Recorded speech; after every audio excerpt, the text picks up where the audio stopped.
We on the grand stage, beyond the rampage. Don't understand games, we in the plan phase. Seas Twilight, what in the world was that? Someone call E-Sick. There's no way Happy hits those. Oh my god! Nero proved me wrong again! Are you serious, Nero?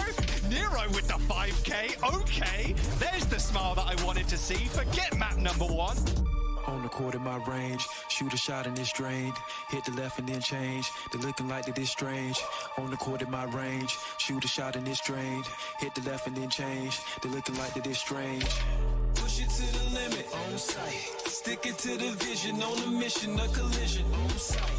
Ain't no indecision, on sight. Now Rival and a nano-tactical visor. It's matched by Merrick and shut down just as quickly. Hydron with the 4K and Pelican.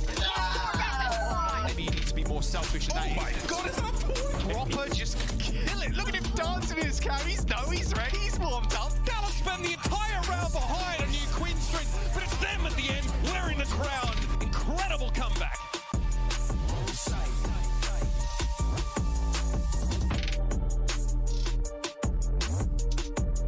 Hello and welcome to the Watchpoint pre-show. Zoe Schwind here, joined by Jonathan Longlegs Larson. How do you even fit behind the desk? It's crazy. It's crazy, yeah. You in an airplane, that must be a nightmare. No, I think I'm like pretty small. You know, I make myself small here, like in this area. Like I'm doing a good job of being small. You're doing a great job. It could be a lot worse. I know, but your legs are ginormous. No feet on the table. Is that a thing, or? Some might consider it rude. Okay. Well, we're not eating on the table, so. Also true, so go ahead. Also, they just thought under. I don't care. Now, it's rude. not just you joining me here in sunny California. We also have a mystery box. And, well, you know, a mystery box, that could be anything. That could be an analyst. Gold star? Gold star. Or an analyst. So let's open the mystery box and see who it is. It's Extra! As I butchered the meme. I meant to do a Family Guy meme here, and I kind of missed out on the first thing. But no, it's not a boat. It's Necra. I'm very excited to have you back. How are you doing today, Necra?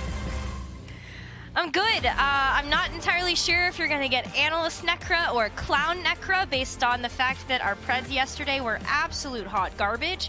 But we go again. And you're being too hard on yourself. Today, huh? You're being too hard on yourself, Necra. We all messed up the Preds. It was only Costa. We've been messing Preds up for 5 years, and we're still getting hired. So I think you're good.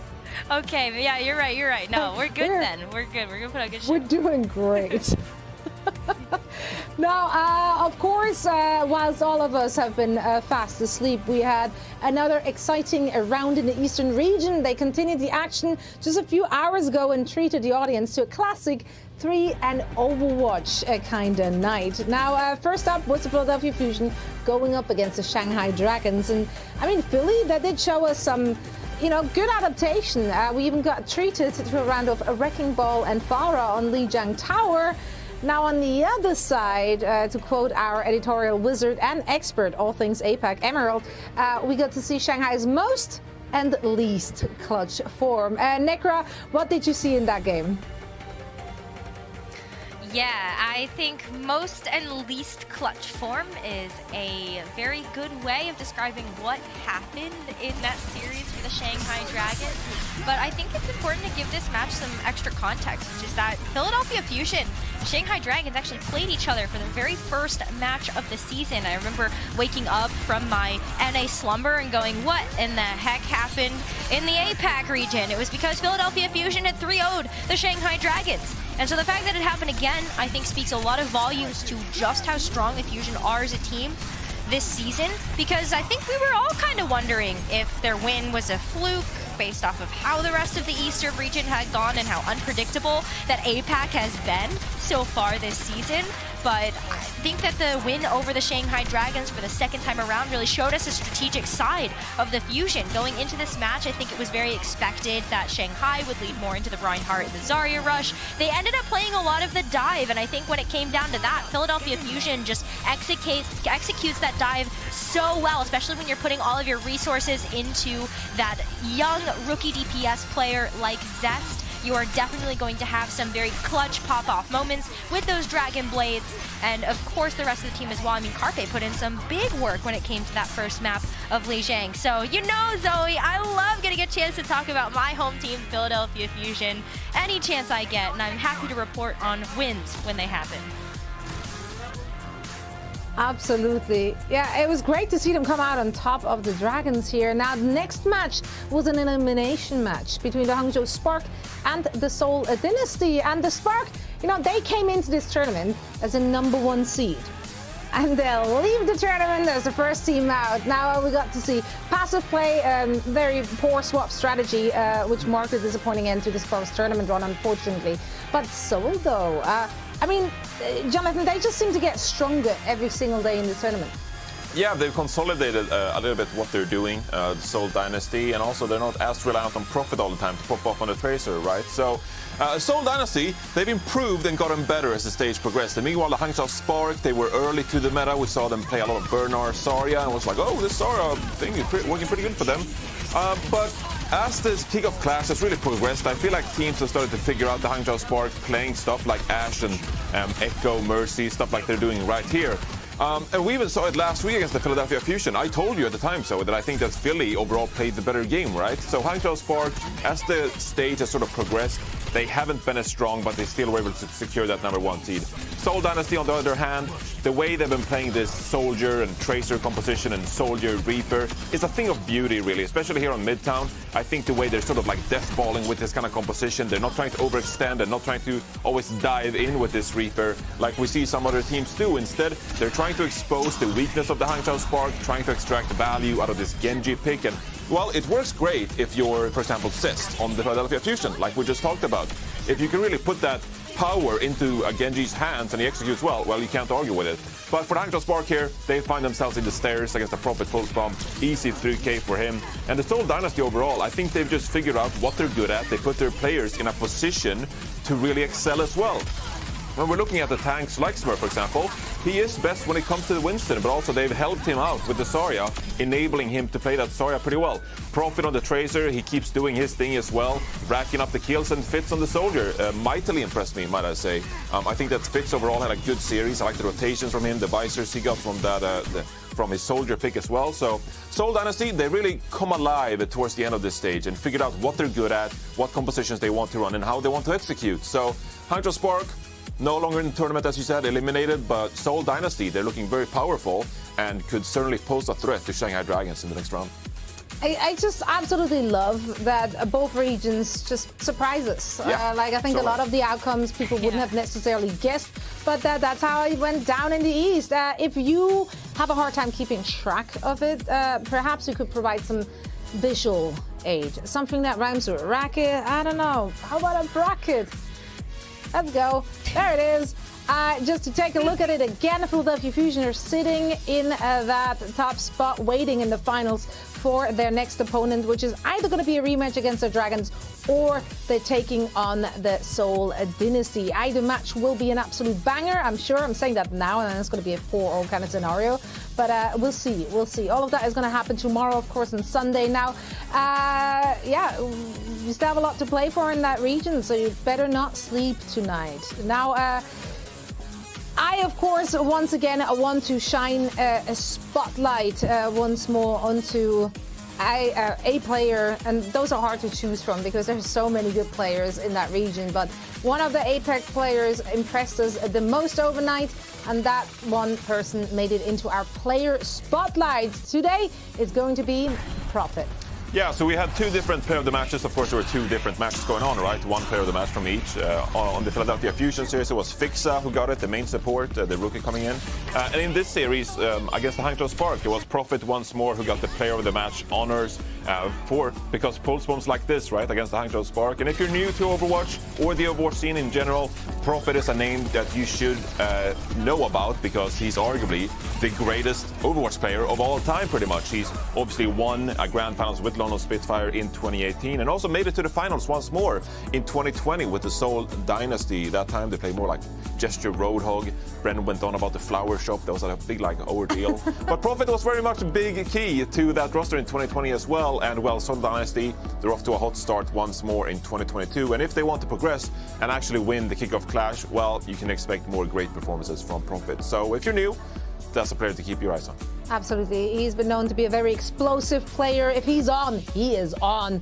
And you better cower in fear if you're on the receiving end of that. Now, we've had one team eliminated in the Eastern bracket, but we're going to send 3 teams home later today in the Western region. Now we'll take a look at who will be victorious and who will be vanquished right after this very quick break, so don't go anywhere.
Welcome back to the Watchpoint pre-show. Our first matches of the day are a little bit surprising, as both the number 1 and the number 2 seeds of the Kickoff clash find themselves in an elimination situation. So let's take a look at the entire bracket to really grasp the scope of this entire situation we're finding ourselves in right now. So yeah, lots of teams played Bracket Buster. If you say you got it all right, then you are lying.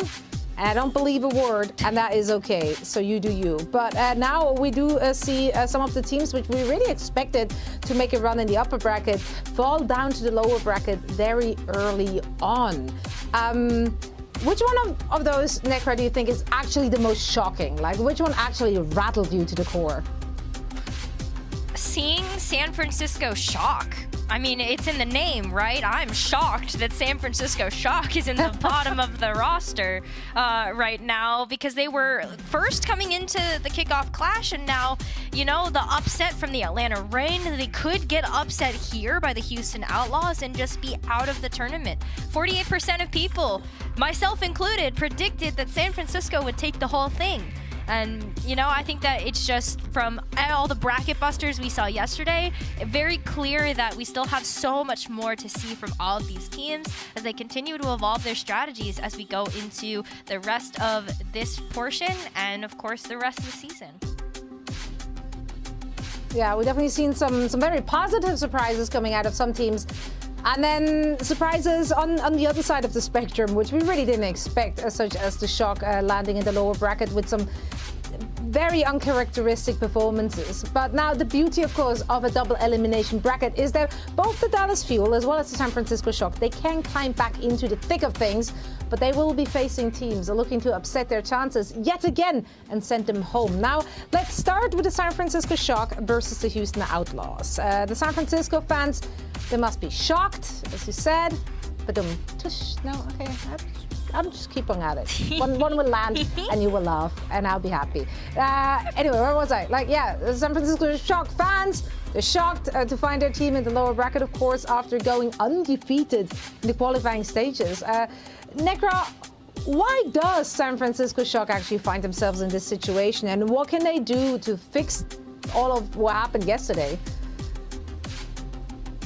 I'm gonna go out on a limb here and say that San Francisco Shock ended up with an undefeated record because they were able to use a lot of surprise factor for the beginning of the season. You know, San Francisco Shock came into this Overwatch League season with a full slate of rookies plus Violets, and I think a lot of people had no idea really what to expect from this team. And so you can see that there was kind of a series of unfortunate events that happened in their match versus the Atlanta Reign yesterday, like Sam's Blizzard getting deflected by Nero. We also had a few of Violet's sound barriers also being negated. So Violet yesterday ended up with a pretty low sound barrier efficiency, and it's just unlucky. You know, this is a team that is used to winning. They have a lot of come on.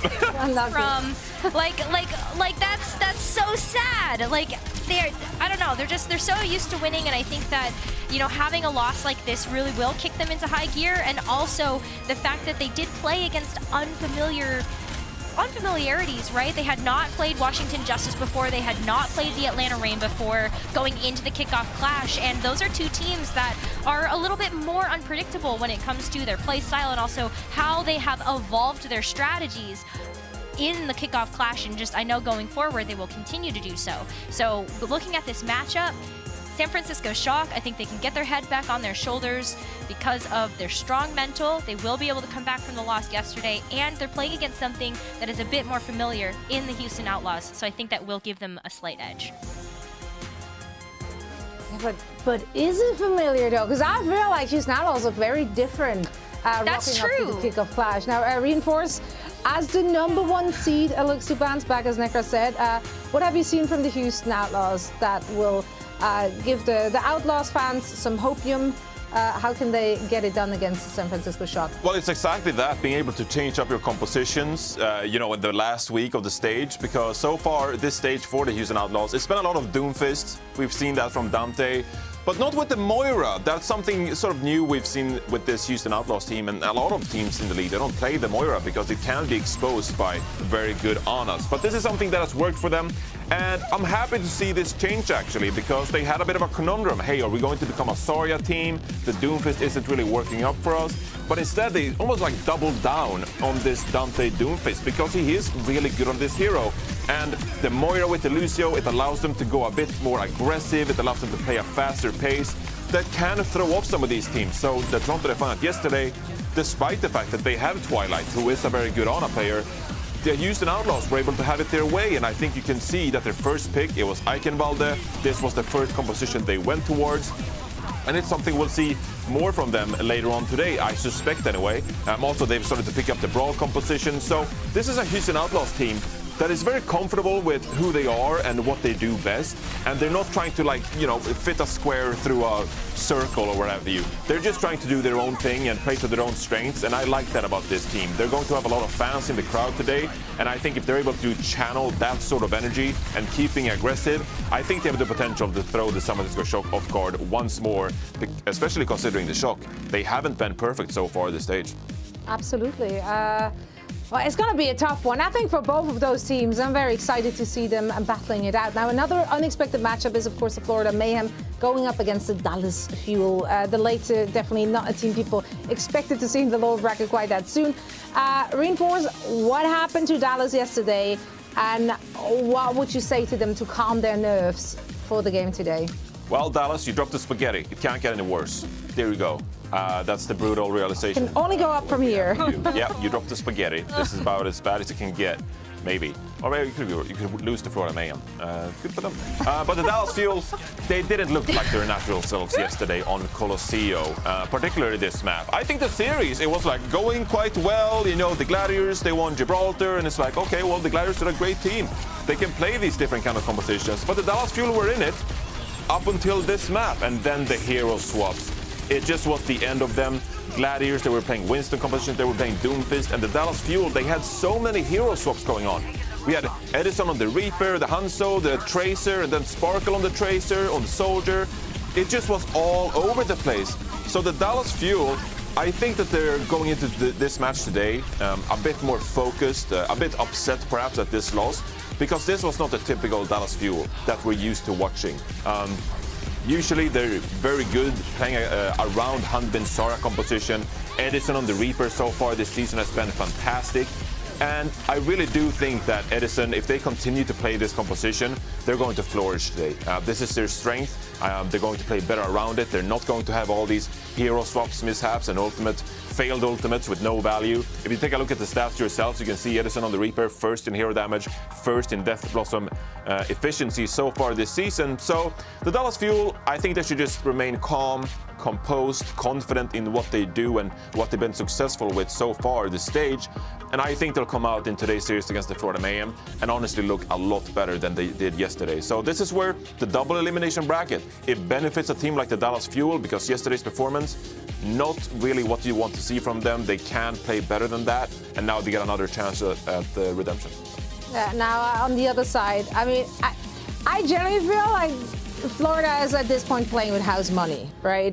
They definitely have that wildcard factor in their back pocket as well, though, and that's a player that I feel we haven't really mentioned so much this year. I'm talking about Hydron, specifically Hydron's Widowmaker. I mean, he was a game changer yesterday, and he went up against one of the greats in Happy on that Widow, and he still managed to get so much done for his team. He managed to create that space. He managed to be that Widowmaker distraction that you want your Widowmaker to be, because the opponents, the Washington Justice, they did have to commit so many resources to kind of put him in his place, and even then they still didn't quite manage that. He still got those very, very important and crucial picks to open things up for his teams heading into those team fights, and that's exactly what you want out of your Widowmaker player. And Hydron, when he's on the Soldier, like, you know, he's been looking well enough there, and I understand that we're probably not going to see like a ton of Widowmakers since that's just so map specific right now.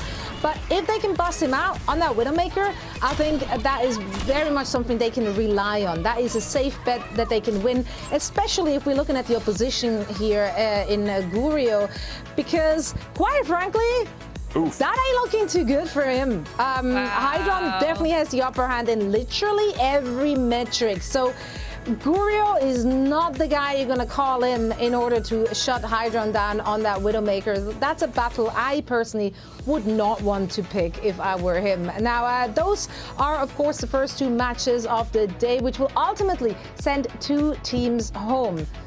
I mean, they can stay in Texas, like we're not actually putting them on an airplane straight off the stage, but no, right away, right away. Tournament anymore, and that is a shame. Exactly, right away. You gotta leave right now. No excuses. And now, later today, though, we do have an enormous matchup with the first semi-final, which will decide who will be the first team to make it into the Kickoff Clash finals. The Rain will take on the Gladiators, and we'll get into the nitty-gritty of that match right after this break.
Welcome back, one and all. We just discussed some of the lower bracket matches, but now it is time to take a look at the teams which collected the W's the last 2 days.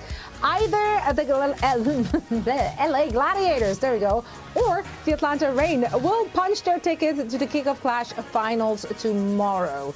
And these two teams, well, they have had the pleasure to duke it out just, I don't know, a week ago or something like that. So yeah, with the Gladiators throwing some salt into a fresh wound the London Spitfire actually inflicted after winning the brawl over Atlanta that same week.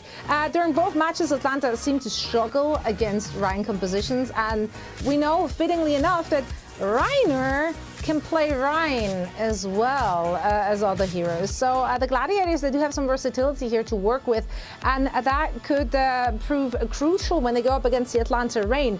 Again, last time when we saw the Gladiators play against Atlanta Reign, they did utilize the Reinhardt, so his usage time went up quite a bit, and it was a good look for the Gladiators to play that brawl.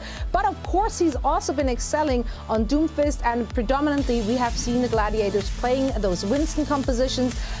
Either composition works for the Gladiators. They have shown so much versatility and flexibility when it comes to their compositions, and we spoke to that for the last 2 days, that they can adapt very, very well, and that makes them a very scary opponent to go up against and also to prepare against. Now, Reinforced, as I said, these two teams that did meet recently, so I guess naturally they do have a lot of tape on each other, which may or may not benefit Atlanta. Yeah, I mean, the Atlanta Reign, they got a bit stomped last week against the LA Gladiators, you know, being quite blunt with it. And mainly it was because I don't think they were prepared for what the LA Gladiators were bringing out. Gladiators were bringing out some of the Brawl, Reinhardt compositions, memeing on with the London Spitfire Reinhardt composition. But it worked out for them, so you gotta give credit to the Gladiators. This time around, though, the Atlanta Reign, they are able to adapt. This is the second time around. And we know that from their matches so far this stage, Hawk has been fantastic when it comes to the Doomfist. It just so happened that that pick was sort of exposed right throughout the tournament. But it's something they have in their back pocket if they want to commit more to the Doomfist. They can also play the Zarya composition, and this is something that Hawk has been tweeting about. He's like, hey, can we just finally play a team that matches us in the Zarya mirror? So far we're playing London with Reinhardt, we're playing Gladiators with Reinhardt, we're playing Winston compositions. Can we just play the Zarya mirror? Because we're really good at it, and I fully trust him in that. So the Atlanta Reign, we talk a lot about the LA Gladiators' versatility, but I do think that Atlanta Reign, they possess the competence at multiple compositions themselves that will help them out in this series. So if the Gladiators bring out the Reinhardt Brawl composition once more, well, then you have the Atlanta Reign. They're able to play the Doomfist. That sort of gives you an edge when it comes to countering that composition. And if the Gladiators want to play Winston, you saw yourself, 50% of Reinhardt's playtime so far is Winston. Well, Atlanta Reign, they can bring out the Zarya and try to get an edge there as well. And his stats yesterday against the San Francisco Shock, 4.4 deaths per 10 minutes, lower than his season average so far. So he managed to stay alive, but also 9.8 final blows per 10 minutes. This is a guy that is able to get some of these final blows for his team and help them win fights. So the Atlanta Reign, I don't think we've perhaps given them enough credit as of yet. I think they've really come into their own this Kickoff Clash tournament, and I think that they do possess a really good chance against these Gladiators teams, knowing they're capable to play both the Doomfist and the Zarya composition. Plus, they do want their redemption. They do want like after that last match, everyone's redemption. Yeah, no, it's going to be an exciting one. Necra, they do say that old friends do make for great enemies, and on the battlefield today, we're going to see a lot of ex-members of the American Tornado on both sides of the field. How do you think that's going to shake down? Well, that's right, Zoe. We're going to see some old turned new here. You know, I have a lot of experience coming in from casting Overwatch contenders, and so I like sharing a little bit of that history here from OG, Ultraviolet, and Raynor, who were all on American Tornado, which was one of the top North American contenders teams that we had almost an entire calendar year. This team got first after first. They won the North American Gauntlet. They won the show match against the British Hurricane, which also had just an incredible dynasty in its own right. But it's OG and Ultraviolet versus Raynor, and I think that the back line, you can tell how much synergy exists between OG and Ultraviolet, and how that has really helped to push the Atlanta Reign to have a bit more of an aggressive play style, especially as we have seen in these past 2 matches from them. I mean, just being able to take the San Francisco Shock by surprise is a very, very big deal, and it comes off of the back a lot of just having that extra pressure behind you. But then Raynor, which is leading the charge for the Los Angeles Gladiators, I mean, the fact that these 3 players have competitive history together, maybe that's going to play a bit of a role, especially as Atlanta Reign are finding their footing. So a bit of upset potential here too, I feel. Absolutely. So we got the 3 American Tornadoes on the battlefield. Throw in a shark and you have the makings of a horrible movie. So I'm very excited for this match. Now, our lower bracket teams are, of course, not the only ones who are looking to redeem themselves today. After yesterday's ultimate prediction boomage, I think every analyst is trying to somehow re-establish trust in the institution that is this desk. So it's time to reveal our picks for today's matches, and I feel some surprises coming up with this one. Yeah, you think so? Yep, I think so. Okay, first of all, Reinforce, I'm very annoyed that you also enter the Outlaws, because I'm really trying to get ahead in our picks and I have to take the risks. I'm trying to fall behind. All right, but the Atlanta pick, you're alone on that one. Wanna explain yourself there? To be honest, I really do think that both of these matches are closer to 50-50 than we give them credit for. And so knowing that you guys would just be like, Gladiators, San Francisco Shock, it's like, no. These are even matchups. I'm doing the dirty work. I'm covering up for all of the analysts, okay? This way, we can't all be wrong. Someone has to be wrong. And so I'm giving myself the lower odds here, or the lower chance of being right. Just to save face for us. Someone has to be. Someone has to. No, I appreciate that. I really appreciate that. Garbage man of the Watchpoint. Well, let's see who of us can redeem themselves and who has to put the head in the sand heading into our final day. Now, that's it for the Watchpoint pre-show. 3 more teams will have their Kickoff Clash dreams cut short today, but I am sure that none of our teams are going down without a fight. So we'll be kicking things off with our first elimination match of the day right after this.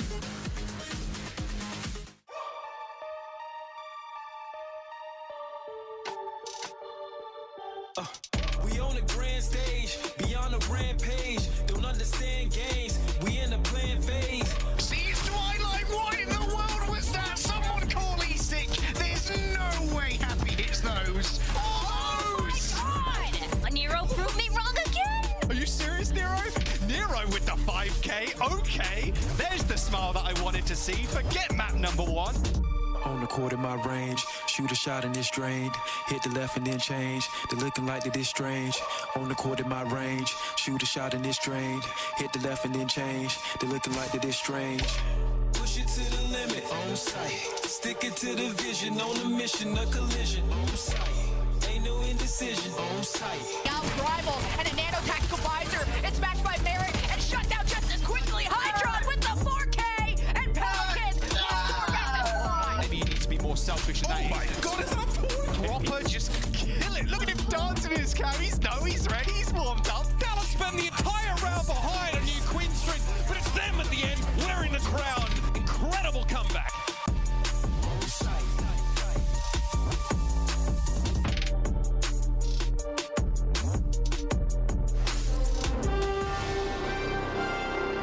Welcome back. Day number 3 of the Kickoff Clash. It's me and Custer, ready to take you through the games today. We're back.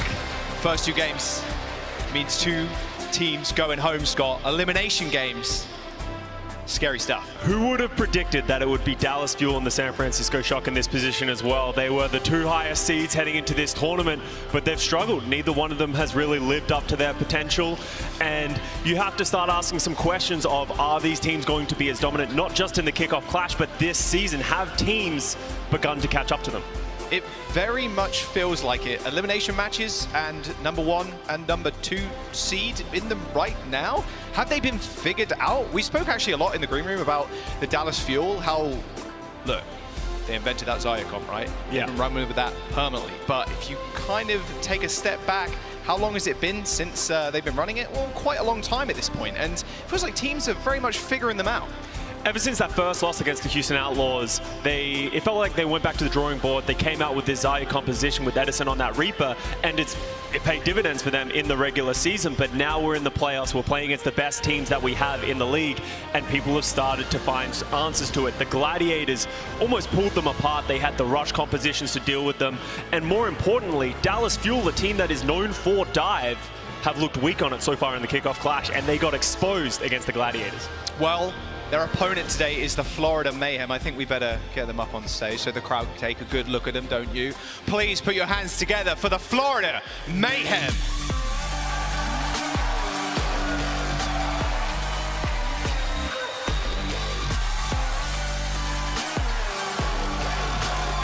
I think a team that has been through a couple of variations over its lifetime, but a couple of standout players, animated players at that. I'm looking at someone that tank player for the Florida Mayhem. He's got to be one of my favorite players coming into the season, just how crazy he goes on camera and on stage. I tweeted about it yesterday. He is my spirit animal, I think. Just the energy that he brings, I'm sure that is infectious, especially when you're in the match. He just brings so much energy, so much confidence. And I think that summarizes how the Florida Mayhem have been so successful this season, because nobody really had them high on their power rankings heading in. They have a lot of players that no one else was looking at, but on the big brain of Gumba, he's managed to pull these guys together and make it work. You know, Hydron and Checkmate. He was in the 2021 roster. Didn't see him play much DPS. We did see a little bit of Reinhardt that had mixed success. But then everyone else on this team has really been popping off. And I want to talk about Surma Jed. He's been absolutely incredible on that Ana, but I think he is crucial in today's match. He is aggressive. He loves to put out that damage, but he has been exposed so far this weekend. He needs to stay alive while also trying to pump out that damage that we know him for. And that aggression should be tamed, because Dallas Fuel backline, Chio, another player, another rookie support that's come into this season, and he has been popping off. And I think maybe we get to see a little bit of Dallas Fuel, I think. Maybe? Should we bring him out? I think we should. Please welcome the Dallas Fuel!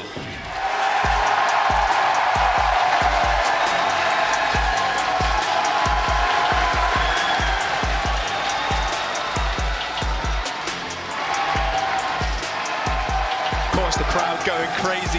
You know why. I don't think they expected to be in this situation where they could get eliminated, Scott, but if there's one thing they do have, it is the crowd at their backs. I'm looking at that guy on the end right there, always locked in. Edison, the inventor. That guy is an absolute monster on the Tracer, and he's been performing exceptionally well. On the Reaper as well so far this season. It's something that we've known from him, bits and pieces from his previous teams, but he sort of invented and paved the way it should be played for the Dallas Fuel. He plays that aggressive style in which the Dallas Fuel surround him, that then inherently gives the rest of the team that space. And then Sparkle as well has come in almost as a pinch hitter in this playoffs, playing that Soldier, playing that May as well, giving them a little bit of flexibility to be able to do different things. And then, you know, he's had his Genji, but we've talked about their dive. It hasn't been performing to the level, and they're going to need to step up, because the Florida Mayhem is a great dive team as well. The Dallas Fuel, they cannot have that be a weakness for them in this match. Yeah, they can bring in Fearless if they want to play the Winston, but yeah, do you want to mirror, or do you want to go back to tried and true? With Harbin in the roster, you're like, okay, Zarya composition, but that's the weakness we talked about at the very top of the show. They are very easy to suss out. As soon as you know who's in the lineup, hey, well, you're going to run Zarya, right? Dallas Fuel only have two looks. They have that Zarya composition, and then they have that Fearless dive. That's the only real things we've seen from them. And if you're the Florida Mayhem, you watched yesterday's match again with the Dallas Fuel against the Gladiators. The rush composition worked against the Zarya. The dive was exposable. So Florida Mayhem, there is a path forward. As much as they're the underdogs in this matchup, I think there is paths for success in terms of play the right composition. Maybe head-to-head, they don't match up as well against the Dallas Fuel, but if they have that synergy and that teamwork that we know that they have in them, they can expose the Dallas Fuel, who look a little rickety right now. Well, the Dallas Fuel are lucky. They get to choose this map coming in. They go into Lijiang Tower. We're going to jump into map number 1. The team that loses here does go home, Scott. I'm looking at those backlines. Can Surma Jed be tamed? He's been aggressive, and look at the damage he's outputting in the kill feed constantly. But another person that's in the kill feed, Chio, is going to be hunting Surma Jed down. You almost called it Chio Tower yesterday because of how much impact he's been having on this map, but honestly, I'm a little surprised Dallas Fuel brought Florida here. Yesterday, we saw the Gladiators pull out the rush composition, and if we're looking at it already, it looks like the Florida Mayhem are locking it. The Dallas Fuel did make it work from time to time with Harbin on that Zarya.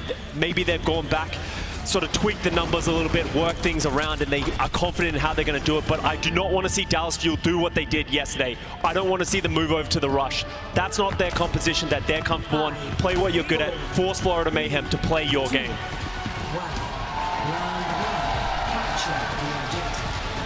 Teleports out for the Dallas Fuel. Mayhem on the rush with the May. Mayhem can just take so much free space. Look at that, Dallas Fuel already backing off, Scott. Dallas Fuel, this is what they expected. They bring Sparkle out on this Genji. This is a Xayah Reaper Genji style that we've seen some teams use to counter the rush. You get around them and then you choose that execution of a dive with the bubble. Nice bit of damage from Sparkle already, but Florida Mayhem sitting firmly on the point. Sparkle has to be careful too. Hydron playing the Cassidy. That magnetic grenade can be devastating to a Genji without a reflect. So much Eds pouring out that lamp, but Harbin takes first blood. Someone falls, Sparkle dies, but now Florida Mayhem don't have a lot of that space to work with. Point has been unlocked and Harbin chasing down Checkmate. There's another kill. The Mayhem, they're gonna have to be a little bit more careful. Magnetic grenade absorbed into energy as Harbin popped the bubble and the Fuel take first cap. Bit of a disconnect by the Florida Mayhem there. Their backline was playing slowly, waiting for Sparkle to go in. They punish, but someone gets isolated by the rest of the Fuel. If they're gonna play this style, they need to find a way to get onto the backline of the Dallas Fuel. Don't allow the DPS to engage on you first. Florida Mayhem rotating all the way around, trying to catch the Dallas Fuel off guard. Someone putting himself on the point already. Edison is low, pop the Wraith. And now the Mayhem know it's time to go. Fielder with the Nano. The Dead Eye though from high ground. Oh, lucky Chio escapes. An Nano boost has been applied to Edison, who's trying to take out someone. He goes so low, the Immortality Field not gonna save him. And Edison marching on forwards. The Dallas Fuel find a team kill. And they build up to 45% and counting. Bit of a standoff there. Each of them waiting for the first one to blink, which one was going to go first. Someone getting so low before anything even happens, trading off cooldowns, but now the ultimates are starting to come up. Harbin has that Graviton Surge, and the Dallas Fuel can potentially start cycling their ultimates like we saw from them yesterday. But the Florida Mayhem have ultimates of their own. Checkmate with the May and someone with the Shatter. That's a lot of damage from that window. Harbin almost goes down. A Graviton Surge to try and pick off someone. Another beat in return from the Florida Mayhem. It's way later, so Sparkle has to now back off. Shio goes down and someone just runs it down the back line. It's so hard when you beat so late, or the enemy beats so late, they can just run at you. Your overshield has disappeared. And now the Mayhem find their first cap of the series. Checkmate uses his wall and his May ultimate to just dissuade the Dallas Fuel from walking into that Graviton Surge to pump out the damage that they needed. Great play by the Florida Mayhem, but they used everything there to try and hold on. Edison is the Reaper with this Death Blossom. He's been getting value time and time again. Keep an eye on him to get bubbled and teleport into the backline. Nano coming up for Fielder. Death Blossom available for the Fuel. The Mayhem can hold back and speed away from that Death Blossom or even just the Nano Reaper. Also got the wall to mitigate all that damage, but over the top, Edison with a 5K! That's what you want to see! If you're in the home crowd, look at that! Edison is locked in, ready to go, already pouring punches. He embodies the Reaper right now, and the Florida Mayhem get wiped at a blink of an eye, and now they have to struggle. 92% and counting. They have to move as a team. They're trying to, but Edison's already on the back. Someone in a lot of trouble. Lamp already used. Someone goes down, and the Dallas Fuel are just going to run away with this one. No way the Mayhem can come back. Anamo's won these before. Anamo in a 1v5. Ain't going to happen. The Dallas Fuel take round one.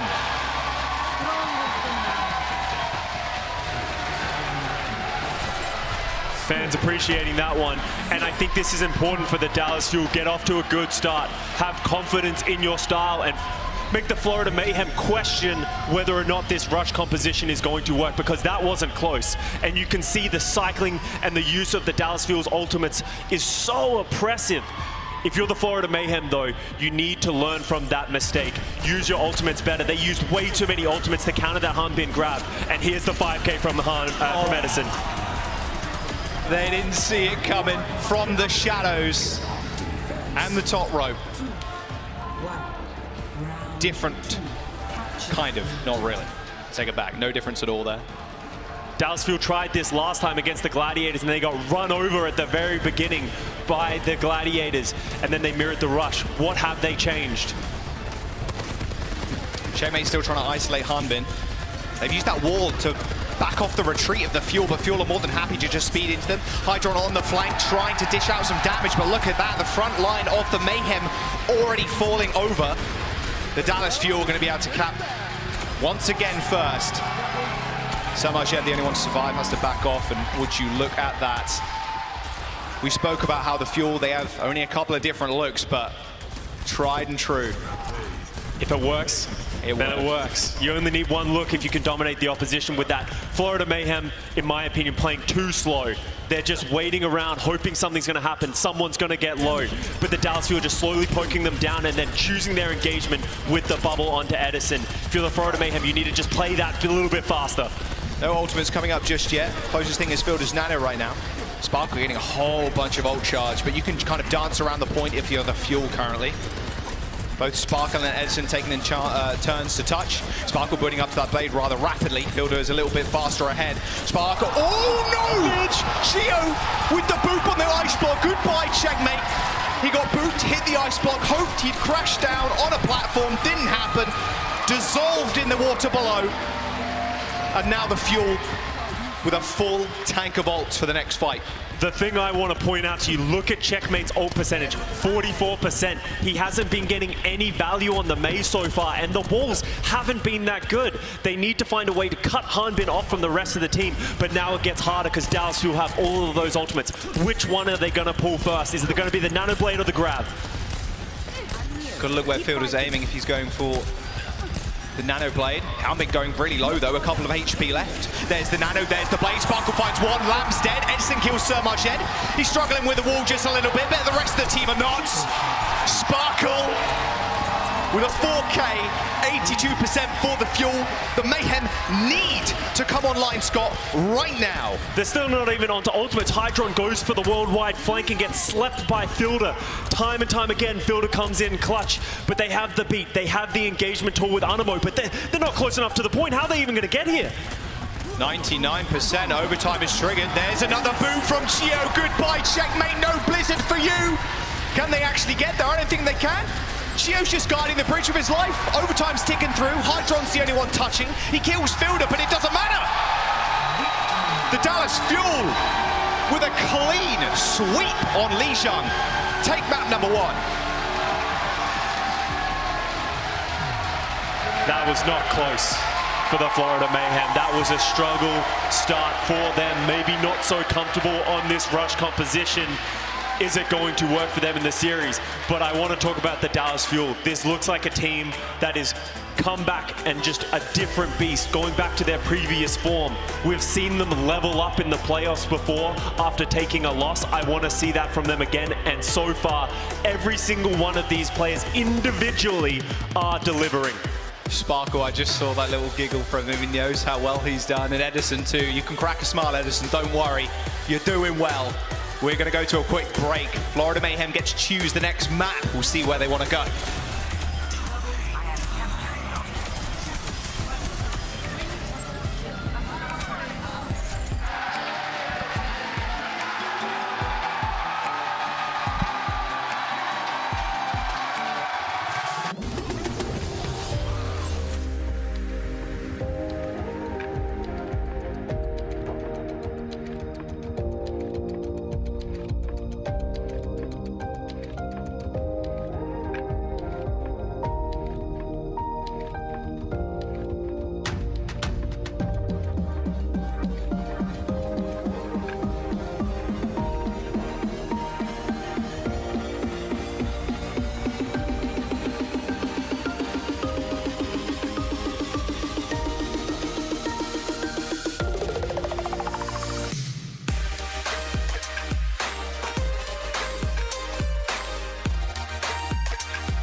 Welcome back, everybody.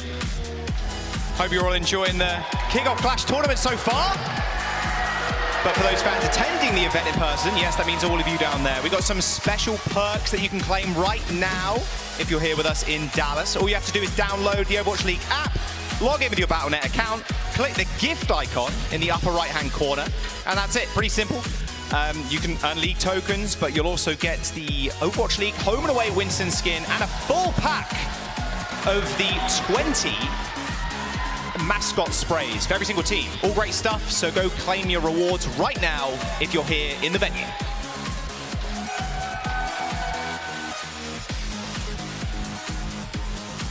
Slow start coming in from the Florida Mayhem.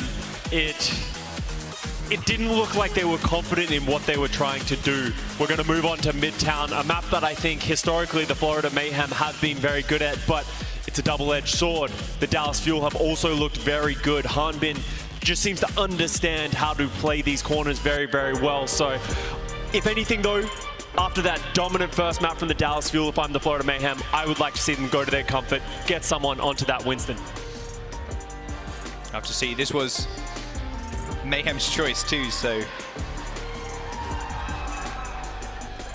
hope it's a map they're well drilled on. I think Gravy's been saying every day, easy clap, easy win. Easy clap, easy win. I'm sure he's in their headsets right now. Oh yeah. Forget about that first map. You know, it happens from time to time. We've seen many a reverse sweep so far this season, and it can always start here. And I think I want to see the Florida Mayhem just play to some of their strengths. It felt like they weren't really playing confident. It didn't really feel like they were wanting to take that first initiative, take that first step, and that just gave Dallas Fuel the freedom to do whatever they want. Looks like my wish is coming true though for the Florida Mayhem. Someone on that Winston as a rookie has been absolutely dominant leading the charge. Just always seems to know perfectly how to balance that last 50 health. That's crazy escape window HP. You die really early on, especially in Midtown. It can be quite the roll. If you don't get that high ground on second point, you're gonna have a tough time and spend a lot of ultimates doing so. Remember Sparkle's rocket jump with the soldier on the high ground with the nanovisor? Pretty spicy. Sparkle's new trick might come out again today. Seeing Hanbin switch over to that Xayah, so we're going to see both teams here on their comfort picks, but Sparkle starting on the Tracer and not the soldier. Quite interesting. Definitely want to go on a flanked approach here. Hydron going pretty low already. So Sparkle just wants to get in a position where he can pressure that point, try and checkmate, and make sure Hydron has like 3 different ways to look. You can see now they're taking the high ground in the top right-hand corner. It's just checkmate, trying to bully them back, but it's a little bit more tough than you'd expect. The thing I like about Chio is you can see him actually helping Sparkle clear these rooms, but we have someone on the high ground. He's waiting to find someone that he can engage on as Edison goes in with the teleport again. Teleport bubble. Someone doesn't take all too much damage, but look at the fuel. They've moved straight under the Florida Mayhem, but now backing off. They have to wait for those Zarya bubbles to come back up. Either with Hanbin gaining a lot of energy or just like moving. Oh, so much going super low. And in fact, the Dallas Fuel just runs straight to the back line. So much had nothing to say in that engagement. And now the Mayhem are going to have to hopefully wait for him to come back and go again. The point has got a tick, but there's still a brief window here where they can contest. It looks like the Florida Mayhem are starting to walk up. They want to re-engage onto this one. Checkmate goes first to touch the point. Huge nade though, someone going super low, and Nano on Hanbin already. He's 100 energy, so much it doesn't stand a chance, not against the dive. Sparkle helping clean on up. The Dallas Fuel in a blink of an eye take checkpoint A. They get that fire truck rolling with 5 minutes on the clock, Scott, and they've already taken the high ground. Once again, the Florida Mayhem just getting caught flat-footed. What was their strategy on that first point? Just wait around, hoping? It feels like they need to find that engage window and go, but they can't seem to find it against the Dallas Fuel, and most importantly right now, Dallas has got the whole close order. Oh, what a grab, what a pulse. However, Sound Barrier is going to negate a lot of that damage. Hanbin pays for his sins as Hydron takes him out. No bubbles to spare. Okay, high ground control for the Mayhem. This is the spot they really want to be in, especially with this soldier. Phenomenal sound barrier by Animo, keeping everybody alive, and that's such an important hold. We've seen many people hold for multiple minutes or even just full holding on this second point because you have this crossfire. You're going to see someone up here in this window already. Surmajed can heal him from a distance, but Dallas Fuel have snuffed it out, trying to push him out early. Yeah, taking the high ground is pretty important. Sparkle back on the Soldier. You don't want to let someone get anything for free here. Does have Primal Rage, so if he wants to isolate his supports, he can do. But Sparkle and Edison are actually holding back, making sure his supports are well looked after. Hydron has that visor with the Nano as well, something he's been so good at so far this year, always getting the value. Teleport from Edison on the high ground, they're going to rush in with the beat. He's so close to that Death Blossom, someone says, nah, I'm out of here. And just like that, a single beat's going to be good. Out of nowhere, Sparkle picks off Surmajed. Still no ultimates from the Florida Mayhem. What are they doing? They're not committing to anything. They're just slowly bending back until it breaks eventually when Dallas Fuel find a pick. Spot. Again. How? He's now asleep, I suppose, but look at how much free push they're getting, Scott.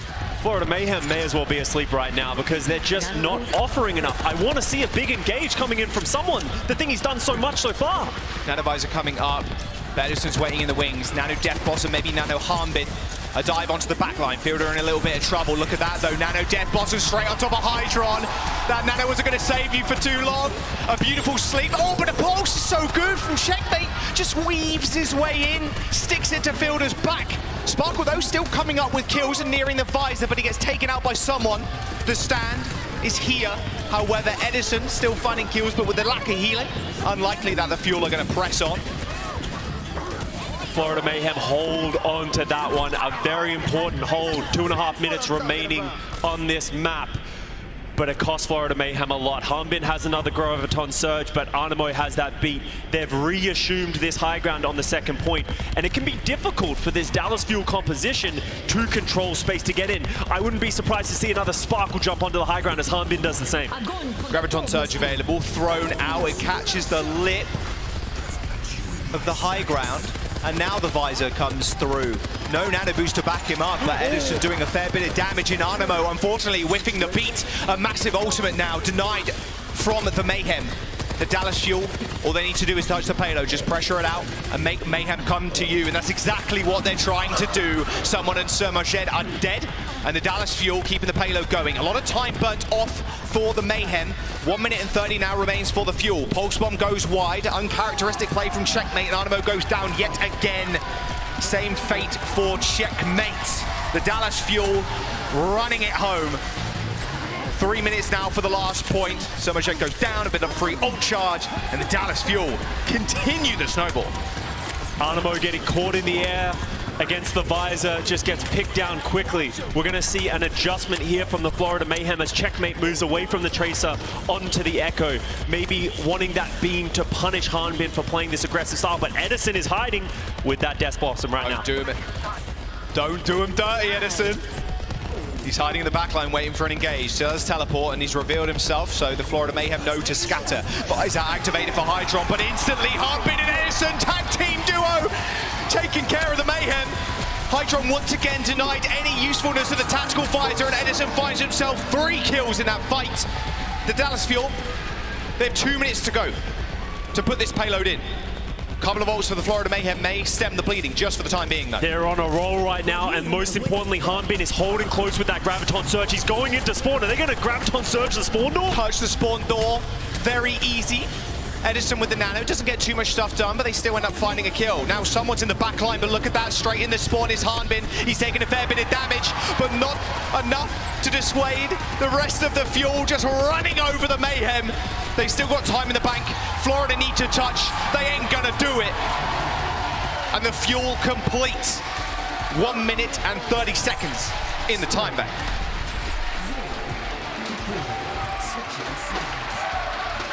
Florida Mayhem don't seem to have the answer to this Dallas Fuel Xayah composition. We saw the Gladiators expose it yesterday, but something is just not working for them. They need to start finding their groove. As I said so many times, they just are always so slow. They are never the ones taking the initiative, and that's just giving Dallas Fuel free reign. Harmbin If you give him any space, you give him an inch, he's going to touch your spawn door, and he has done that multiple times already in this match. Just grabbing on almost no HP, straight in the spawn, taking care of both the Lucio and the Echo. I know it's just not had the sharpest of game either. Lost that beat on the second point. He's been just permanently, I feel like he's in a Lucio mode where it's like, okay, I got to touch. I just have to permanently touch. Like, they're pushing it way too far. I need to just get onto this payload, stay alive, wait for the rest of my team to respawn, and then they can dish out damage, and hopefully we can turn the tides, but it's just not working out. Dallas Fuel recognizing the win conditions of the Florida Mayhem as well. We've talked so much about Hydron's nano visors. They do so much damage. He knows that perfect window, but it feels like every time Hydron's tried to do anything on Lijiang Tower, he got slept. In this last one, Edison's in his face with his own nano Death Blossom. Hydron needs to start trying to find this value on the soldier. Otherwise, the Florida Mayhem, the doors might close before they find any footing. Remember, whoever loses this series does end up going home. The winner advances to later today. Dallas Fuel with a nice defense. A few nice nades coming out from Fielder super early on. We've seen this setup from the Dallas Fuel before. They like to keep Sparkle in this window, and the Dallas Fuel don't want to let the Florida Mayhem get into this alleyway. They're going to fight for this as you see Edison go in. Ooh! Edison bubble dancing. Animo tried to go or like come for the rescue, didn't end up working out, and now they're all trapped in this very, very shady looking alleyway. Not where you want to be if you match up against the Fuel. 3 minutes to go. The Mayhem not found any ground yet to take. Dallas Fuel play this point so well. They never give you any positioning. The top train is a death trap. This alleyway, if you can get your team around there, you can almost pincer the defending team. But the Dallas Fuel recognize that they will never allow you to get down this alleyway with anyone other than the Tracer. And you can see Hanbin. He doesn't want to play on the high ground. He likes to play on this taxi and wait for them to go. But Florida Mayhem are going to engage on them. Wow, Hanbin actually just gets deleted. Fielder was so close to his nano. Edison Chio doing what they do best in killing. But the problem is, Checkmate and the rest of the gang for the Florida Mayhem are going to be good. No ultimates expended. Fielder was a couple of percentage away from saving Hanbin. Maybe that's why Hanbin went aggressive, thinking that Fielder would have that nano to back him up. Florida Mayhem, that's what I want to see from them. Play that aggression. Sparkle, Dallas Fuel wanted to go for that re-engage, but with Sparkle down, this is a lost cause almost. I'd be surprised to see Dallas Fuel re-engage in this one. Try and get out with that Hanbin energy and set up on that high ground on the second point that we say is so valuable, but Florida Mayhem not letting them have it. Oh, this is good. This is what you want. If you're the Florida Mayhem right now, you want to get the high ground ASAP, and that's exactly what they're doing. Chasing down the Dallas Fuel. A lot of ultimates, almost every ultimate for Florida Mayhem, 99% for someone. But the Dallas Fuel have got a whole concoction of their own. A much better look here from the Mayhem, playing their own tempo, not allowing the Dallas Fuel to be the ones going first. I wouldn't be surprised to see Florida do something extreme right now to not let Dallas just engage with Hanbin's Graviton Surge. Well, Hanbin's lining up for it. Purple onto Fielder has been... it's been disengaged, or they're attempting to disengage, but they got to go for something, so they grab someone. He pops the Primal Rage and it's going to be okay. It's a 5v4 with Checkmate moving the payload, but Edison kills off someone. There's the beat, Hydron, Nano, Visor. The beat is just going to absorb so much of that damage. Now Hydron in trouble. He's got the beat to back him up. A clutch from Animo to keep the team alive and keep Hydron where he's going to be able to do the most work up on that high ground. Hanbin gets nanoed, however, and pushes him off. A return visor from Sparkle kills off Sir Majed. And the Florida Mayhem, they push the card a fair while, Scott, but they've not made much progress. The Fuel are coming up once more big. They're getting the high ground control once again. Animo with the twinkle toes there, just putting Hanbin through a loop right now and managing to get out. But the Dallas Fuel have set up on this high ground, but how many times have we seen this get done? Edison with the Death Blossom. He's going to be hiding, he's going to be waiting for you, and that's going to be the engagement tool. And Florida Mayhem have no answers to this. Edison's got the Death Blossom. It's going to be haunting Florida Mayhem's dreams. That was a close one-shot. Headshot to melee, easy game. Mayhem just asserting their presence on the high ground. Look at that, Dallas Fuel backing all the way up, but ideally you just want to make sure they come to them. Edison on the top rope again. An inconceivable amount of kills from the Reaper already. He takes care of 2. And with 2 minutes and 30 seconds to go, the Mayhem have to back off. Someone ends up dying. They're at least building up a few ults, but Dallas Fuel, their ultimate economy, looking so strong, Scott. So smart by the Dallas Fuel to disengage, give Florida Mayhem that space only to take it right back with that Death Blossom. So Checkmate goes down just here, but he has that Pulse Bomb. He came up last fight, clutch, getting that Pulse Bomb onto Fielder. He needs to do the same again. Nano, Edison running straight to the backline. Nice boom from Animo. But look at Huntress just jumped straight in front of him. The Nano fights it to try and counter, but he just got one shot. That the Dallas Fuel once again touching that spawn door. That hurts. I don't think Florida Mayhem were ready for that level of aggression. Look at what they're holding, Scott. Touch the spawn door. Dallas, let him out. Come on. This is just rude at this point. You can't keep leaving them in there. Harbin is so aggressive. He's going to get caught out. Should be fine. He's got a lot of healing. Fielder off on that high ground. Okay, now they back off, Scott. But look, Graviton Surge. Oh, Checkmate was touching the payload that whole time. Yeah, they got to respond. A nice work from Checkmate, drawing the Dallas Fuel all the way back, granting them that space that they wanted. Helix rocket from downtown, taking care of Sparkle. Checkmate's doing a phenomenal job just forcing the positioning of Dallas Fuel by being annoying on that cart. TP onto high ground. There's the grab from Hanbin. Surmajed is dead. Nothing more to see here, folks. Hydron was put to rest as well. Hanbin with 3 kills. 50 seconds to go. The Mayhem need to find something now, Scott. Dallas Fuel are going to play aggressive here. They want to force these ultimates out by the Florida Mayhem. We're going into last fight territory with only 45 seconds remaining. Sparkle has that visor. Chio with that beat to answer the aggression from the Florida Mayhem. How do they bust this wide open? I'm pretty sure someone's going to go deep with this Primal. They're going to have to do something. They also need to touch the payload. There it is. Engagement from someone. Nice bubble from Hanbin to save Sparkle. He spotted the tactical visor, but immediate response from the Mayhem. They can use that beat to surge on forward, but a nade and a sleep straight onto someone, denying the Primal Rage.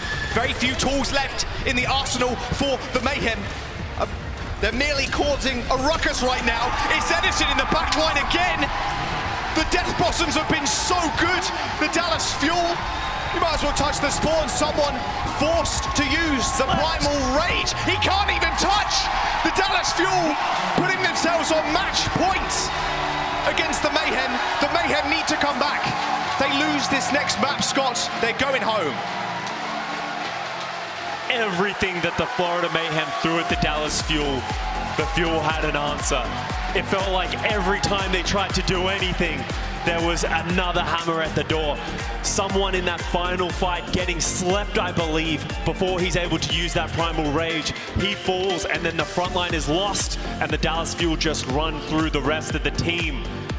Dallas Fuel looking absolutely exceptional today. I would not want to be in the lower bracket right now with how well they're performing.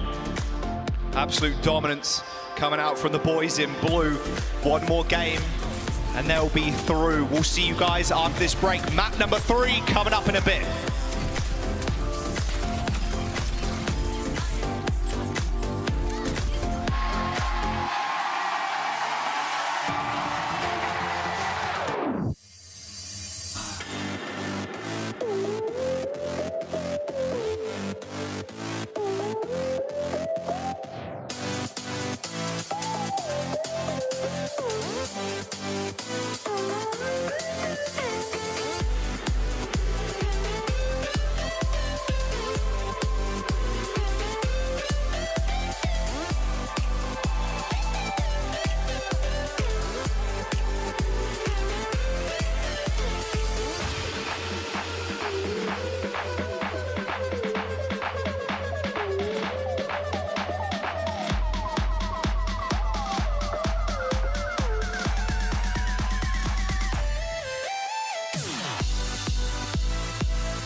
the man, the myth, the luchador. For 200 League tokens, you can get the Kickoff Clash legendary skin, the Luchador Reaper, on sale now through June 25th.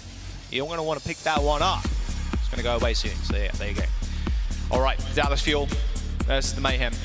2-0. The Mayhem, I need to step it up, Scott. This is not the Florida Mayhem that got the number 4 seed. This is not the Florida Mayhem that has been impressing us all season so far. Yes, they're going up against the Dallas Fuel, a team that has been dominant, especially on that Xayah composition. And I think that's why they've moved on. We're going over to Watchpoint Gibraltar, and that means a fundamental switch in how this game is going to be played. We got subs coming in from the Dallas Fuel, the classics. We have Gurio coming in here, as you see on your screen, for Edison. And where there is Gurio, there is Fearless as well. We talked about this in leading into this match. The dive has been a weakness for the Dallas Fuel so far. It really has. And Gurio didn't have an exceptional performance on the Widowmaker versus Arns, but then both Widowmakers weren't doing so hot. But now it's time to step it up. There's a man everybody loves on your screen right now. Harmon's stepping back. We got Fearless stepping up. Winston versus Winston against someone. It's a good matchup. I'm excited to see this one. Hydron did really well, though, I will say, on the Widowmaker yesterday. Yeah, let me talk about that a little bit more. Hydron went toe-to-toe with Happy yesterday, and I think came pretty much even. He had good value. He was forcing Happy into positions, and he was getting impactful picks. But let me talk about Gurio, because he did not have that same level of impact in their match yesterday, and it was a problem. So they need to put their confidence in him again, and he needs to play with more confidence. Yesterday, he got 4 final blows to 11 deaths, which is, we just need to see more from him. We know he's a phenomenal player. We know he's a rookie. He can step it up. If he's going to do it, he needs to do it now. Get that confidence up, because even if they beat the Florida Mayhem, it gets harder from here. It does. It's only an upward tilt battle. Looks like both teams are ready to rock and roll. If Florida Mayhem lose this, they are out, and the Dallas Fuel will advance to later today. The number 2 seed jumping down to the lower bracket quite early on, but they are just primed and ready to go. Gibraltar is the map. It could be a clean sweep, and what a massive confidence booster that would be for later on today. We've talked about so many reverse sweeps, it just doesn't feel like it's in the air right now, so I don't know what you do as a coach if you are the Florida Mayhem, but you need to find a way to get these guys in. Fortunately for them, this is a dive map, something that they should feel comfortable on. They're going to end up in that mirror. I'm curious to see where some of these players are going to go in their hero selection. Sparkle, I was expecting to play Genji yesterday on this map, but actually decided to play the Tracer. While Checkmate, someone we've seen play the Genji and the Tracer as well. So are we going to see a mirror on the Tracer, or are we going to see some Genji? Crowd definitely wants a 3-0, that is for sure. They had a tough day yesterday. They did have a tough day, but today is a new day. Sparkle on the Tracer, no Genji. I want to see Gurio with it. I want to see that massive impact we know he can be. No way Hydron plays the Sojourn coming out of spawn. Someone on the Roadhog. Another oldest trick in the book. We did see him actually play it legitimately in the first weekend. It was a little bit of a troll, if I'm being honest. It did not work for them as well, and I don't expect him to stay on this. He's going to walk out, throw the hook, hope someone is getting a little bit too greedy close on, and see if he can get that hook. Fearless, having none of it, actually drops the Winston bubble to negate that one. Florida Mayhem actually have a completely different comp than we expect here. Hydron on the Tracer and Checkmate on the Genji, so they don't want to take this Widow 1v1. Interesting, something that I thought they would have had the advantage on, but would prefer to apply pressure in the form of a dive rather than the Widowmaker head-to-head. I don't hate this. On offense, on Gibraltar, we see offensive Widow. If they just don't get any picks, they don't get those impactful headshots, it can just snowball out of control, and before you know it, you've been full held. The Tracer gives you more consistent value, but Hydron's being hunted down right now. He hasn't got recall either. Sparkle with an easy cleanup. No health pack at all. Oh, good sleep, in fact. Onto someone. He's so low. He might not be able to get out of this. The nade's going to come from above. Goodbye, someone. Although Sir Marchen, actually, him and Hanamo came to the rescue. Can they survive in this small room? Sparkle now trying to find the flank. Oh my god. Okay, taking the damage into her own hands. The Florida Mayhem backline wipe out the Dallas Fuel. They're going to have to go for a reset. Fine, I'll do it myself, the backline says. They run through. This is what we expect from Sir Marjet. Phenomenal play. Most importantly right now, they've got control of this server room so they can play safely. You can see Fearless trying to route around them as we get into this, close to this checkpoint. Oh, Spark's in trouble. Has Pulse Bomb. Someone is antied yet again. A big stick. Arnamo falls. Sir Marjet close to that nano. That's what they're going to have to use to sustain them in this fight. If they choose to stick here, of course. But now he's under a lot of pressure. Dive from the Fuel. And Sir Marjet dies, and with a closer spawns, you'll take that trade any day of the week if you are the Fuel. Goodbye, someone. All too common, we see full holds here on Watchpoint Gibraltar. And with all these ultimates that the Fuel are bearing right now, the Mayhem are going to have to rely on this Nano Blade. Sparkle coming up clutch with that Pulse Bomb onto Anamo. That was so important. Florida Mayhem had all the positioning, busted that wide open, but as you said, the Nano Blade is coming up for the Florida Mayhem. You only really get one good ultimate cycle, but here we come. Hydron opening this one up. Checkmate has to worry about one less person and just focus on the supports. Nano Blade for Checkmate. He's in the back. The rally's coming out from Chio. Can he finish anybody off? No, he cannot. He just gets double booped away.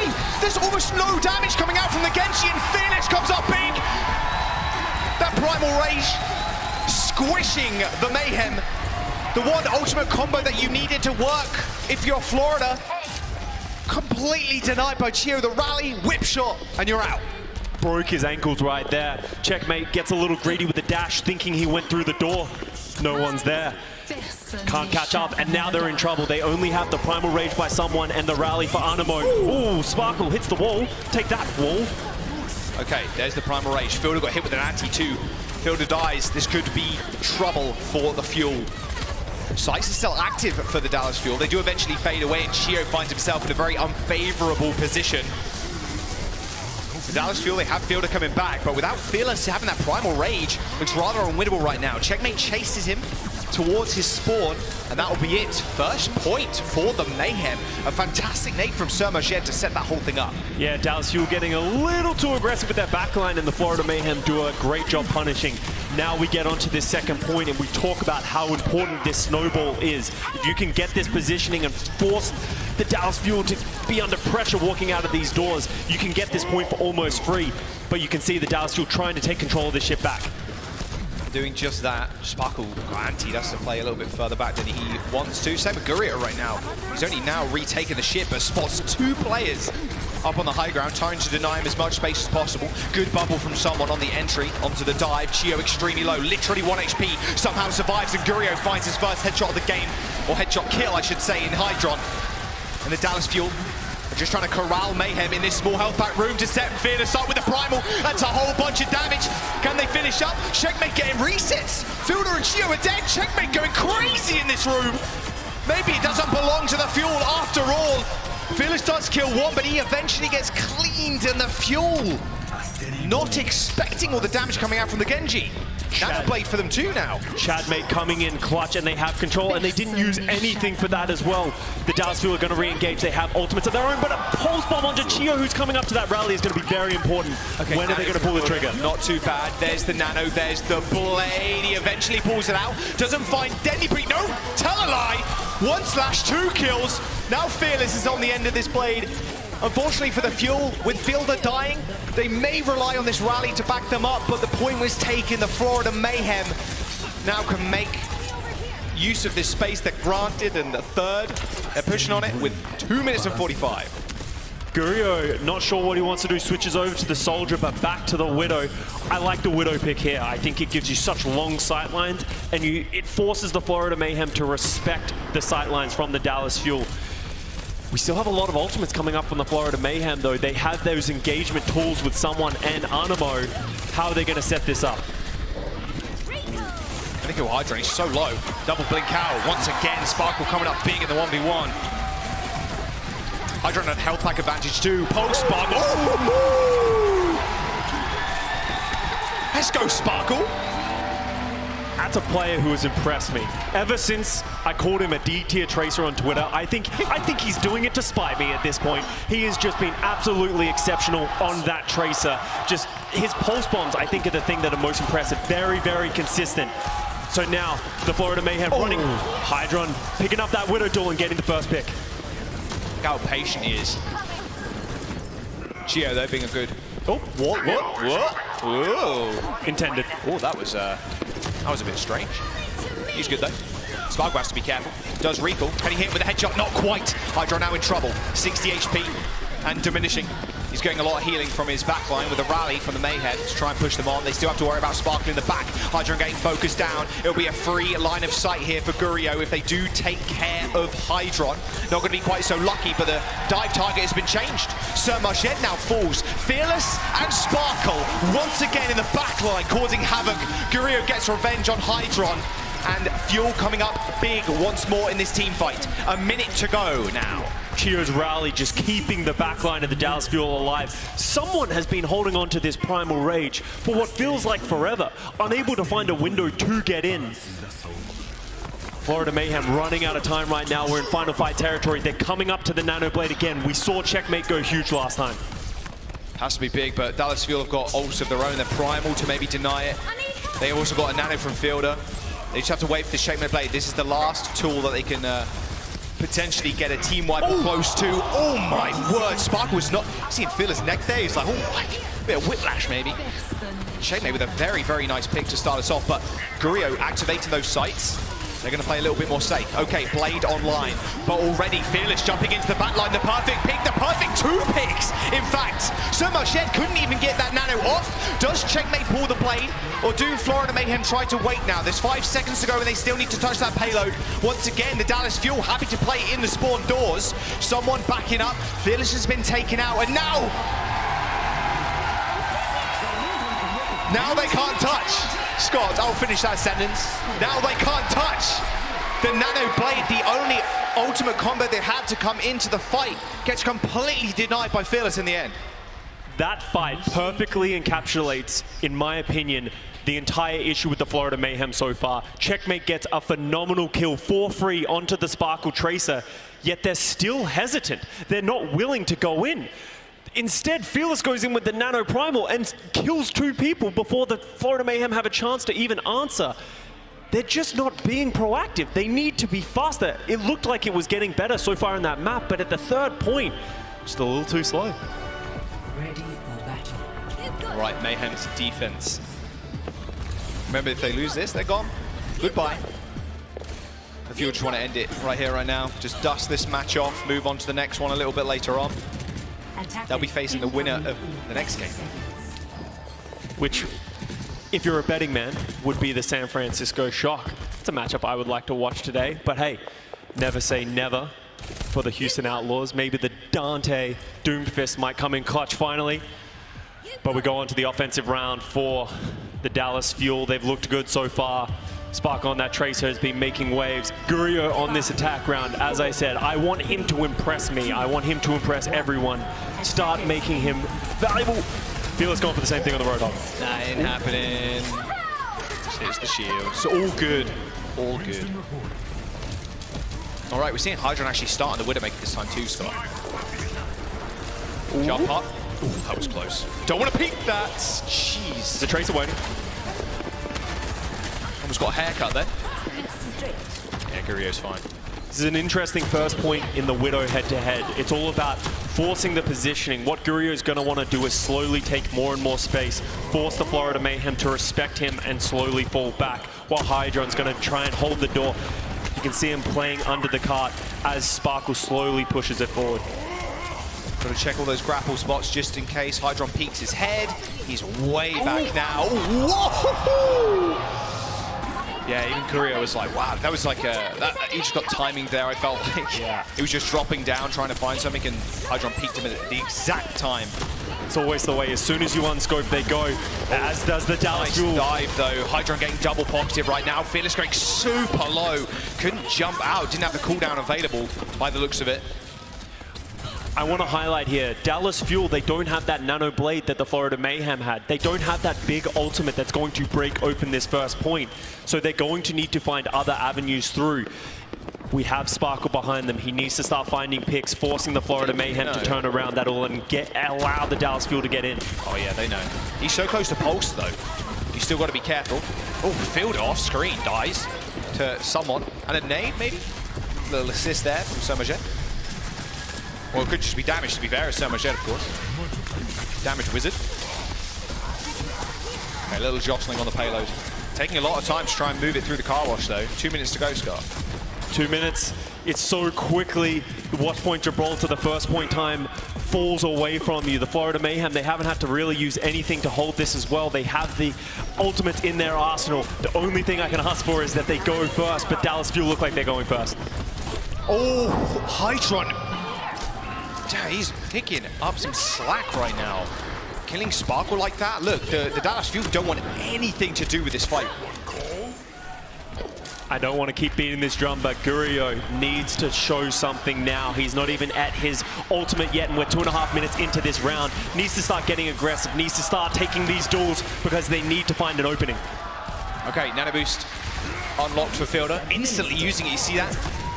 Nice little grapple shot, but Fearless is the one you want to look at. Ideally, Animo falls. Oh, nice little juggle, trying to get away from that sleep dart. Oh, Somerjet misses it. Now he's backed up into a corner. Fearless with a double kill onto the supports.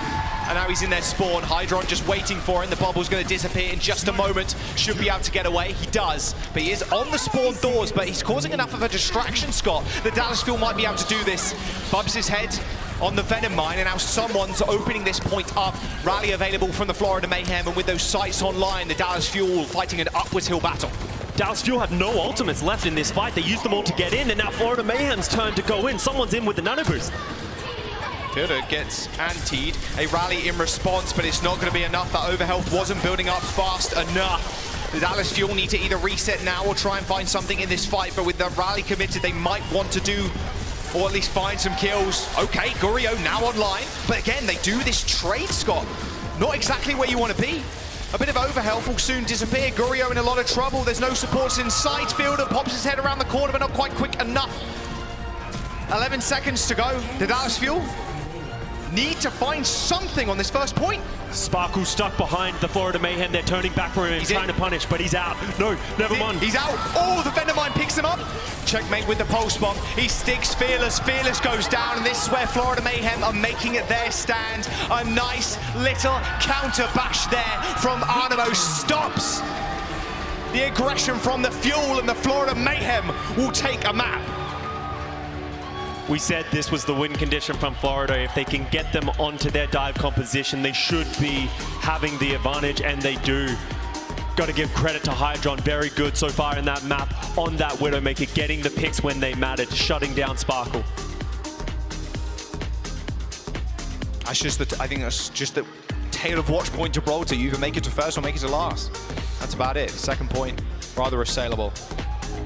The Florida Mayhem want to start that reverse sweep.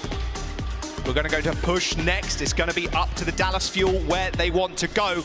We're going to jump to a break. Don't go anywhere. You're not going to want to miss it.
Florida Mayhem looking pretty tight, pretty coordinated, and individually talented as well. They got me sweating. Oh, look what's popular. Oh, he sees this there. No, he kicks him as well. Oh, Kevstinger's headshot. A kick and a headshot. This is why Grit is such a big player. Gets two. Nice. I didn't see him actually on the flank. The Zip Coalescence coming through to heal everybody up. J-Mag instantly goes down though. XC at the back.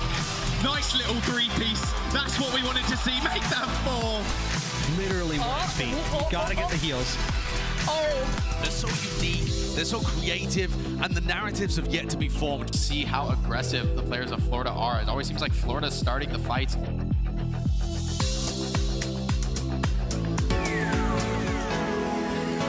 Welcome back. The reverse sweep is starting right now for the Florida Mayhem. Or can Dallas Fuel just close it out here? It is the Fuel's chance to choose a map. Scott, where are we going?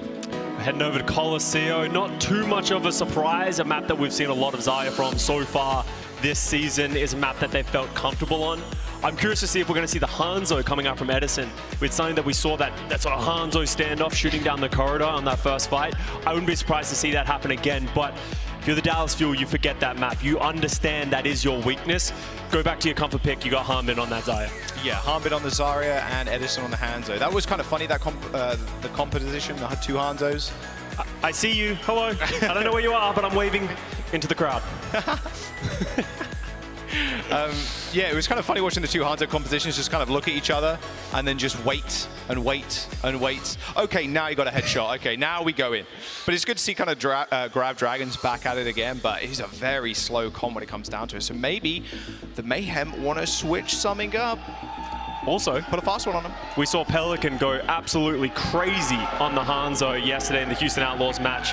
They could do that again. So I think if you're the Florida Mayhem, though, you need to use that as confidence, because that's the one thing I think they've severely been lacking in this matchup. Someone I want to see him play more aggressively. Now, Jack, let me pose you this question. Is there a world in which you see someone move over to that Xayah, not comfortable with everything they've tried to throw at it? Do you ever mirror it and feel comfortable in your own play? Ideally, you want to feel comfortable in whatever you're playing, right? That's the obvious PR answer, I think, of all of those. But I mean, I'd just rather go what you're kind of strong with. If they can run this like heavy rush, if the Dallas Fuel want to play the slower game with the Hangzhou sitting all the way at the back, waiting for the picks, if you just kind of run at them, just mess up that tempo a little bit, could be the kryptonite. In theory, it works, and we saw the Gladiators do that against the Dallas Fuel yesterday, but my fear is that it just did not work. We saw them do it on Lijiang Tower, and that map was not close at all. So if that's not comfortable, I definitely don't want to see them move towards anything massively different, but something has to change, because right now they've got their back against the wall, against the ropes, and they could be going home. Remember, this is an elimination match in the lower bracket.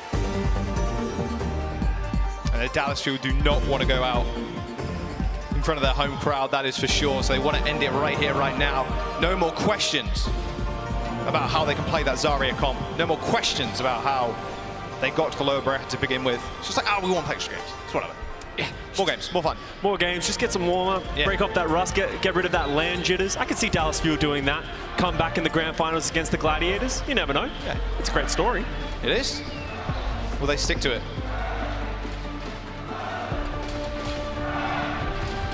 Colosseo could be our final map. Here we go. Want to see what they're running. Will someone go on the hyper-aggressive Winston or the Rhine? Not the ball. There's no way. There's no shot. Wait, we saw it last night. We actually saw, I believe it was the Hangzhou Spark, I think it was, who pulled it out. Bellisria. Bellisria? Oh no, it was Bellisria. It was Philadelphia Fusion. Philadelphia Fusion played the ball, yeah.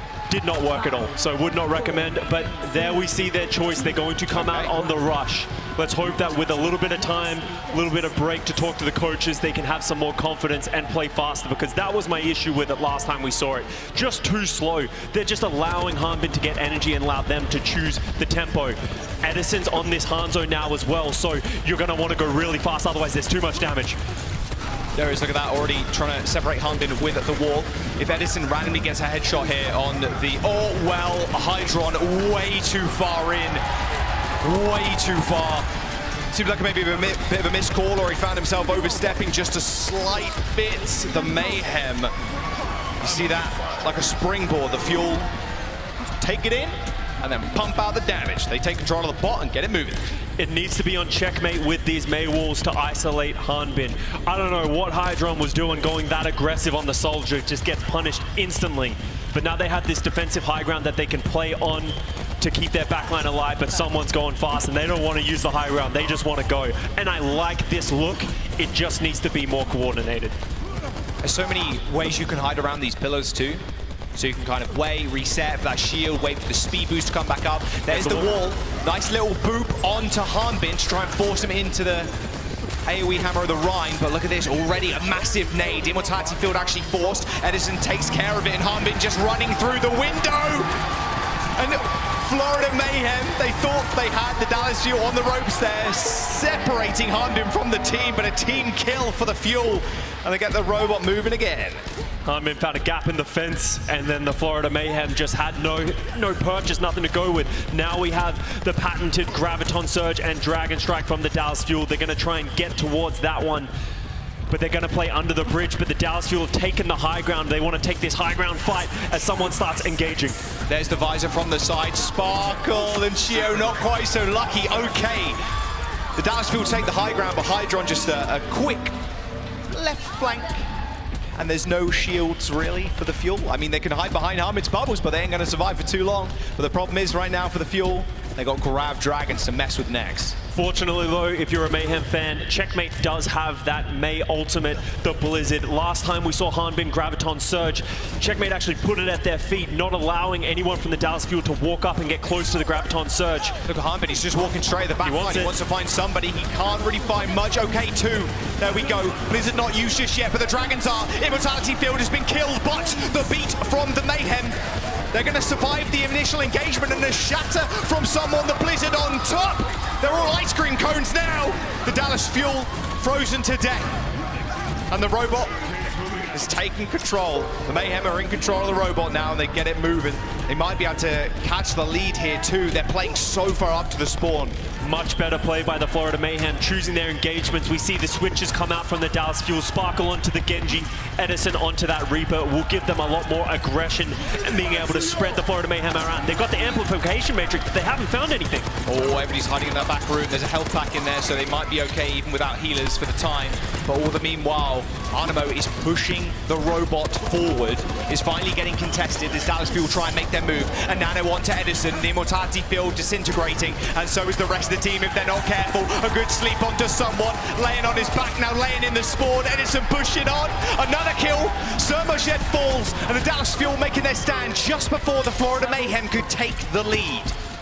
Great reaction by Dallas Fuel against that amplification matrix. They hide from it, and then with the aggression from Florida trying to get value out of it, they spring backwards, run over them with the nano boost onto Edison. Dallas Fuel, not many ultimates left in the tank though. Sparkle is getting this blade exceptionally quick, but Hydron with another visor. We saw him close out the fight with it last time. Visor for Hydron, there's no window to go behind, but look at that, the Dallas Fuel responding, kind of going straight to the backline already. Surmojet cut in half. The Dallas Fuel trying to do more, but a very quick response from someone there. Notice Sparkle was low in the backline, put his shield up so he couldn't get healed. And now the Florida Mayhem trying to clean up the stragglers. Hanbin with no bubbles left, but all the meanwhile, by the way, look at that. Someone's moving the payload. Okay, you don't want to let Fielder run away with this one. They get quite a distance. That was like a good 10 meters or so. That might seem like nothing, but that was a very important play by Fielder, recognizing that the fight was lost and just getting that extra play. That's 13 meters extra. The Florida Mayhem must push it if they want to get the advantage in this match. And we also have the Graviton Surge and the blade coming in from Sparkle. Wealth of ultimates to deal with it. Someone's going to have to drop this hammer and drop the Dallas Fuel. I don't think they know Edison is behind them right now either. There's the blade. Beat can be used. Nice pin. Long pin too. The bubble disappeared before Sparkle impacted the wall. And now someone setting up for a shatter. He does get grabbed. He shatters the front line of the Dallas Fuel, and Animo with 2 kills. He was in the grab, but it didn't matter. He's there stationary. All he was just shooting as like a small turret. The Florida Mayhem now getting the payload going again. The Fuel, maybe they touch just before they take the lead, but it's looking quite unlikely. Someone coming up enormous. shutting down that blade and then getting the shadow onto Edison. They don't want to let the Dallas Fuel get close to them as well. They want to get this checkpoint gun. They've nanoed Sparkle into the backline. Yeah, they had to do it before that payload actually got that checkpoint. It was only a couple of meters away, or I think it was a couple of meters away, but checkmate on the side. The Dallas Fuel, their attention was turned to that payload and Fielder ends up dying. He's bombed into the Iceman, but Edison once again, how does he find value like this with no support to back him up? A Death Blossom from above takes care of the Immo field and the rest of the team. The Dallas Fuel still fighting on the point, but it is only Animo, the pesky Lucio, they flick him away, and the Fuel once again regain control of the bot. 1 meter separates them now. And that we go back to when Fielder was on that cart. That's the only reason they are still in the lead right now. And the time is ticking down. Less than 2 minutes remaining, and Dallas Fuel is pushing it back towards the Mayhem, but they're out of ultimates. And Hydron once again with the Visor. How are they going to change things up? Because last time Dallas Fuel went through a grinder. Visor's been used already, sitting in the Immortality field and the healing station. He does manage to escort himself away, pops his little head out, takes care of Harbin, who is low. The payload is still moving, a couple of meters to go. Can Fielder get the checkpoint? He can't quite get it. Someone takes care of him. The Dallas Fuel still with a little bit of time left to defend. Remember, they are in the lead. It might just come down to overtime here. The Florida Mayhem, they have a lot of ults coming online though, Scott. Deja vu again. We're taking the exact same fight just 2 minutes later. Hanbin with the Graviton Surge, Sparkle with the Blade, someone with the Shatter. They're going to have to come up big again. Someone made magic last time. He needs to do it. Sparkle's already in. He's already popped the Blade. The beat has been used to stop that damage, but Sparkle gets away with it scot-free. A beautiful ultimate from Sparkle, forcing out that beat from the Mayhem. Now they can't use it for the Graviton Surge.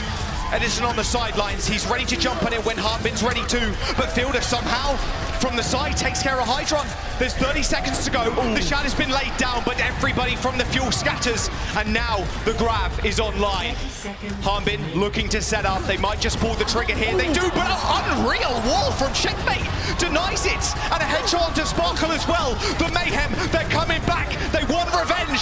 The Blizzard is good, separates Harbin and the rest of them from their souls. The Dallas Fuel lose control of the bot in the last few seconds. Checkmate, absolutely incredible on 3 different plays. Drops the wall so that Harbin's Graviton Surge hits it, and that shuts down everything, and they're able to bounce back. Now Florida Mayhem, they only need to make it 4 more meters to get the lead. There's a beat for the Fuel. They got a Nano, and Edison's coming out with Death Blossom. If history repeats itself, the Dallas Fuel should be good. Nano onto Eddie. Death Blossom in the back. Surmajet runs away. They just hold S. There's no Immortality field, but there might not be much Edison left. The Mayhem are coming back. They managed to just hold on their supports, but the Dallas Fuel making sure they're ripping their chances away of coming back in this series. Overtime ticking down. The Dallas Fuel have done it. They eliminate the Mayhem. 3-1 in front of their home crowd. The Florida Mayhem made good adjustments to catch up to the Dallas Fuel, but it just wasn't enough. Dallas Fuel showing expert composure like they do time and time again, able to hold on at the last second. Great job by the Mayhem to disengage from that Edison Death Blossom, but it just wasn't enough. The damage was done, Surmajet was isolated, and the Dallas Fuel take the match. The rank 2 seed coming into the kickoff clash, they got knocked down to the lower bracket quite early. People didn't expect them to be in this position, Scott. But it doesn't matter anymore. They are moving on to a match later on today. It's got to feel good. Big confidence booster. They know that comp so well, and it's paying off. Now you're waiting to see who you're going to play next, the Houston Outlaws or the San Francisco Shock. There's rivalries in both of those matches.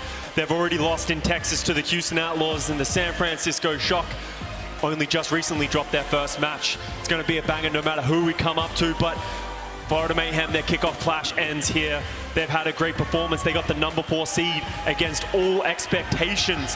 They had a great match. They pushed Dallas Fuel to the edge in this match as well. You got to go home happy if you're them.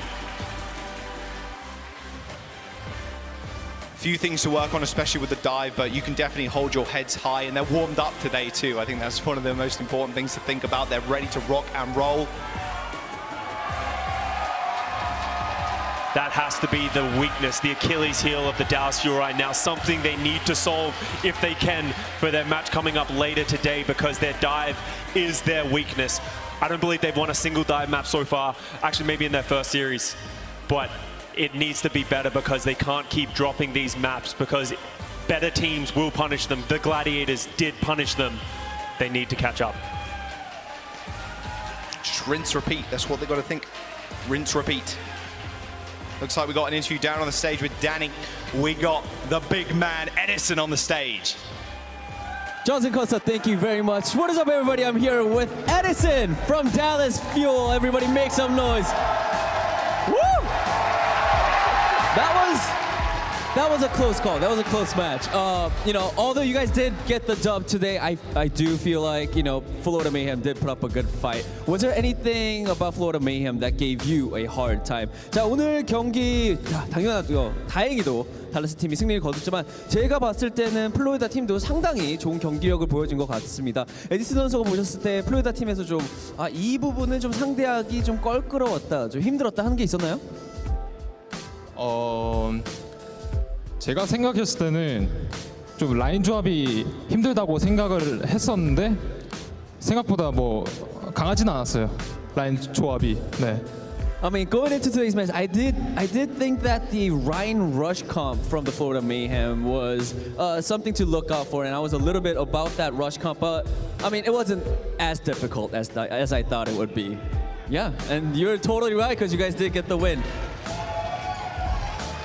Also, I mean, Dallas Fuel, I think, if we think about Dallas Fuel right now, I think the first thing that pops into my head is your Zarya Reaper composition. You and Hanbin's, just that teamwork is just immaculate. I'm just out of curiosity, do you guys do any like special training between the two? Do you guys do anything special? 자, 두 번째 질문은 오늘 아무래도 달라스 팀을 얘기하면 이 자리아 조합을 얘기를 해야 될 것 같아요. 아무래도 그게 제일 센 조합이기 때문에 달라스 팀이 제일 기용을 많이 하는 기용을 많이 하는 조합이기 때문에 에디스 선수랑 이제 한빈 선수랑 이 팀워크를 위해서 좀 이렇게 스페셜하게 뭐를 좀 하는 게 있나요?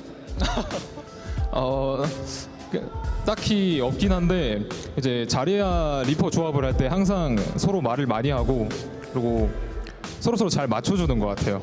딱히 트레이닝 같은 거는 없어요. 네.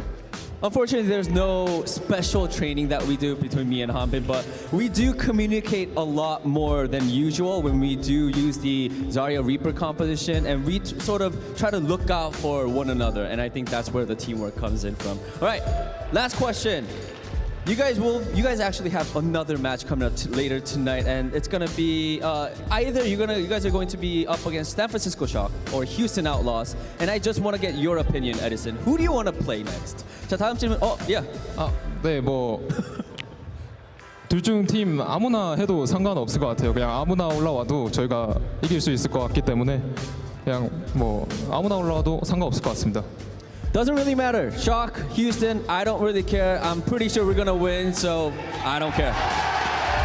My man! Everybody, give it up for Edison. Thank you so much. That is all I have down here. Costa and Joss, take it away. He doesn't care. He does not care who he faces. He's going to beat them to a pulp regardless. He seems mad, and deservedly so. Took that loss to the Gladiators yesterday. The Dallas Fuel have bounced back, and Edison just putting on an absolute show today on that Reaper, proving why he is the best Reaper we have in the game right now. Yeah, just disgusting multi-kills. And I wonder who player of the match is. Can anybody make a guess? Of course. Might be Edison. Just maybe. Of course it is. Player of the match is going to be Edison. I mean, that to start off the series. You cannot ask more from Edison if you're a Fuel fan. He just seems to get so much value from the Death Blossom so often, and it's actually such a difficult ultimate to use when you're in a meta where you have an Ana who has a sleep, a Lucio who has a Death Blossom. He just finds his windows perfectly, and the entirety of the Dallas Fuel play around it. Hanbin's bubbles always on point, but just the numbers speak for themselves. Only 2.8 deaths per 10 minutes, and then everything on top of that, 2.4 Death Blossom efficiency. Every Death Blossom, he gets more than 2 kills on average. That is absolutely bonkers. No one is even close to matching that right now. Absolutely ridiculous performance, and the Dallas Fuel are going to need him to keep this up. Death loss and kills per 10 as well. Look at it, almost 7. Like, that's insane. And compare that to the final blows per 10. Like, it's ridiculous. Ridiculous amount of damage. Right. Whew. I think I'm warmed up. Yeah, feeling good. I think Edison's warmed up too. Jesus, remember, they do face the winner of the next match, the Houston Outlaws versus the San Francisco Shock, Scott. It's going to be a close one. As I said, he's got a grudge match no matter who he's going up against. And I don't even think him or the entirety of the Dallas Fuel care. They're going for the win. They're not trying to make it far. They're not trying to just, get a couple more wins. They want to win the entirety of the thing. It doesn't matter who they have to beat. They'll beat everyone. I think they want to face the Outlaws to get revenge. Probably. I think. Outlaws defeated them 3-0 last time they were on land, so we'll have to wait and see who wins that match. That's going to be up next. Don't go anywhere. San Francisco Shock, Outlaws, coming up next. The Overwatch League is brought to you by Upper Deck, the official trading card of the Overwatch League. And by TeamSpeak, the official voice supplier of the Overwatch League.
Welcome to our first game break. Today it is day number 3 in our kickoff clash. Zoe here, joined by Reinforce as well as Necro, which is coming in remotely to break down all the action. So, talking about the game we just got to see, I mean, Dallas Fuel, they came out strong out of the gate. The Mayhem looked baffled, taken aback in that very first round. However, they seemed to warm up later on, and Reinforce, you said that may have been on Coliseum one of the best, if not the best, losing performances you've ever seen in the Overwatch League. Yeah, I mean, okay.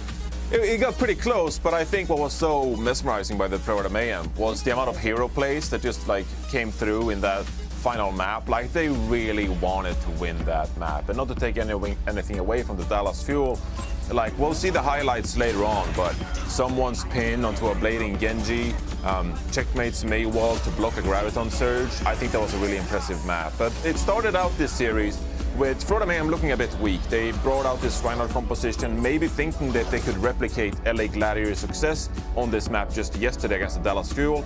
And as we headed towards Midtown, Florida Mayhem trying to do the old faithful, putting Hydron on the Soldier, 76, and providing some nanos to him so he can maybe get the team going.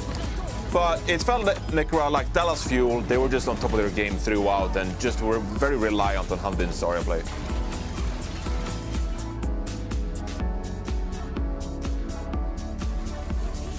Backrock. Oh, sorry. Hi. Yeah, would love to talk a little bit more about this match here. Sorry, I mean, my bad.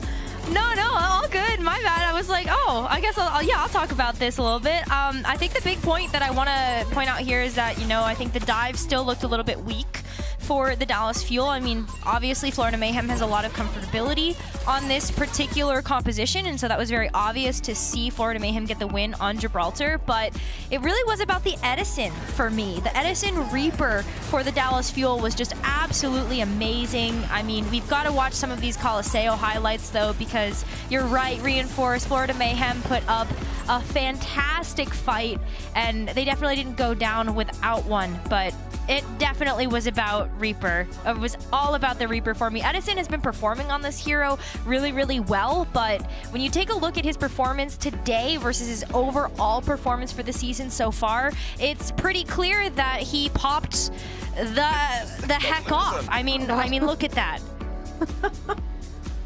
That's nuts. That's crazy.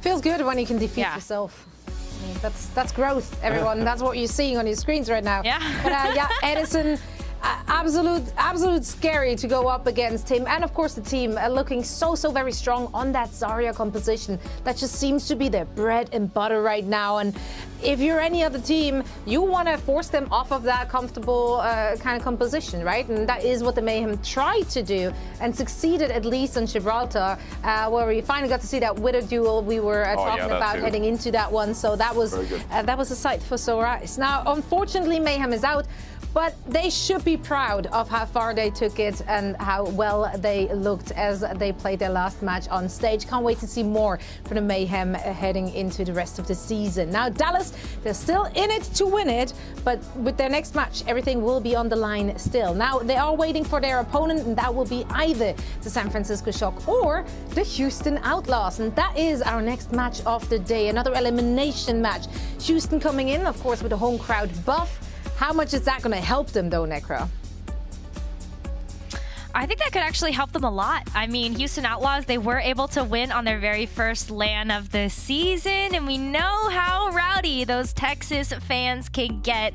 We love you guys. But I think the big thing here is actually that because if Houston Outlaws can keep up this aggressive pressure they were able to put on yesterday with the Moira and the Doomfist, we saw how San Francisco kind of topple over to a play style like that from the Atlanta Reign. And so can they actually bounce back? That's what I've got my eyes on moving into the series. Did you see that? She said she loves the Houston Outlaws fans, and yet only the two of us were the ones to predict the Houston Outlaws. What's going on with that, Necro? Why didn't you predict the Outlaws then? Hey! You love them so much. Come on. Okay, hold on. Well, you know what? Because I just... They've let me down already, okay? And my predictions have been wrong about them. That sounds like an Outlaws fan, all right. Yeah, so there you go. I feel with you. Like it was a tough one to predict, but honestly, if I'm only basing my predictions on the performances from both of those teams, which we saw so far in the kickoff clash, only in the kickoff clash, Houston should be winning this. Yeah, I mean, I think that's a really good point. They were strong and they were flexible as well, and they showed us more versatility than they have ever before. So I got faith. I mean, they've looked. I was gonna say shocky, but that would have been too far. It's shaky so far. Questionable performances against both Washington Justice, dropping 2 maps, right, and then losing to the Atlanta Reign as well. winner goes on to play the Dallas Fuel. If you come out of this matchup, if you're the Shock, like, you gotta be on top of your A game. I mean, you're in the elimination match already. And you need the entire team to step up. It can't always just be proper on this Tracer, right? Especially if you even advance in this series and go on to face someone like the Dallas Fuel. You would have to have the entire team, like Hilo, we talked about him quite a lot, about the Soldier and the Widowmaker play from him, Finn on Diana, for example. So this is a Shock squad that is capable of more. And if you want to win this tournament, they'll have to step it up pretty massively, in my opinion. Yeah, I mean, Houston has the added, how do you say that? What's the word? The English word. I'm asking the other forerunner in the bus. That's great. The added motivation. That's the word I was looking for. They got the added motivation of wanting to have another Battle of Texas, or for Texas. I don't know, but there's a battle and it's happening in Texas against the Dallas Fuel in the next round. What a banger of a match that will be, and at least one of the team wants the revenge, so that will be such a fun one. What a treat that will be for us, but for that, the Shock needs to lose this game, and I'm pretty sure they got other plans. Now, we are ready to get things started. For now, we're going to head into a very quick break, and then we're heading back to Texas.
One team already knocked out.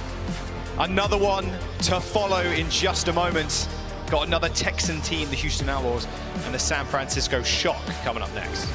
This is going to be a banger of a match. The San Francisco Shock having a dominant kickoff clash, but faltering so far in the playoffs. They have not looked clean, almost taking a loss to the Washington Justice and then falling to the Atlanta Reign yesterday.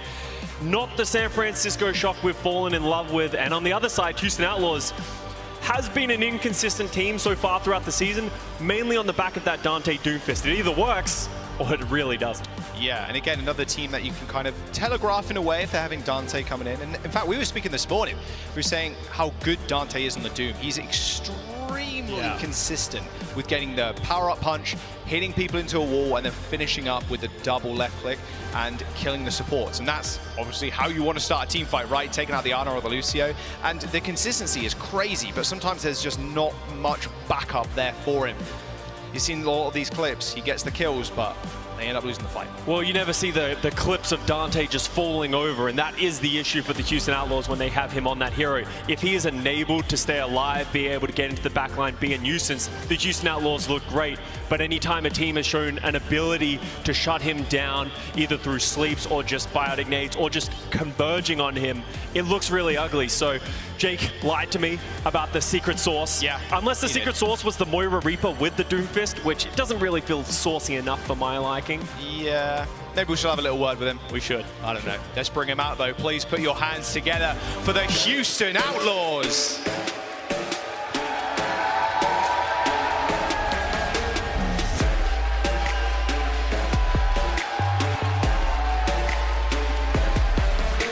The player coming out first, that's what you've got to keep your eyes on.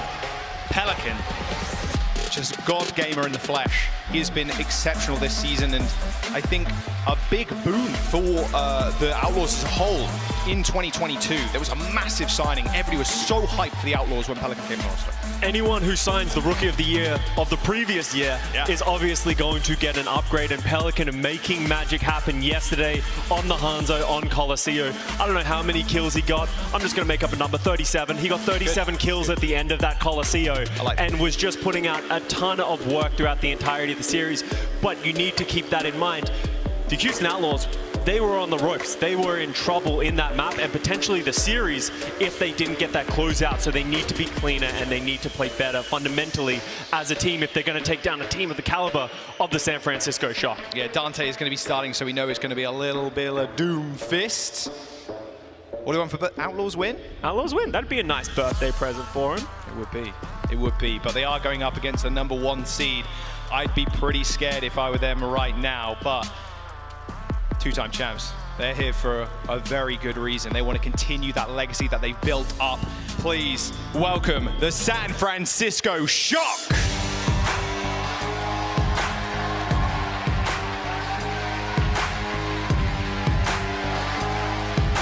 It's a vibe. Another team that has picked up some crazy rookies. Proper, already in a lot of people's minds as the Rookie of the Year. He put on some of those performances against the Washington Justice. He was the catalyst that led to that reverse sweep against the Washington Justice. But that is my point for the Shock right now. They need to come out quick out of the gates because so far they have lost the first 2 maps of both series that they've played in the playoffs. They need to be able to start strong, and it does begin with Proper. He went amiss in yesterday's match. We have him as slated as the MVP so far in the league, but he didn't really have that performance yesterday, and it needs to go to everyone else as well. Violet on that Lucio had a brutal first map and a brutal series overall. A hero he's not that comfortable on and hasn't put that much time into, but he has been fine so far throughout the season. Yeah, compared to a lot of Lucio players that we have in the league, switching over to that role, you need that Lucio for every comp pretty much, unless you're running the Brig. Collusion starting lineup as well. I have a question. Do you think there would be a chance that we'd see the Doomfist from Collusion to match Dante? He's shown a willingness to play it in the past, definitely more comfortable on that Winston, but we know he's an 8'7" gaming warlord who can play anything and has the confidence to play anything. If anyone's going to match Dante, it's probably him. Violet's Achilles heel is that Doomfist, that's all I'm saying. Yeah. Got a couple of beats interrupted the other day, and it was in the hands of the Doomfist. Same with Finn. A pick that the San Francisco Shock have been moving more towards is the Moira. And the Moira is very susceptible to the Doomfist because that punch can cancel that ultimate, a very crucial ultimate in the composition. I'm curious to see if the San Francisco Shock, knowing that the Houston Outlaws are going to play more Doomfist, if they're going to rely on the Ana. Ilios, our first map. Another team's going to get eliminated here. And the winner will face, of course, the Dallas Fuel a little bit later. Will it be the battle for Texas once again? or will the Shock, the number 2 seed, face number 2nd seed in the Dallas Fuel?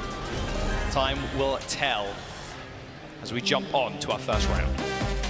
And we're heading over to Lighthouse. This is a map that has been quite strange because some teams have preferred to play the Echo. We've had some teams who have liked to play the Doomfist, prefer to play the Winston.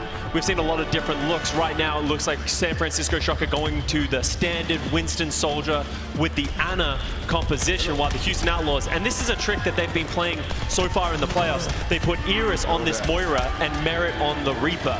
What this allows them to do is just play incredibly fast, because in this composition of the Houston Outlaws, Pelican will move over to the Tracer. Who do you target? Who do you focus down? Everyone is so survivable, so it makes it hard for the San Francisco Shock to find a target. He's got to follow up on those nades. Finn has to hit some crazy bio nades. Force Iris to use that, Iris to use the fade. Hopefully take care of the Moira. You don't want them building up that coalescence first, that is for sure. How are the Houston Outlaws going to get on this high ground? You can see Finn and Kilo standing proudly on the high ground, going to be shooting down, having the time. Dante can get up there, but the rest of the team might struggle. They can use the seismic slam to get on top, of course. Point unlocks. The Outlaws just rush to it. Yeah, they want to avoid the high ground and the spam as much as possible. The point's going to get taken. San Francisco Shock and get it for free. Now comes the counter-attack, though. Proper already 50% towards that pulse bomb. He has been farming right now. Dante is antied, and he should be... Yeah, he's more than fine. This looks to be the Outlaws' strategy, but Pelicans getting rushed down by Proper, putting on great form, but Kilo goes down. How does that end up happening? A Soldier versus a Lucio. Nice little boot kill, but Violet gets a little bit of revenge. Good sleep onto Dante to stop the aggression, but the San Francisco Shock losing a main damage dealer is a bit of a problem. But the Outlaws losing a healer, see even more so. Look at this, San Francisco Shock running forwards, nice pulse bomb, but Merrick getting away with his life. Pelican ends up falling over. Proper pulse, Finn, Nano, point swarmed by the Shock. Pulse bomb went a little bit wide, but Dante's still going low and he's antied.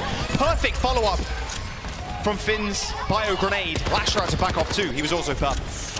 They need to fix this issue of Iris dying first. He is the Moira. He needs to find a way to stay alive. He is the primary source of healing. If he dies, the rest of the Houston Outlaws will shortly follow. They're going to play a unit. They're going to rush to the point again, leaving Finn and Kilo on the high ground, but the Nano comes out on Kaluge. Nano boost on Kaluge. This is exactly where he wants the Outlaws, all on that point, so he can earn that primal in a blink of an eye. Nice response, though, from the Outlaws. They do end up using the beat, but Pelican goes down to Kilo. Iris, fade, forced. Late beat for the Shock as they now make the execution. Iris in a whole lot of trouble. Like I said, as soon as you burn that fade, Scott, it's basically all over. And a fantastically timed beat there from Violet at the very end of the team fight. So Outlaws, they have nothing left in the tank. As much as the Houston Outlaws are getting to point and forcing it a little bit, if they don't deal with this threat from Kilo and Finn on the high ground, they are going to slowly bleed out. It's going to be hard for them to win the overall team fight. And you can see the San Francisco Shock already ticking up 50%. Clue's got the primary. Got to be Iris already. The fade has been forced and Lastro's on his own. Can't support his Moira. Iris luckily has the coalescence and he unleashes it, but Kilo's tactical visor is going to keep Iris in check. He picks the wrong angle, trying to heal the rest of his team. Dante putting up that power block to stop the damage coming through, but it doesn't matter as soon as that fades away. So does your life. The Outlaws do end up capping, stopping a couple of percentage points for the Shock. Instantly recap. And that's going to be the theme if they keep trying to do this. They now have the Merit Death Blossom. He can make magic work if he engages with Dante. If he can get onto the high ground, maybe punish Kilo and the Ana on the high ground. Goes a little wide. Yeah, Shock are out of tools though. They have nothing left in their arsenal. Houston Outlaws, this should be their fight to take. Well, they've got to do something. They've got to get on the point. They do just that. One flip, another free flip. Okay. Now Merritt taking the high ground. You've got to be careful if you're below them. There's one. Merritt gets booped in. There's another one. Dante following up on the kill to Finn. Proper kills Pelican in the backline, but it don't matter. Shock already dead.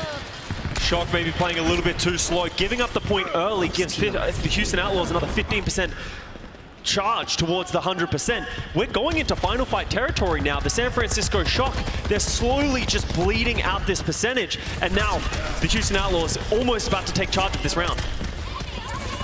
Shock at least have this pulse coming up. They got the nano in the back pocket, and Violet with that beat. This beat has to be big. Activating lane, you should be good. Nice force of the fade by Kalush, but can they follow it up with any meaningful damage? A punch into the wall. He's trying so hard to kill Iris, but the beat is going to make it impossible. A three-man stun punch into the wall, but still no follow-up from the San Francisco Shock. The pulse bomb could be big. Proper's got to hit this. It could be all over if he doesn't. A nice stick. Dante dies. The Shock still need to touch the point as OT needs to be triggered.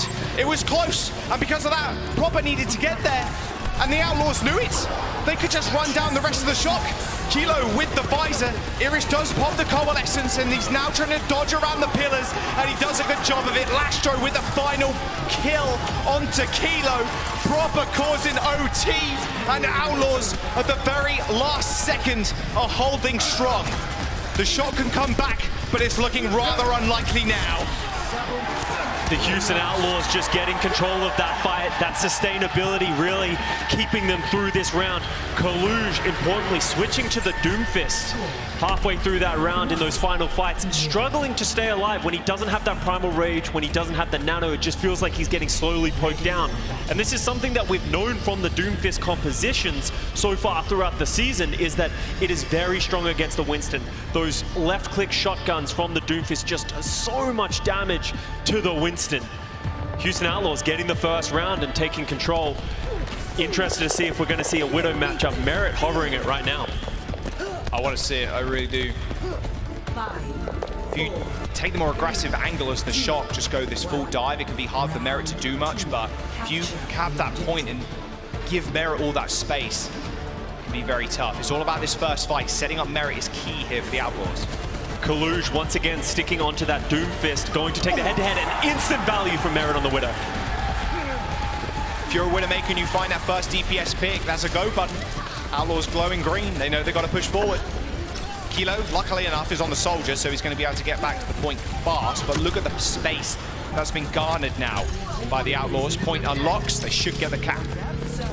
Big plays by Merit, making his presence known, because the San Francisco Shock, they're all going into the left, but Kilo gets him with a helix across the map. Wow, a little bit of revenge. That's what you like to see. Dante gets put to sleep. His power block is up, but he's instantly killed off. Nice punch by Kalush there. Stops that power block from going on.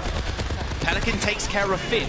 So Violet's now solo healer on the point. Well, solo healer. Kilo's got that healing station down, healing up the rest of his team. 1.5. That'll do. You see the value of the Ana there from Finn against the Doomfist. If you hit that sleep, your team is able to converge around and Biotic Nade. There's almost nothing you can do at that point. Merit switching over to the Sombra. Wow, a hero that I do not like. I will just be honest, and a lot of people don't. It's hard to get value because of how much you're outside of the fight. You provide a lot of cycling, but hack onto Finn. Nice dive, but Finn just backs away. A nice little double stun there onto Finn and Violet from Dante, but can he get much more? Nice pulse, instant punch there, stops that damage, resist from going through. The San Francisco Shock replying kind with a beat, and Kilo just gets focused. It's a nice beat by Violet, but these hacks are actually been pretty well placed. They're following up perfectly. The problem is the Shock are still in control. Lastro forced to burn this beat to try and find an inch into this fight. The San Francisco Shock have a comp that can come back so quickly. Pelican now chasing down Finn. He has the nano. They eventually kill him, but with Kilo coming back, he's able to stall for a little longer. 55% now to 20 billion. Houston Outlaws and Merit making that Sombra work. He's actually charging an EMP incredibly fast as well. He might have that one for this upcoming fight.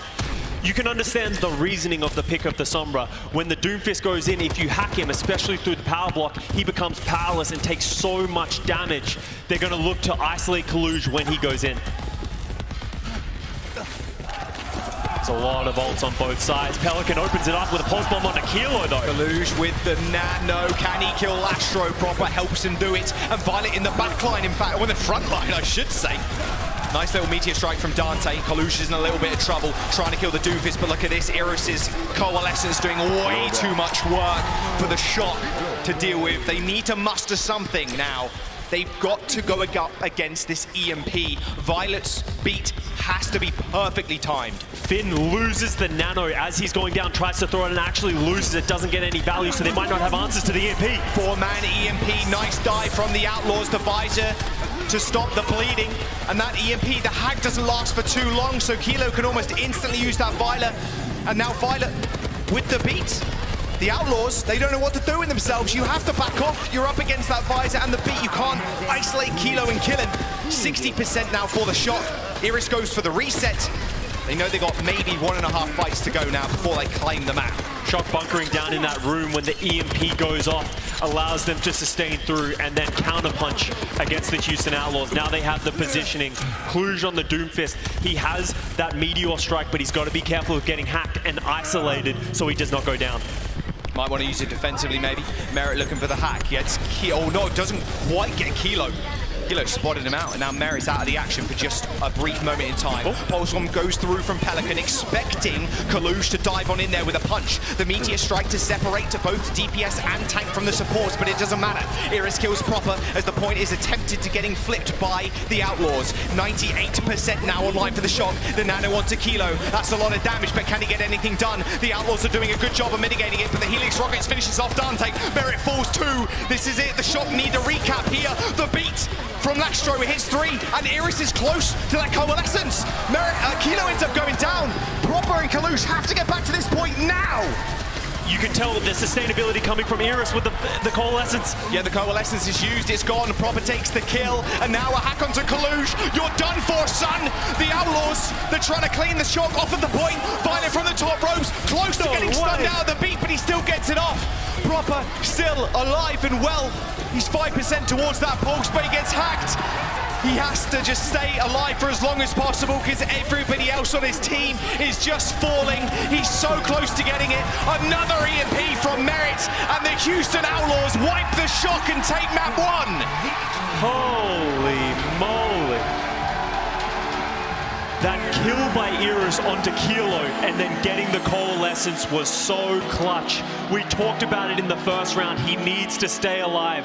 Putting that to another level in that round. Stays alive, stays on the point, and able to sustain the San Francisco Shock and get that final map win. You may have not liked it, Scott, but that Sombra looked good for the Outlaws. Those EMPs, those manual hacks, looking rather clean. Do they kind of stick with this? Not sure. The Shock get their chance to choose the map coming up next. So we're going to pick something more in their wheelhouse. We're going to jump to a break. We'll see you guys after this.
Please don't let me in. Please don't let me into my zone. I just need some time of my own. All these people trying to get a conversation. You can conversate to that tone. My gut eye on that throne, yeah. So I'm never alone, yeah. All these people trying to box me in. I'm at my weather, it's on, yeah. Now they ask where I'm at. Making hits that line back. I'm MJ, I'm 2-3, man. I just need some time back. I'm zoned in like defense. My life gone, no recess. But I live my best one, so I got no regrets. So I'm gone. Finally back in my home. I'm working like so much, they swear I had me a clone.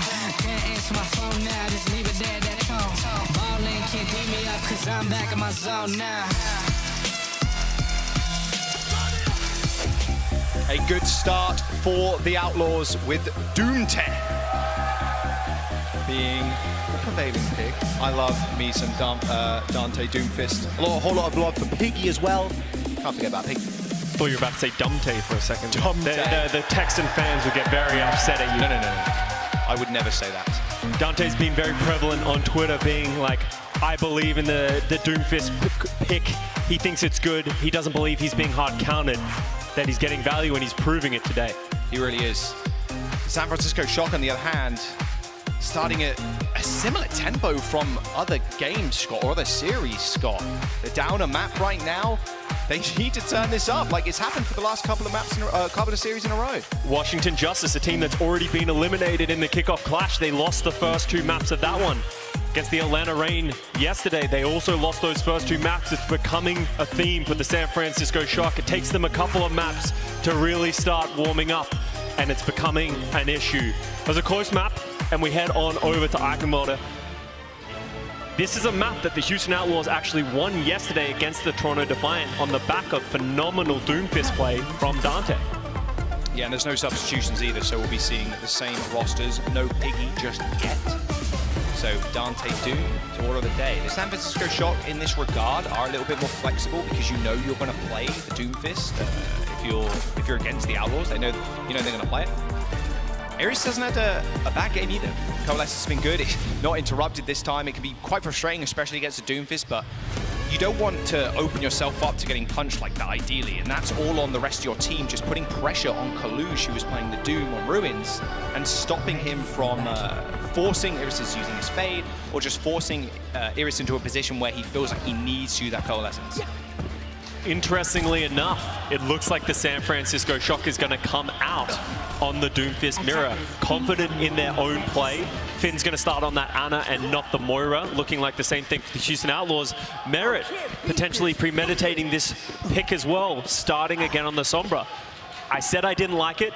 I think it's very cyclic in a way. It feels very hard to get out damage, but if you can get values from the hack like he did on Ilios, then it can be a good pick. Can be. The EMPs are pretty good too at setting things up. Just got to make sure the other team doesn't have anything like a beat or an advisor, to be fair, to stop the aggression. Little jump shot from Pelican. Doesn't find anything. They didn't find anything either. But it's now about Merit setting up. Good read by the Houston Outlaws with Merit on that Sombra.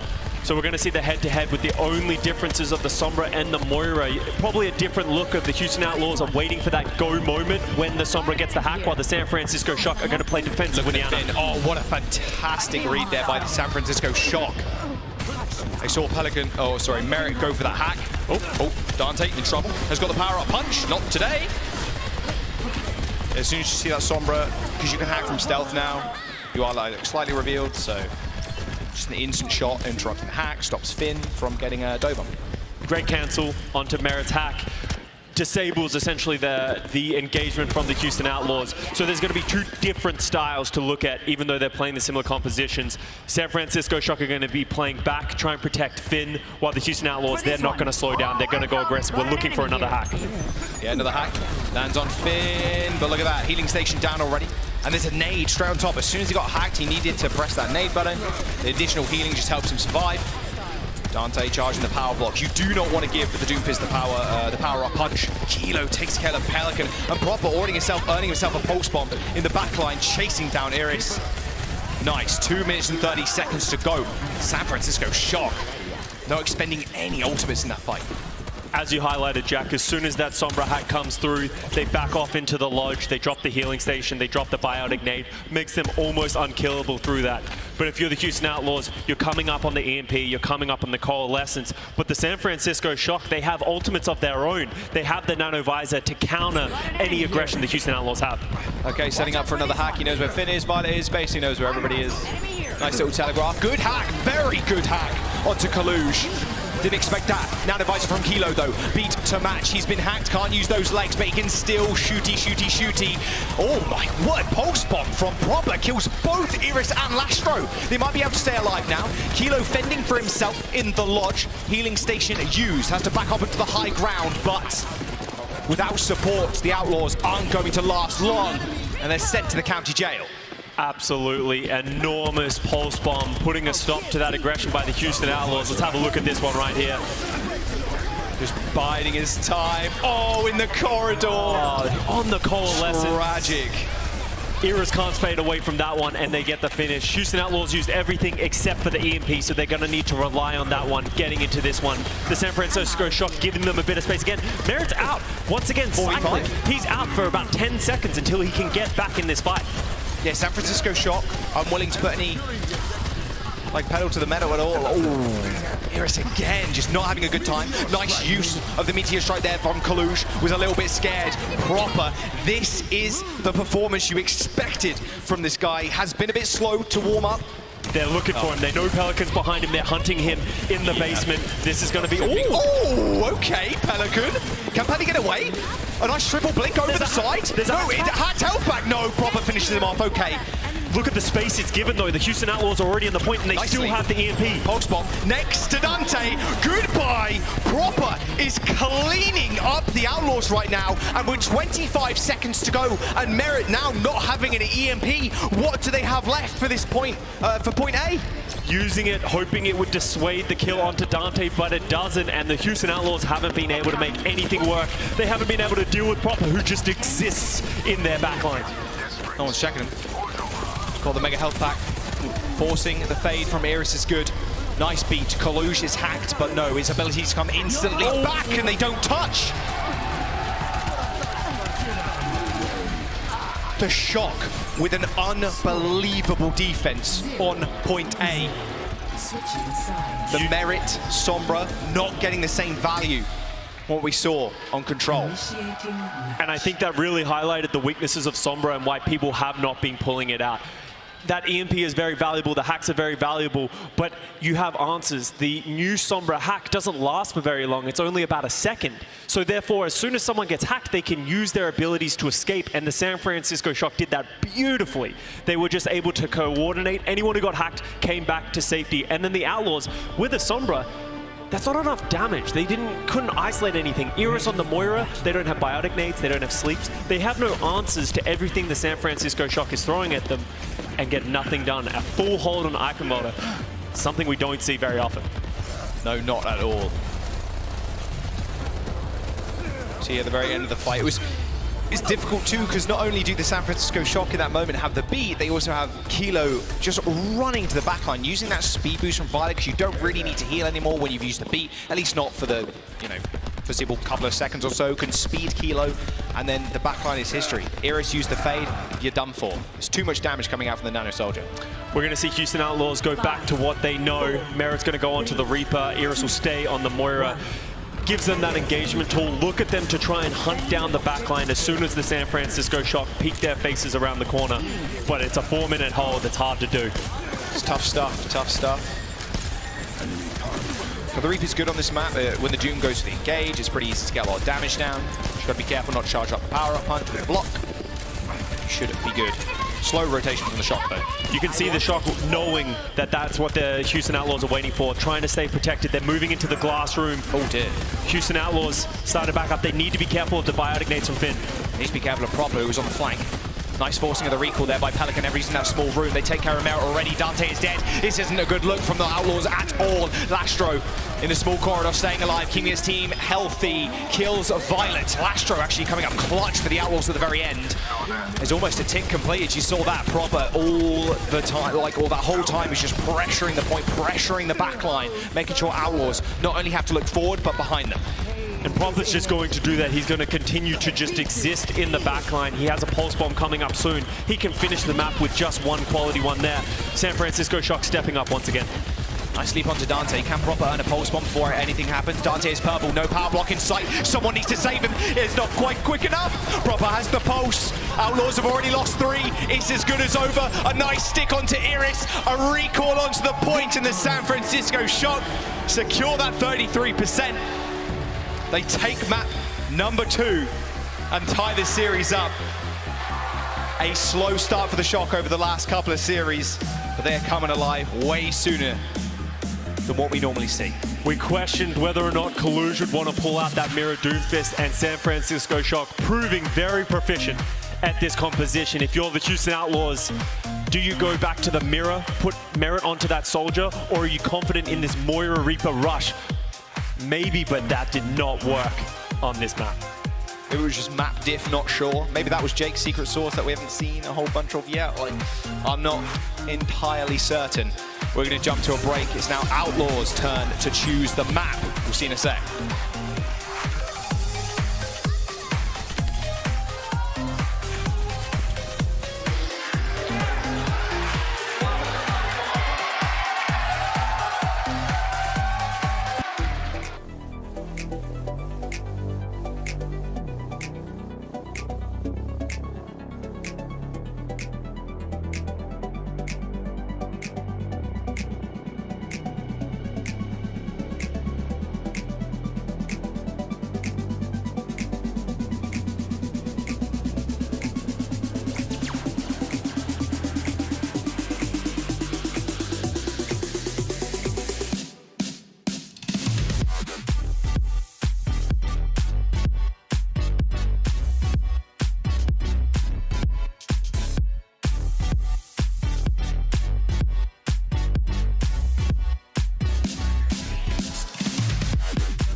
said lightning doesn't strike twice has never met the San Francisco shot.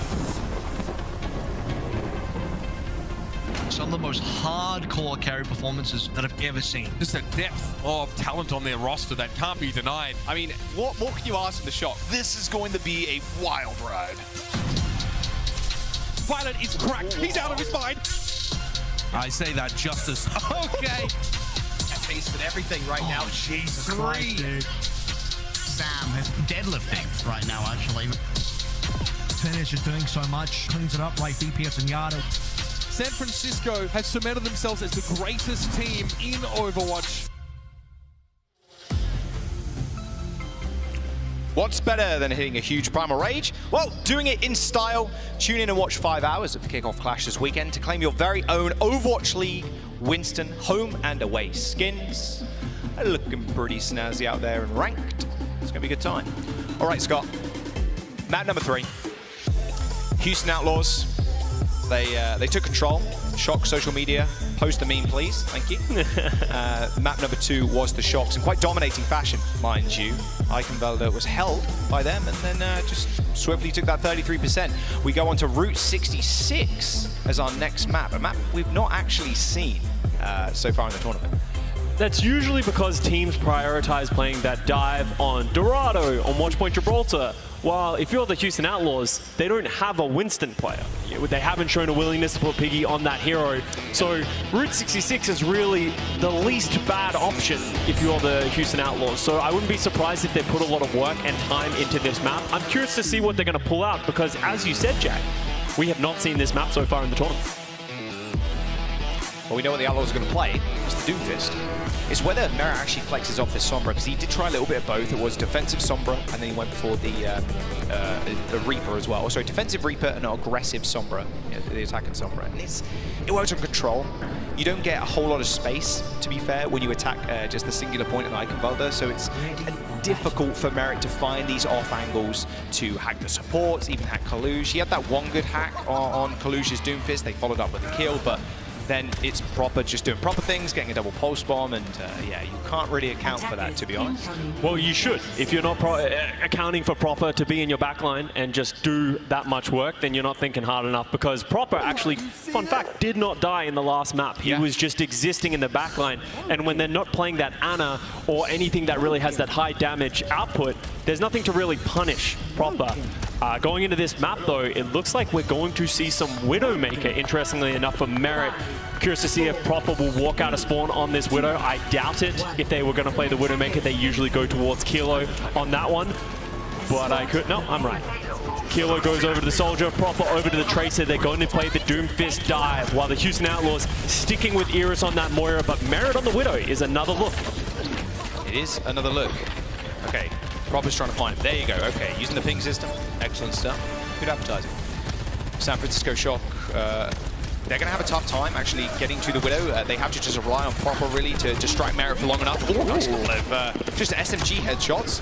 Bit of dishonest play, but ooh, yeah, no recall, no problem.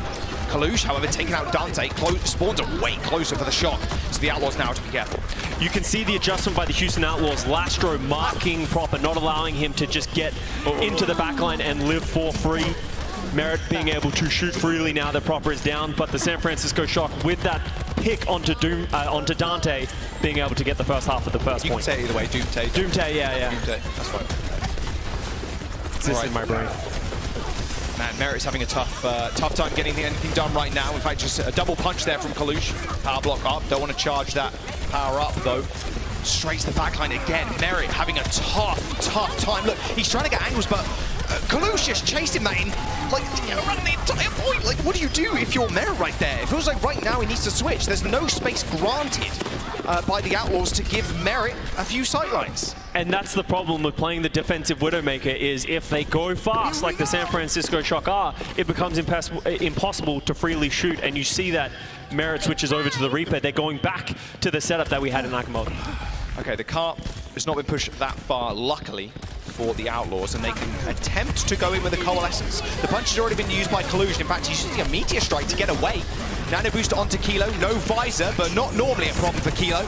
And now with the Outlaws on the high ground, he's very willing to just run them down. He's got a beat in his back and Merit bites the dust. The San Francisco Shock keeping the payload going. No way Lastro used this beat to keep them in this fight. It's more than lost for them right now.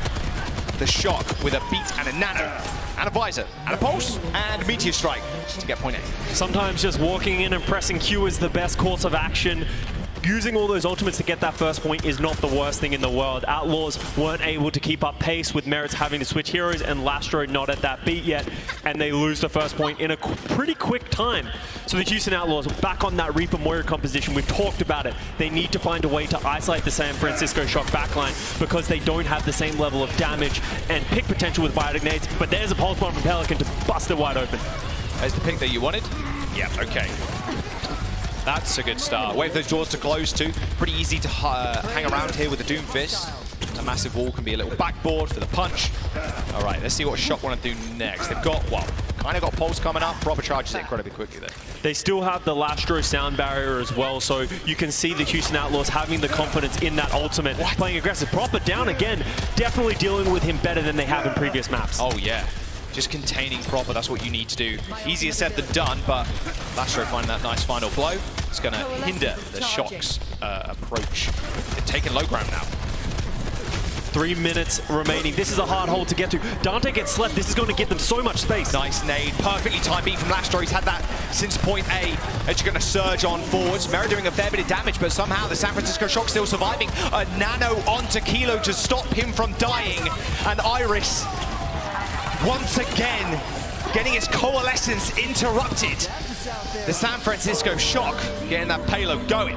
Kaluge on the Doom Fist, making waves, coming into the backline. Iris pops that coalescence and Kaluge just runs him down, hits him with the punch, canceling it, and then the Houston Outlaws don't have the legs to finish out the fight. And now the San Francisco Shock are rolling, and they're also coming up to a good set of ultimates. Kilo with the visor is going to make it very difficult for the Houston Outlaws to close the distance. Dante's got that power-up punch. You've got to be careful. Dodging around the payload. He's still taking a fair bit of damage. Pulse bomb for Proper. Kilo with the visor, but he's stuck. Pelican hits an amazing stick. Can they follow up with more? Looks like they can with Finn dying. Proper gets revenge, killing Dante, but the San Francisco Shock losing their main healer. They're going to have to back up. There's no way they can sustain. Not against Merit and Iris still being alive. Pelican coming up clutch for the Houston Outlaws again. I feel like you could just say again and again and again, watching him play, gets that so important stick onto Kilo. But now we go into the next fight. Kaluge has that Meteor Strike. He's probably going to go deep, maybe entering into this room. Please don't shoot the Dante power block. You don't want to give him that power-up punch. There he goes. Engagement from Kaluge. Proper actually forced a recall. May think twice if he wants to use that pulse bomb. Pelican is lying in wait. You can see it in his eyes. He knows he could potentially get the stick on Pelican, but Pelican with the recall will just drop that straight to the ground. Still moving the payload though. Good bit of aggression from the San Francisco Shock. Pelican throwing out the pulse, goes wide. And Film coming up to a nano. Proper kills Iris again. Lastro with the beat to sustain through all of this damage. Merrick doesn't receive the over shield, so has to back off.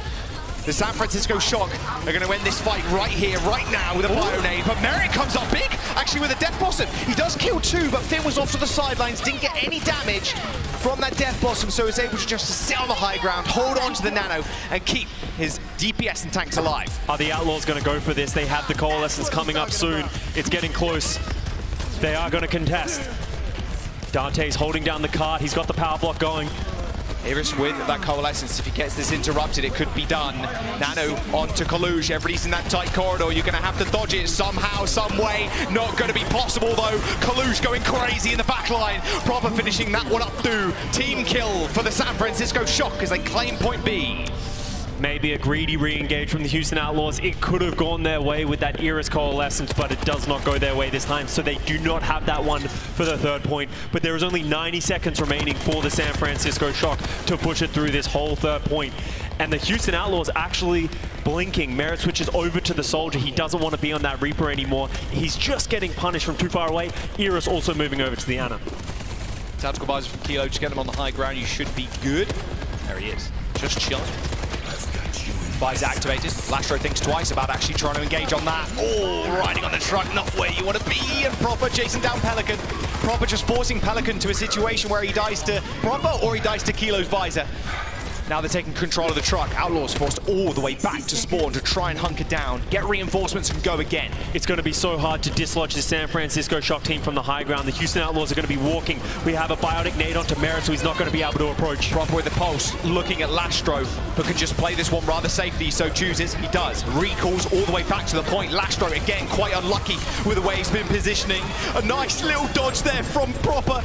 Dodges away out of Iris's range, stops him from going down, and Dante with a little stall on the seismic slam just ends in his demise. The San Francisco Shock have lost both supports, so they're forced to back away. The Outlaws are gaining control once again, but they've got 20 seconds before the Shock run out of time. We're in last fight territory. Ultimate's coming up for the Shock. They have the beat. I wouldn't be surprised to see them, as soon as Merritt pops this visor, they're going to pop that sound barrier and they're going to run him down. Aggression has to be key for the Shock going into final fight territory. Beat for Violet. Lastro's closing in on his. A nice nade. Forces Dante and Merritt to back away, but Kalush suffering the same. But this beat from the Shock is good. Lastro matches in kind and helps Merritt get into a position where he can do damage with that visor. But it's going to be all on Proper's pulse bomb here. If he attaches it to a support, it might just be over. There's a lot of people lining up, but he manages to throw it on the ground, not picking up a kill just yet. And Iris applying that nano boost to Merritt, who's got a high ground advantage. The Shock, the health bars reduced to 0. The Outlaws are going to make their stand on that final point. Lastro being getting picked a few times in that round, but comes in with a clutch sound barrier to counter that aggression by the San Francisco Shock, and they hold on the third point. Win condition finally there for the Houston Outlaws. Not a bad defense, but now they need to be able to prove to be able to do it on offense. That's where they struggled on Archivolta, especially if they want to lean back onto that Merritt Reaper. It was just so hard to get anything done, or the Merritt Sombra at that point. I would like to see Houston Outlaws go back to the tried and true Soldier Ana like they have played in the past, because they are good at it. Iris is a great Ana, Merritt is a great Soldier, and I feel like the Reaper Moira was built to counter compositions, to counter the Doomfist. So it feels like they're countering themselves. We're like 9 levels deep at this point, or at least I am. Are they going that? Does Jake play 9D chess? Not sure. His brain's big enough to do that. It is a very big brain, but smart lad. Houston Outlaws right now showing off that they want to put Iris back onto that Moira. Merritt on the Hangzhou would be an interesting change. Merritt's just playing mystery heroes at this point. Okay. I don't know if they're going to see that. Maybe just a Sonic Arrow just to sniff out any... You're probably right. Like close defense. Seems so.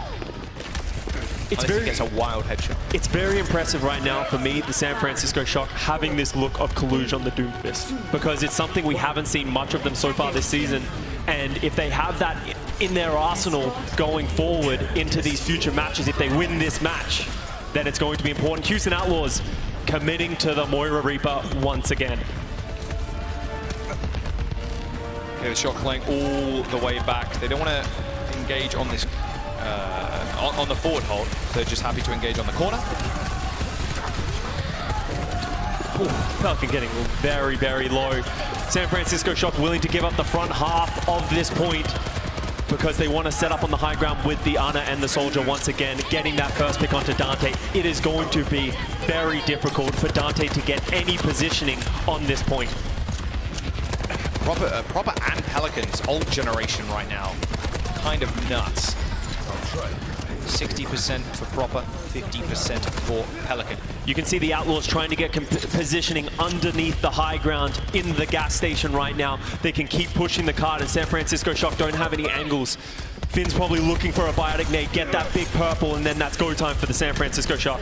Yeah, really nice. You can see Kalush, though. He is currently contesting the payload. Oh, Kilo on the sign. Kilo on the sign, Kilo on the sign. Lastro super low. Oh my god. How is he alive? Okay, Kilo just lost him completely. Nice pulse spot. Kilo just standing out of range, and Proper takes care of Pelican. Okay, good start and a nice sleep onto Dante. Stops that power block from going off. The sleep goes right through it. And it's an easy clean-up kill after that. Clean-up kills, I should say. The Shock. They do something quite tricky against the Outlaws there. You saw Kalush the whole time just peeking his head over the side, contesting that payload. And that's a hard thing for the Houston Outlaws to deal with. They don't have that range damage. They don't have that poke, so Kalush has freedom to just sort of stand on that high ground. And now we have every single ultimate up for the San Francisco Shock to hold. Iris has that coalescence. They're going to need to force this engagement, but need to keep an eye on the Kilo Nano Visor. Proper's locked in. Pulse bomb in the gas station might be quite deadly. There's a coalescence though from Iris. Does manage to take out Finn. I beat was a little bit too late from Violet there. They haven't got a nano to work with, but Kilo's still going to go for the ult, and it was a massive mistake as Dante was there to clean him up. The Houston Outlaws, they're staying alive in this fight. Iris gets stunned, but it doesn't matter. Pelican's alive. That Finn kill was so crucial for the Outlaws there, and Kilo went for a desperation, just normal visor. Great play by the Houston Outlaws, finding that Finn has isolated himself on the high ground. Are the San Francisco Shock really going to try and recontest this? It's getting close. Onto Kilo. He's getting pretty low. Kalush was the one to touch, and Lastro stepped a little bit too far up. A Meteor Strike to try and separate the team, but Kilo is more than happy just to laser Dante down on this low ground. Dante is completely out of the fight. He's way too low to go for this engagement, waiting for the heals from Iris and Lastro to get back in. But Finn with a kill onto Iris makes sure Outlaws have to go again. Nice re-engage from the Shock there, using that nano onto Kilo to keep him alive as they go through that choke. Great coordination. Proper comes in through the lower tunnel so he can contest the point at the last second, but the rest of San Francisco Shock walking in with the nanos. The time though, 38 seconds. The Houston Outlaws are close to being full held once again. Pelican's pulse has to be big, but he's gonna have to make it bigger than Propa's right now. Oh, very early recall. Wasn't receiving any healing. He was LOS, out of LOS. Now Pelican trying to make some moves. Dante 2, again, another very early recall. Doesn't want to play this too dangerously. Maybe just touching the payload will force the Shock to do something. Merit with a big Death Blossom sped along, kills Propa somehow. Not a kill you normally see. The Tracer can normally recall, but Propa not quite so lucky. And now Kalush isolated. Dante takes his chance. Kalush left out to dry. He had the Meteor Strike, and Kilo once again popping the visor, but can he do much? I don't think so. Violet had to go for the touch. And the Houston Outlaws made it work. Okay, point A is theirs. Outlaws finding that so important pick onto Propa there. And the San Francisco Shock, Kilo getting a little desperate, thinking that they can still hold on to it. But 2 minutes remaining for the Outlaws. It took them very long at the first point, so they're not having many opportunities to push through. Iris with this coalescence. We saw them isolate Finn last time they had it. Need to do it again. Ideal opportunity now, just wait for Lastro to get that beat. Oh, pulse one from Propa. Doesn't find much, but finds Pelican in fact. Both Tracers now dead, 4v4. 2 support ultimates in hand for the Outlaws. San Francisco Shock have a good sightline onto the payload though, Scott. Finn doing a little bit of damage and healing, gets that nano. It's so difficult for them to get onto this high ground to dislodge the soldier in the Ana. Dante's going. Oh, he's going, almost gone. Fade already been used, and now Iris going to the high ground, and Lastro Ajaxes! They got the coalescence to back them up, and Finn is dead, so the Shock responding kind with the beats. Can they get much damage done? Kilo still not hindered on the high ground. He eventually drops to try and touch the payload, but Merrick cleans him up. Proper is back from the dead, but with no healers, he's going to have to let the Outlaws push this payload along just a little bit, waiting for those reinforcements to come in. Outlaws making the best of a bad situation, still managed to stay in the fight, but the San Francisco Shock are coming back. Kilo's finally coming back to that visor. Pelican's going to be looking for him with that pulse bomb. 45 seconds, we're getting close to last fight territory if the Houston Outlaws don't speed this up. They need to clutch up once again. Nice seismic slam into the punch, but Merritt once more. This is exactly the same thing that happened on point A. Merritt comes up big with a Death Blossom kill onto a DPS, and then the rest of the team capitalize on it. The Houston Outlaws still with a pulse in hand. But the Shock, they've done it once, they could do it again. They can go for the recontest. If they can get into this fight, the visor from Kilo could come up enormous, but it's almost impossible to get through this choke. This seems like a bad idea by the Shock. They're going to contest. Pulse on from Pelican goes wide, has to use a blink to dodge out of it so he doesn't die. Kilo now on the high ground where he loves to be. Nice pulse bomb from Propa. Outlaws, their final seconds are here. They need to come up big. Lastro and Pelican are dead. OT here. Merritt pops the rate to get out of that purple. But the Shock have the kills, they have the damage, they have the health, and they have the map. OT ticking through, and the Shock are on match point. San Francisco Shock proving me wrong. It felt like the Houston Outlaws just left the door open. The Shock able to funnel through that doorway, and once they're into the fight, they had the ultimates to get through. Great play by the San Francisco Shock. I can start to see and understand the Merit Reaper, how it provides value. You saw the Death Blossoms coming up clutch time and time again.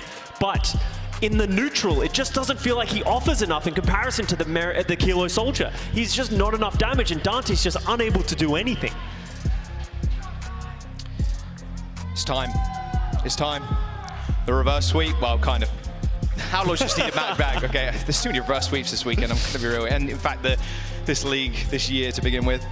2-1 to the San Francisco Shock. Let's jump to a break. It's Outlaws' time to choose a map. We'll see in a bit.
Violet, he tweeted a picture of himself with like those Terminator eyes that said, I have to win, I have to win, I have to win, I have to win, I have to win, I have to win. Violet can do it all, and so far he's showing up on those quote-unquote main support roles. You can just put him wherever you want. And the back.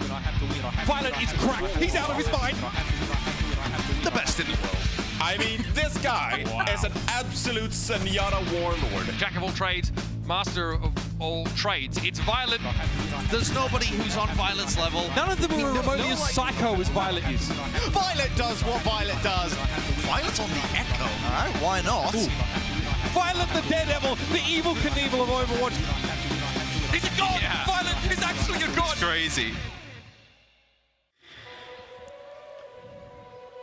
Violet and the Shock. They're one map away from knocking out the Houston Outlaws in front of a Texan crowd, Scott. They're ready to rock and roll. That's Route 66 game. Tough stuff. They stopped the Outlaws just before that second point. The Houston Outlaws really leaning heavily onto that Dante Doomfist with that Merit Reaper, and it hasn't played off of them so far in this series. The San Francisco Shock showing that they can mirror it. But we're going on to a new map, Coliseum, and your boy Piggy's coming in. Shades of Xayah, I would expect. They have been very, very good so far on that composition when they've had the space to play it. Maybe a little bit of Hangzhou as well. Zarya Hangzhou has been quite popular over the last couple of days. Yeah, it's something that we've seen from a lot of different teams. San Francisco Shock have not been playing a lot of that Xayah themselves. I'm curious to see if they're going to pull that out in this series. We know they can. Kalush is such a flexible tank, and it could be done. But the Houston Outlaws, with their backs against the wall, putting their faith into Piggy and Pelican once again. We saw a ridiculous play by him on the Hangzhou yesterday to clutch it out. Can he do it again? If you want to go to any map, really, it's going to be this one, right? That unreal OT fight from Pelican on the Hangzhou. You've got to feel it. You've got to feel it in your bones, right? Like, I feel so, you'd feel so confident after that, right? On that map, you're like, okay, Coliseum, yeah, I know my stuff on this map. I'm going to play Hangzhou. I'd be very surprised if they played anything else. It's what the Shock want to kind of counter that with. Oh, unlucky. We won't get to do it just yet. Let's see if I get yelled at again for this one, as we get a pause coming in. If Pelican does it again, are we going to call it Pelican CO or something like that? Do we have to rename the map after him, like we did with Liege Gun Tower? How would you... Coliseum, Pelican, Palacio. We'll get a thought experiment going there. We'll start deciding. But yeah, it's the Houston Outlaws have very heavily leaned onto Dante on that Doomfist, but they have started towards the end of the kickoff clash, putting Piggy onto this Xayah, playing that kind of Dallas Fuel style. They haven't had the same level of success as we've seen from the Dallas Fuel. They definitely preferred to play that Doomfist. While the San Francisco Shock, at least at this point, we haven't really seen that look. They've very heavily leaned on the dive of Kalush and just outskilling and outmatching people. And that's not hard to do when you have a player like Proper on your team who just seems to always get so much work done. Yeah, his KDA currently in this series is astronomical. His 20 final blows last map alone. So same kind of stuff we want to see. Oh, Proper. No. Do it, you coward. Oh? No. Ain't happening. Not yet. Not yet. One of these days we'll see someone pick up the Sojourn. We have differences in the compositions though here. Piggy playing the Xayah, Kalush on the Doomfist, but Pelican on that Hangzhou once again. Proper on that Tracer, going to try and find those flanks, be pesky in the backline like he has been so far in this series. A little bit slower from the Outlaws. Just want to wait for Pelican to find a pick. Shock want to wait for their cooldowns to come up and then dive on in. You can tell Lastro, he's hunting Proper, not allowing him to move around the map. Piggy stepping up onto the card, trying to get some of that energy. Remember the Storm Arrow can ricochet too, so you might find a nice couple of hits with that and finish someone off. But look at this. There's the engagement from the Shock. Pelican holding a nice little off angle, can climb. Ooh, almost failed the climb. He's good. No one was chasing him, luckily enough. And Violet and Kilo end up going down. This slow, methodical playstyle of the Outlaws. Okay, it's working out right now. by playing this Hangzhou and the Xayah composition, it puts a timer on the San Francisco Shock. They have to go at some moment with the Doomfist, with the Tracer, because there's just not enough damage. So the Outlaws, they're going to be playing a defensive style, waiting for Kalush to come in. Promise close that Pulse Bomb already, though.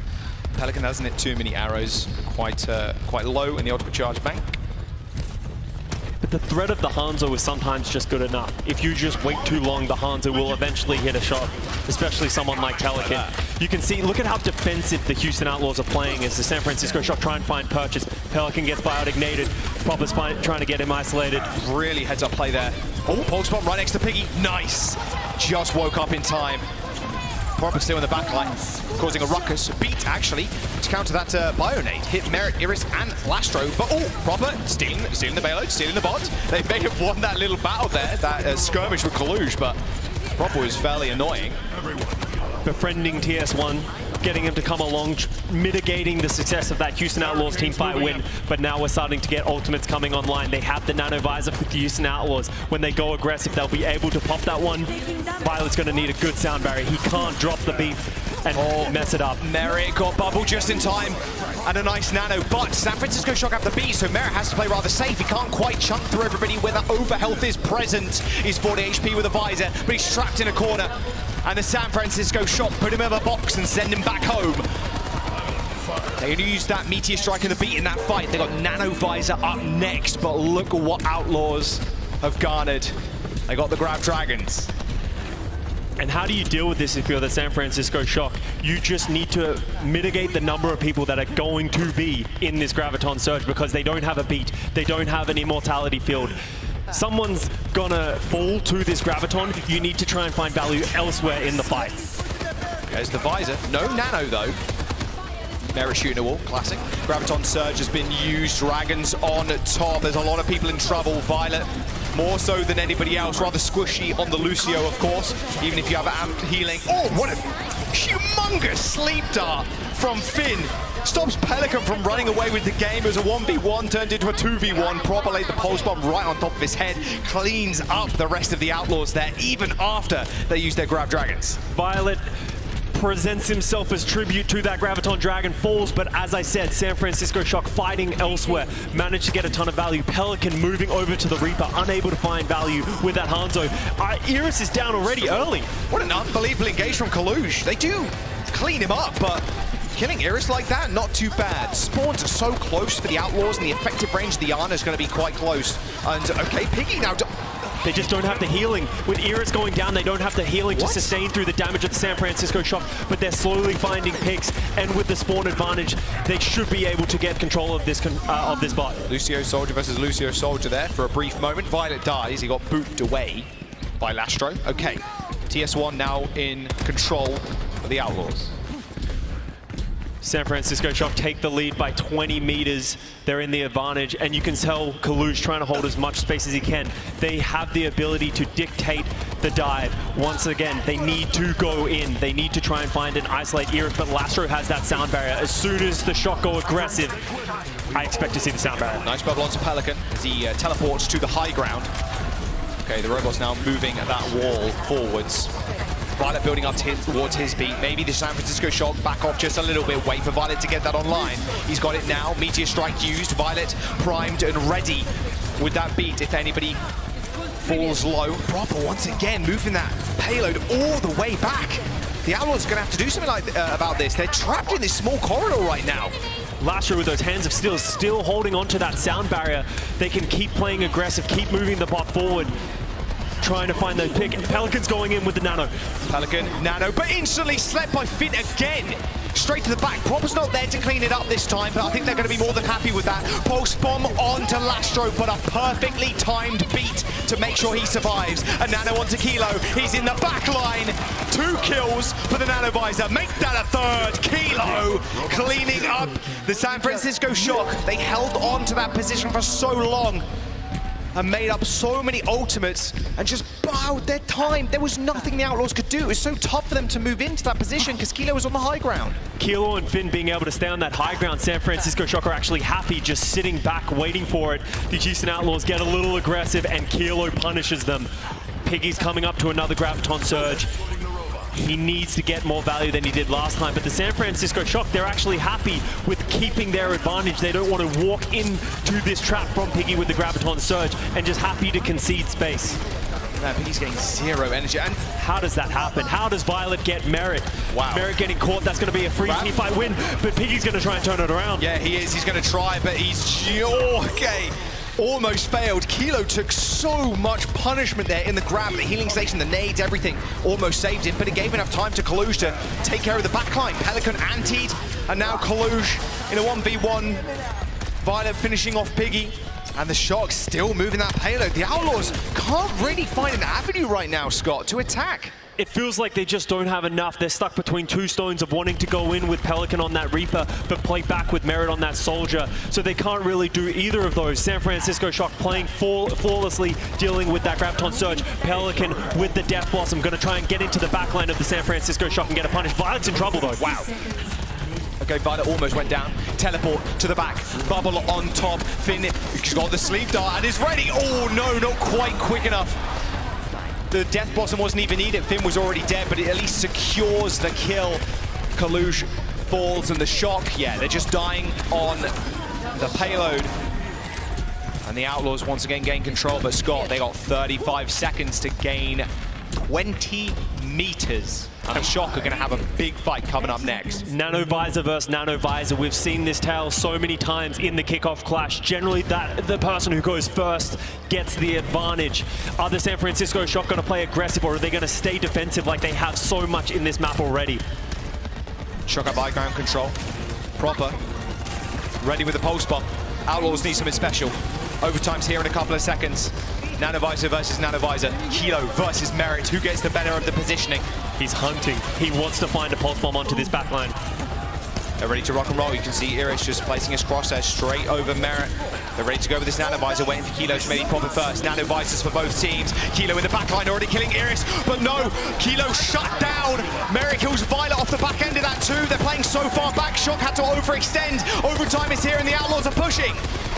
The Houston Outlaws, they're pushing it in. We're in overtime right now. They only have 10 meters to go. They are likely to get this advantage. Are the San Francisco Shock going to try and get greedy and hold this cap right here, or are they going to try and have the overtime? They're going in early. They need to contest. Proper has the pulse bomb. They're jumping down on the low ground, and Finn in the 1v1 just takes care of Merit. He does die, but Proper with a big stick.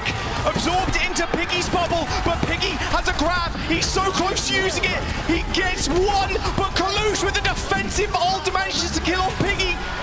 The defensive spawns from Shock are so good, Scott, but Lastro with the beat might be able to see them through.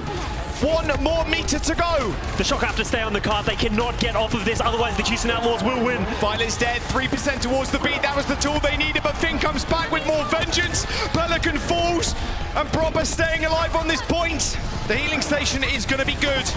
And the San Francisco Shock trying to make their stand, but Lastro says no. Violet with the beat is going to be important right here. He needs to get back to the point and drop it. He's got it. He hits 3. Kilo, Kalush, they're going to be good for the time being. And Kalush with the power-up punch does get stunned. He's in the back line. A massive seismic slam, but Finn still managing to find the kills. Overtime ticking down. Pelican's going to come back with the bottom. He gets absolutely nobody. As Proper still cleaning up. There's 1, there's 2. Make that a 3rd. Overtime disappearing, and the Shock eliminate Outlaws. The composure from the San Francisco Shock. They get onto the point, stay alive for just long enough, and hold the Houston Outlaws with 1 meter remaining. You can see the shock on the Shock's face. That is the moment where your blood is pumping, and they managed to get through. The Outlaws defeated. The Shock advance. Their next opponent, the Dallas Fuel. It's going to be a tough day, but they are warmed up. What a fantastic win from the Shock, a team that started quite slow in the battle for Texas. That won't happen anymore, unfortunately. In the kickoff clash, they've losing a couple of maps every series to start them off, and then they eventually got primed and ready. A very different tale here. You can't be upset if you're the Houston Outlaws. You've had a good run. Having to meet the San Francisco Shock in the lower bracket, that's always going to be difficult. They pushed them to the edge. They were so close to closing out that map, but it is just not enough. And unfortunately, their kickoff clash ends there. But if you're the San Francisco Shock, you're not done for the day. You have to face the Dallas Fuel later in the day, and they're going to have to reset because they did falter from time to time. They need to come in strong because this is not the Dallas Fuel that has been struggling. This is a new Dallas Fuel showing up today. Can the San Francisco Shock do it? They were #1 seed, undefeated coming in against the #2 seed in the Dallas Fuel. The Gladiators still in the bracket too. Like, this is a unbelievably stacked last couple of days. Whoever wins that one as well is going to have to move on to the grand final. We love collegiate Overwatch here. An absolute banger of a match by these two teams, but it only just begins here. We got more coming up today. We do indeed. With them winning, hey, they did get knocked down to the lower bracket, but they're still raring to go. Time to prepare for their next match. We have Danny down on the floor though with Kaluj for some final words. Thanks, guys. Yes, I am here with a scary tank player, Kaluj from San Francisco Shock. What's up? All right, we got to talk about that last fight. That was some crazy Overwatch. What was going through your head when that whole thing was going on? Just don't see 9. I was freaking out about who's gonna touch. Proper stayed alive for the longest I think I've ever seen someone stay alive, like an OT fight. That guy is insane at the game, so. I think you're insane at the game too, right, guys? I'm all right. You're all right. I mean, and also we have to talk about your Doomfist as well. It's something that I don't think a lot of us, or we haven't really seen San Francisco Shock use. You guys were mainly a more Winston dive heavy team, but then today you guys rolled out with the Doomfist, and you guys were looking really nice. Was that sort of your secret weapon, or was that something that you came up for the kickoff clash? Oh, well, I was just bad at Doom for like months. And then the week before, I started to get good. And then today, Krusty was like, oh, you're just going to play Doom everywhere. I was like, all right, whatever, man. I'll lock it and do good on it. And then you're bad at it. And then all of a sudden, you're just like, all right, I'm good. He just threw me in and told me to swim pretty much. And it worked out. All right. And of course, we have to talk about your next match. I mean, not this one, but later on, you guys are going to go up against the Dallas Fuel. And Edison said, you know, he didn't really care who he played because they were sure that they were going to win. What are your thoughts? I mean, they're a really strong team, the Zarya Reaper comp. I feel like we can play around it. We know how to play against it. As long as we stick to our game plan, I think we'll be able to beat them. All right, guys. That is it for Kaluj. Kaluj, thank you so much for your time. Casters, back to you guys. Peace. Cheers, Danny. Yeah, Edison said he didn't care at all who he faced. Now he knows their opposition, and both teams warmed up already, played a match. Both of them played a match already today, so maybe an upward tilt battle for the San Francisco Shock, but they've seemed revitalized, like brand new. You don't go 2 maps down anymore. You only go 1 map down at the very beginning of the series, and then you come back. Let's hope in the Dallas Fuel match they go no maps down at the beginning of the series. Very humble performance from Kaluj. Phenomenal on that Doomfist. Yeah. Krusty cooking it up, just throwing him on the Doomfist, recognizing that the Winston probably would not work against that Doomfist. It does feel like that counter. So great play by the San Francisco Shock, but as you said, Jack, they're not done. They got another big match against a very different team in the Dallas Fuel. The Dallas Fuel might want to be a little bit scared, though, of this man, our player of the match, Proper. That guy had some unbelievable stat lines, like 10-0 on Eichenwalde. He had 20 final blows on the map after that on Route 66. Like, there's nothing stopping this guy, and there's a reason why so many people have him in their minds. MVP, Rookie of the Year, MVP, Rookie of the Year. His Tracer is just absolutely incredible. His ability not only to get the kills, but to stay alive and make himself a threat is so valuable. And he's just always moving around the map, offering so much. MVP performance once again for him today. He's going to need to come up big against the Dallas Fuel because Tracer does feel like one of those things that can get a lot of value against the Zarya compositions. It really can, but his Tracer performance already today looking absolutely stellar. I want to see more from him. I really do. Look at that stat, like pulse bomb attach rate 61%, two and a bit deaths per 10, 11.5 final blows per 10. Like that is insanity. And that's just the thing that I was saying. The deaths at only 2.7 per 10 minutes. That's just so impactful. Just consistently having that threat and then being able to weave that in with the 11.5 final blows. Absolutely incredible. I don't know if you can win both Rookie of the Year and MVP in a season, but he's definitely making a case for it. Well, if he carries on this performance, he may do that.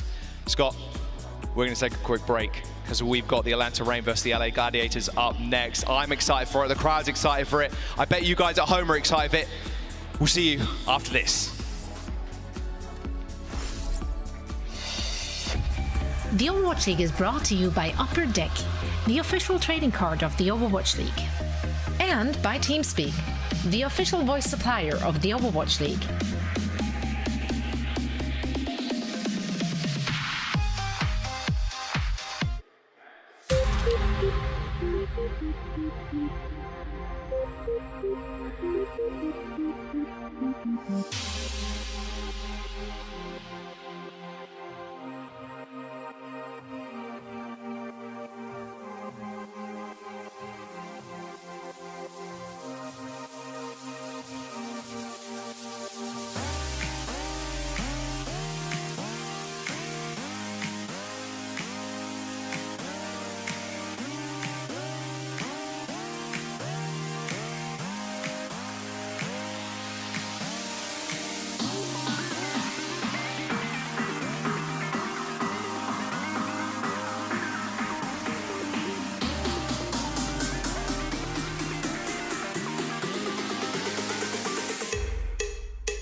Welcome all to our game break. What a match we've just been treated to over in Texas. So let's break it down with the help of Reinforce as well as Necra. Let's talk about how the San Francisco Shock got it done. Kalush gave himself very humble in his post-match interview, basically making it seem like he only just recently picked up that Doomfist. You know, Maybe he did. just, you know, Maybe he was bad hero. and just happens to be so good at it. I mean, it really worked for them. But I'm still sweating from that last fight there, Necra. That one just went on forever. Whew. Yeah, I mean, oh my gosh, I wasn't sure if San Francisco was gonna just completely take it home there, or if Houston Outlaws were gonna bring it back, if we were going to a map 5. It was absolute insanity, but honestly, just the entire match was just so fun to watch. Right off the bat, we did see the Houston Outlaws try this Sombra pick, but I will take a page out of Avril's book and quickly call that hero PP Poo Poo. They made it work on Ilios didn't really work out the way that they think they wanted it to on Eichenwald. So we really started to see the Shock turn it around there as they were able to continue to isolate Iris's Moira, which really did take a bunch of that healing and support off of the board for Dante's Doomfist. That was something that we wanted to keep an eye on for the series, and unfortunately, the San Francisco Shock were able to suss that out and take it out, so it wasn't as big of a threat. But there were honestly great moments from both of these teams, like Merit's Reaper put in so much legwork. Pelican's Tracer was such a treat to see go up against Propers, and this was just such a fun match to watch. I've been reinforced being a physical player and rewatching some of those clips, but I have to say, like, both teams really showed up today. So even though the Outlaws are out, I think just like the Mayhem, they went out with a bang. It was a good performance, despite maybe the end score not quite showing how close some of those fights and maps actually were reinforced. No, I mean, absolutely crazy match. I think this was one of the best matches I've seen all tournament. Like, honestly, it was so close the entire time between these two teams. I feel like either Houston or San Francisco could clutch it out. Kilo was obviously so important for the San Francisco Shock this match because he was a dive target for the Houston Outlaws. So you want to reach the soldier, and they played more defensive. You can see the statistics yourself: 9.1 final blows per 10 minutes, 2.8 tactical visor kills per 10 minutes. Those nano visors come in clutch. When you're playing against compositions like Tracers, like Reapers, you have this long range advantage, right? And so Kilo, even though he died quite a bit, I mean, that's gonna happen. Like, when you're playing against a Doomfist, Tracer, and Reaper, that's gonna happen as a soldier.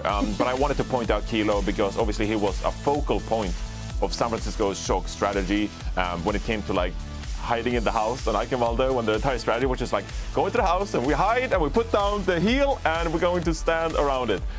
Or similarly on Route 66, when there's just like huge sight lines, right? That's when the soldier really favors out versus the Reaper and the Tracer. So I think Kilo did a great job on the soldier today, being very important for the Shock. Absolutely. Now I'm excited.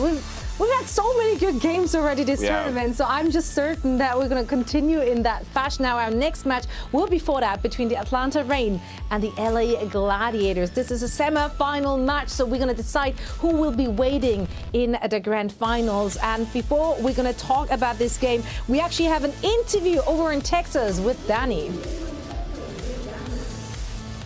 Thank you so much, Zoe. Yes, I got Unter here, the assistant coach of Los Angeles Gladiators. Unter, how are you doing? Very good. Two, pretty easy matches to get us here so far, and hopefully a third very soon. I just want to say I'm a big fan. I'm a big fan of everything that you have. I get that every day. I mean, yeah, let's talk about yesterday's match. It was against the Dallas Fuel. I'm going to be honest, a lot of people predicted Dallas to win, but you guys were the winners yesterday. Did you expect that win? Were you surprised at all? I mean, I pretty much always expect to win when we play. I'd say Dallas is probably like the scariest opponent at this whole tournament. So beating them with, relative ease, that's a pretty good indicator for like the rest of what we have going on here. All right. I mean, you guys, Gladiators right now, are looking really good. You guys are looking really strong. What do you think is the biggest strength for the Gladiators right now? Glad's biggest strength for sure. We're really flexible. So, we've got a lot of one-trick teams here. They do literally one thing every single time. And, we're not really like that at all. Far more versatile than anyone else here. True that. All right, one final question. You guys will be going up against the Atlanta Reign very soon. And I do know that was your former team as well. So do you have anything to say for Atlanta Reign? Because I know when you had a lot to say for Houston Outlaws. How about for this team? I got a lot of respect for the Reign, genuinely, but I also, I sincerely hope that they miss me. I'm guessing they do. I hopefully think that they do as well. Anyways, Hunter, thank you so much for your time. That's all for the interview. So Zoe, I missed the truck. Bye. Back to you. We miss you too, Danny. We miss you too. And Hunter, you're just gonna make them miss you. That's right. That's the mission for this next match. Exactly. What a guy. So much alpha energy in literally everything. No, he's just so honest though. He's just speaking the truth, you know. It's like, yeah, we expect to win. Like you can't hate on that. He's just telling the truth. No, you can't. You actually can't. Also, I'm just his entire how do you say that? The very Australian look to him with the how do you call that haircut? There's a name for it, right? Yes. Necro, help us out here.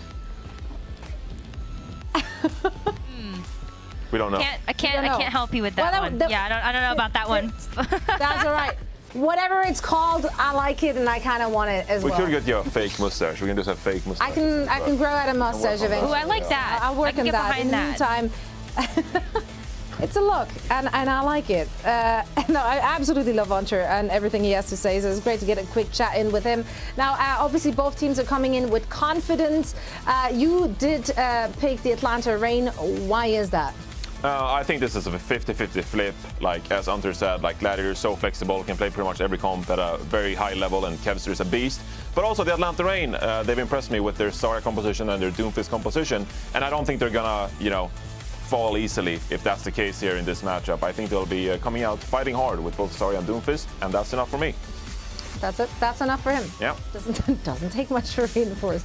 No, but honestly, like, so far the games have been so up and down and back and forth. So yeah, it's literally everyone's place to win it. So let's see if the Atlanta Reign can get it done, or if the Gladiators are going to come out on top and move into the grand finals. We'll find out after a very quick break. So don't go anywhere.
A place in the grand finals of the Kickoff Clash is calling to one of our two undefeated teams here in Texas.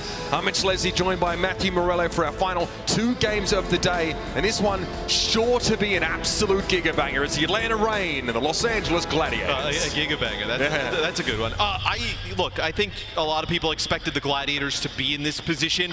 I don't think many expected the Atlanta Reign. The Atlanta Reign just kind of squeak in. They have a really rough ending to their Kickoff Clash in the regular season, the stage matches, but they've looked great since we got here to Dallas. Yeah, I mean, I think it was a bit of a rockier start, right? That matchup against the Mayhem, and we saw how map-dependent their performance seemed to be until Gibraltar rolled around, and the story was Kai obviously going above and beyond on that Widowmaker. Then the San Francisco Shock were in their way. And we thought, okay, I mean, we knew San Francisco had looked a little bit shaky. They may have shaken off some of those jitters by now, but not before they got rolled by the Reign. No, and we've seen a different look from Atlanta Reign here this weekend. We've seen them play a little bit more of the Zarya comps. We've seen them play Gator and play some Reinhardt style. We've seen Venom a little bit more in to play some of the Tracer. A much different look, and I think it was OG the other day during the interview with Danny said that that's really one of the biggest things they changed coming into this weekend. They've really went back, looked at some of the comps they were playing, decided they weren't in the right position to win. They've changed some of that, and it's paid off. Hey, Hunter said the same thing about his team. That's one of the exciting themes of this matchup, their flexibility. So what look do we get at the Atlanta Reign to start with? Let's find out. Let's bring them out onto the stage. Make some noise for the Atlanta Reign.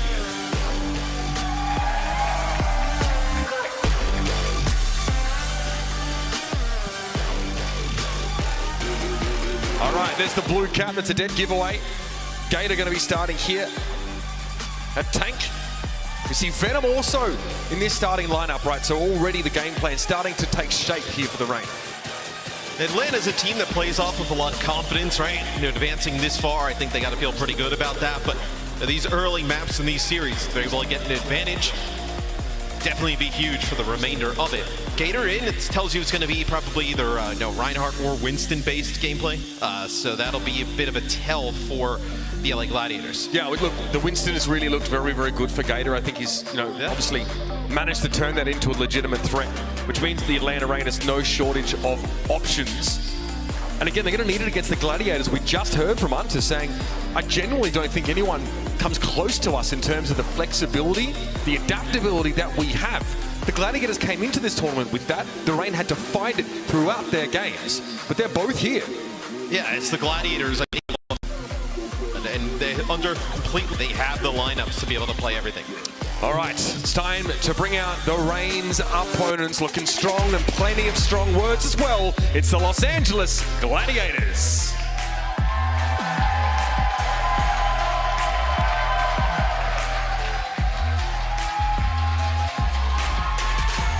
And what I agree with Hunter is they can play everything with really not making any substitutions, right? You look at, maybe Patty Pan out for Ons, and that's really about it. I mean, if they want to play some of the Brigitte, they can bring in Skewed, who was tremendous last year. Reiners showed he's able to play pretty much all of the tanks. Just an all-star lineup, top to bottom. Yeah, it's really hard to find weakness here. Right. We've obviously got, an interesting matchup between Venom and Kevster. Kevster, who has been frightening ever since he joined this team. Remember, he was playing remotely with the Gladiators for quite some time. They had a picture of bloody Genji instead of him because he didn't even have a chance to get a photo taken with the roster. As soon as he touched down in Los Angeles, I mean, the script completely flipped on this team, and they've only gotten stronger this year, bringing Reiner in, still having space as an option if needed. Yeah, right, yeah. I mean, they still have space, if D.Va ever became the meta. Fantastic D.Va player to be able to bring in. I feel like Kevster as well, we talked about Proper and Pelicans had sick moments. Kevster on the Tracer has just been unreal. And I think it's almost become it's become so normal for him to play that well that it's not as special anymore. But his play on just about every hero is top 5 in the league. The guy is just absolutely insane. And Patapan as well, someone who received a little bit of criticism early on this tournament. This tournament has been especially good. Definitely someone to be watching out for. Obviously coming across from Valorant here, making the choice to come into professional Overwatch once more, straight onto the Gladiators roster, and it feels like this guy really hasn't missed a beat. Really hard to, there's a lot of great one-to-one matchups across roles. in this head-to-head. And again, Kai still looking to make an impact on any of those longer-range hit scan picks. Well, I was just going to say that, right? Kai, we saw him play the Widowmaker the other day, and really, I think it was against Hydron, right? Like, dominate the game. You almost can't pick that if you're Atlanta, because the Gladiators, they bring in Aunts, they bring in Skewed. Like if you were to look at like Widowmaker players and then Brigittes in the league, like those are two of the best in those positions. Right, so if Gibraltar comes around, you expect to see that. Yeah, oh, without a doubt. So Ilios will be the first man in the set. Loser picks from there on out. So, yeah, like you mentioned, the Gladiators so hard to find a weakness with this team that we've seen them play just about everything now and play it at a high level. They seem to also pick up new compositions pretty fast when they bring in the Reinhardt with the May, that type of look. They seem flawless.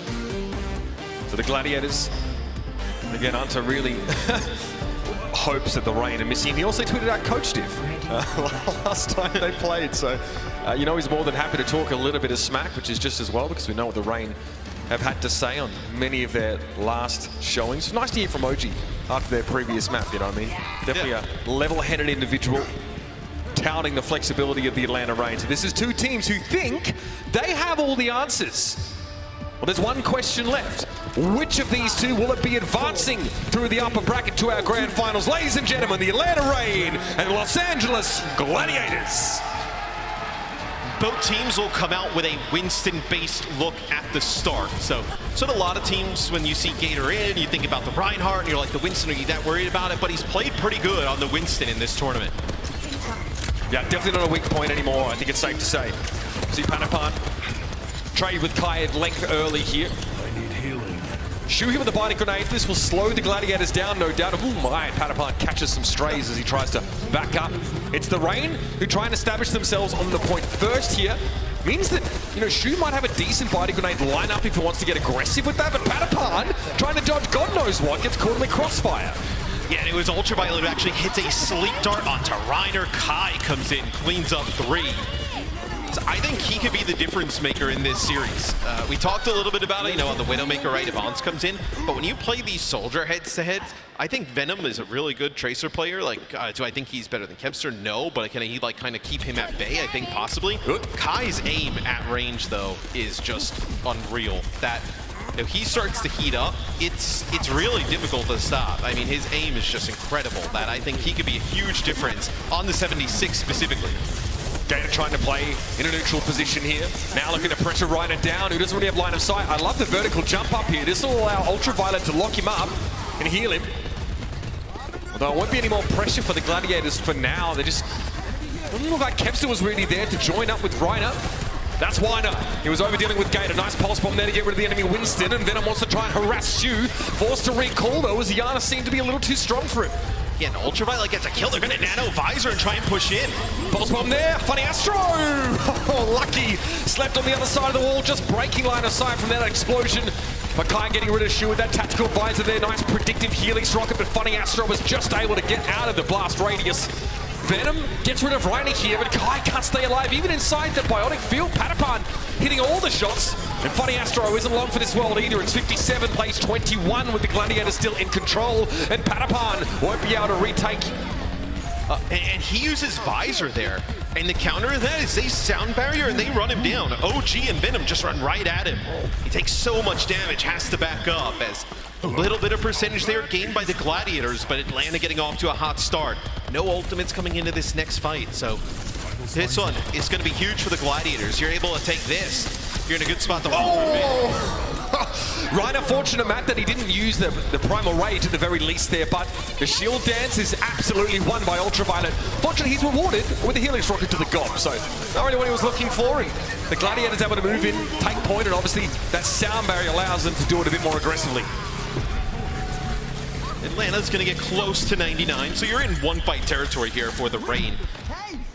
As you come back, as soon as that sleep dart actually on the OG, they get the first kill on the Ultraviolet, and then OG gets slept, and you're able to pick up that kill quite easy. So I think the thing you look at here, no support ults online for the Gladiators. Like, can Venom land a pulse bomb on one of these supports? Be a game changer. They're all on the high ground. I think that was a defensive binding grenade for Atlanta Reign, and Reiner turns Ultraviolet into an octogenarian pancake. Here's the Primal. Gator. Well, they might have been able to escape him, but the damage was just too much there. Reiner able to solidify Gladiators' control here. Yeah, and there's nothing you can do when you lose your Ana that early into the fight, before any type of fight actually even kicks off. So come back, try again here as Reiner's going to go aggressive. Okay, start! What a stick! Kai going to be felled by that one, and Ultraviolet limps away from the blast. Kenta looking to make some follow-up here, looking for that mini health pack, but he is hale and hearty, as Gator is anything but. The Gladiators now starting to build a bit of momentum here, looking to run away with it.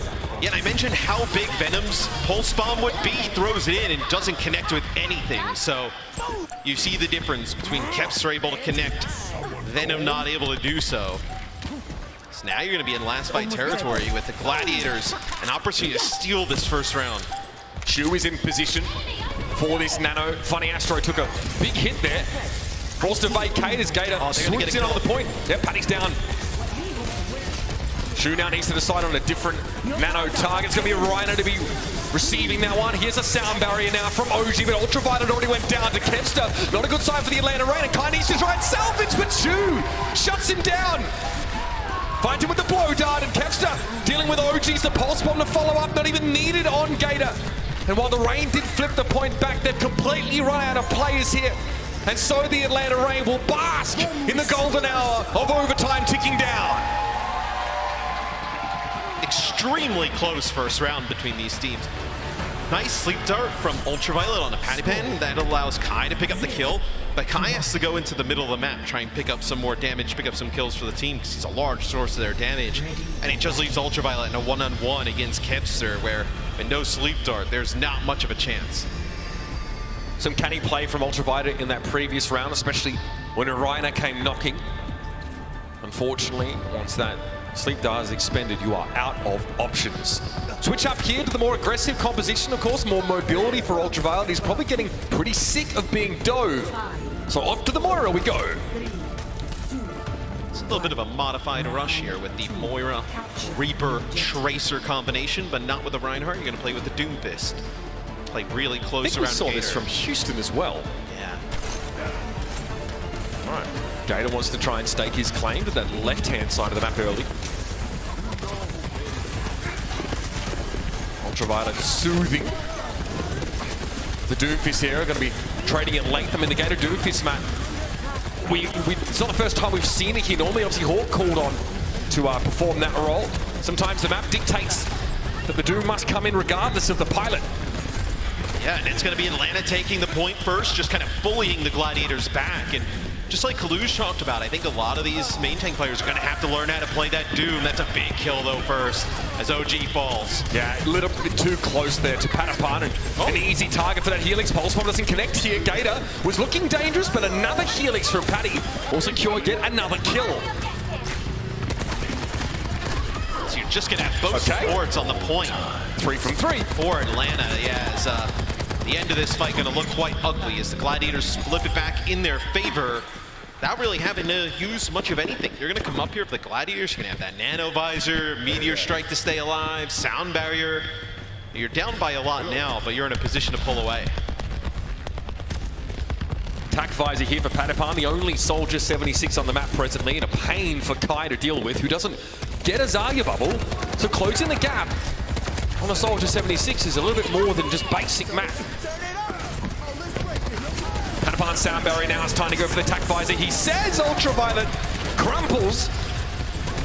Looks like OG's going to be able to get away for the time being. It was his sound barrier that gave him that sort of durability, but that's a terrible feeling for the Atlanta Reign. You spend so much in that fight, and you still get utterly dumpstered.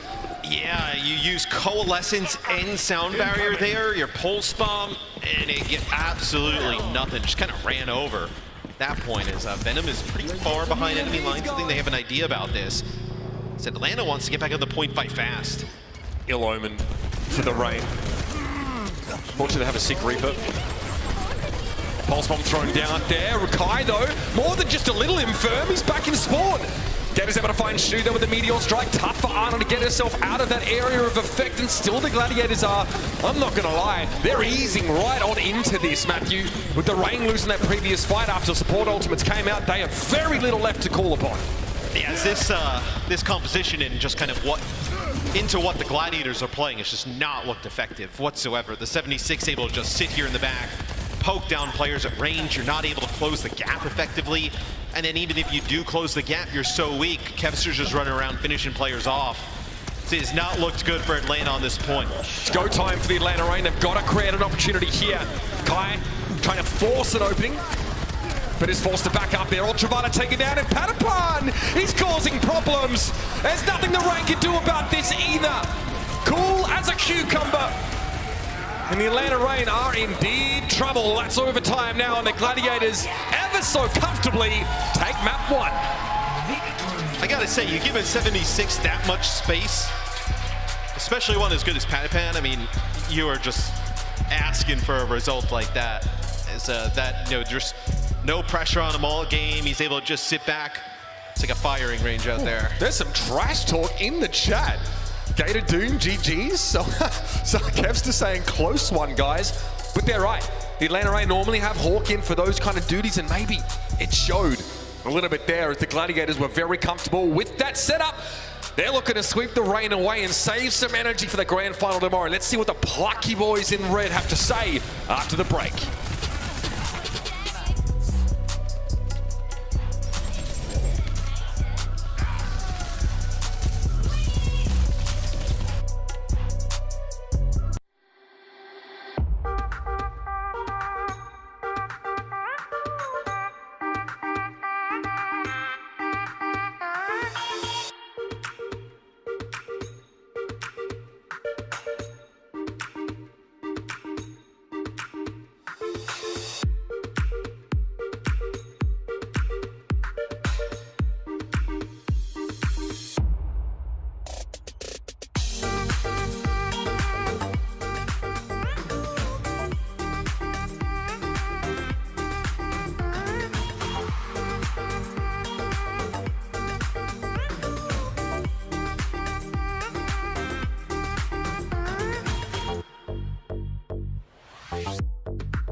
Welcome back, everybody. We hope you're enjoying the Kickoff Clash tournament so far. But for those fans attending the event in person, we've got some special perks you can claim right now if you're here with us in Dallas.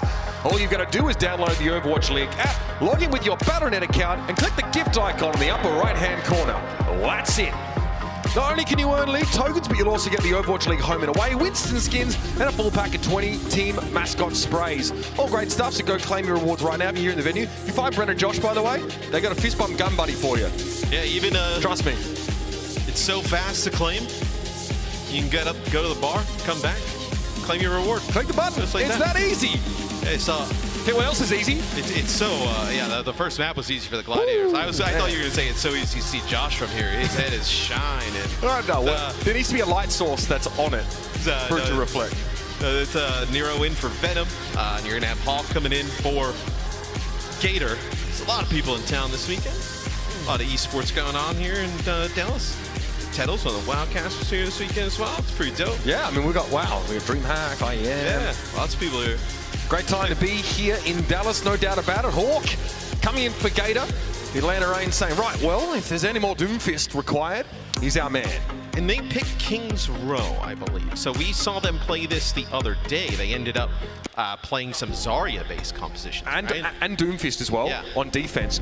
In this matchup, Reiner was constantly taunting Hawk to mirror the Reinhardt. So keep an eye out for that. Again, we've seen teams that trying to play Winston-based defenses on this map. It's really hard. Once you lose a player, you get forced out of line of sight. You get bundled up into that back corner behind the Alderworth Hotel. It's not a great time.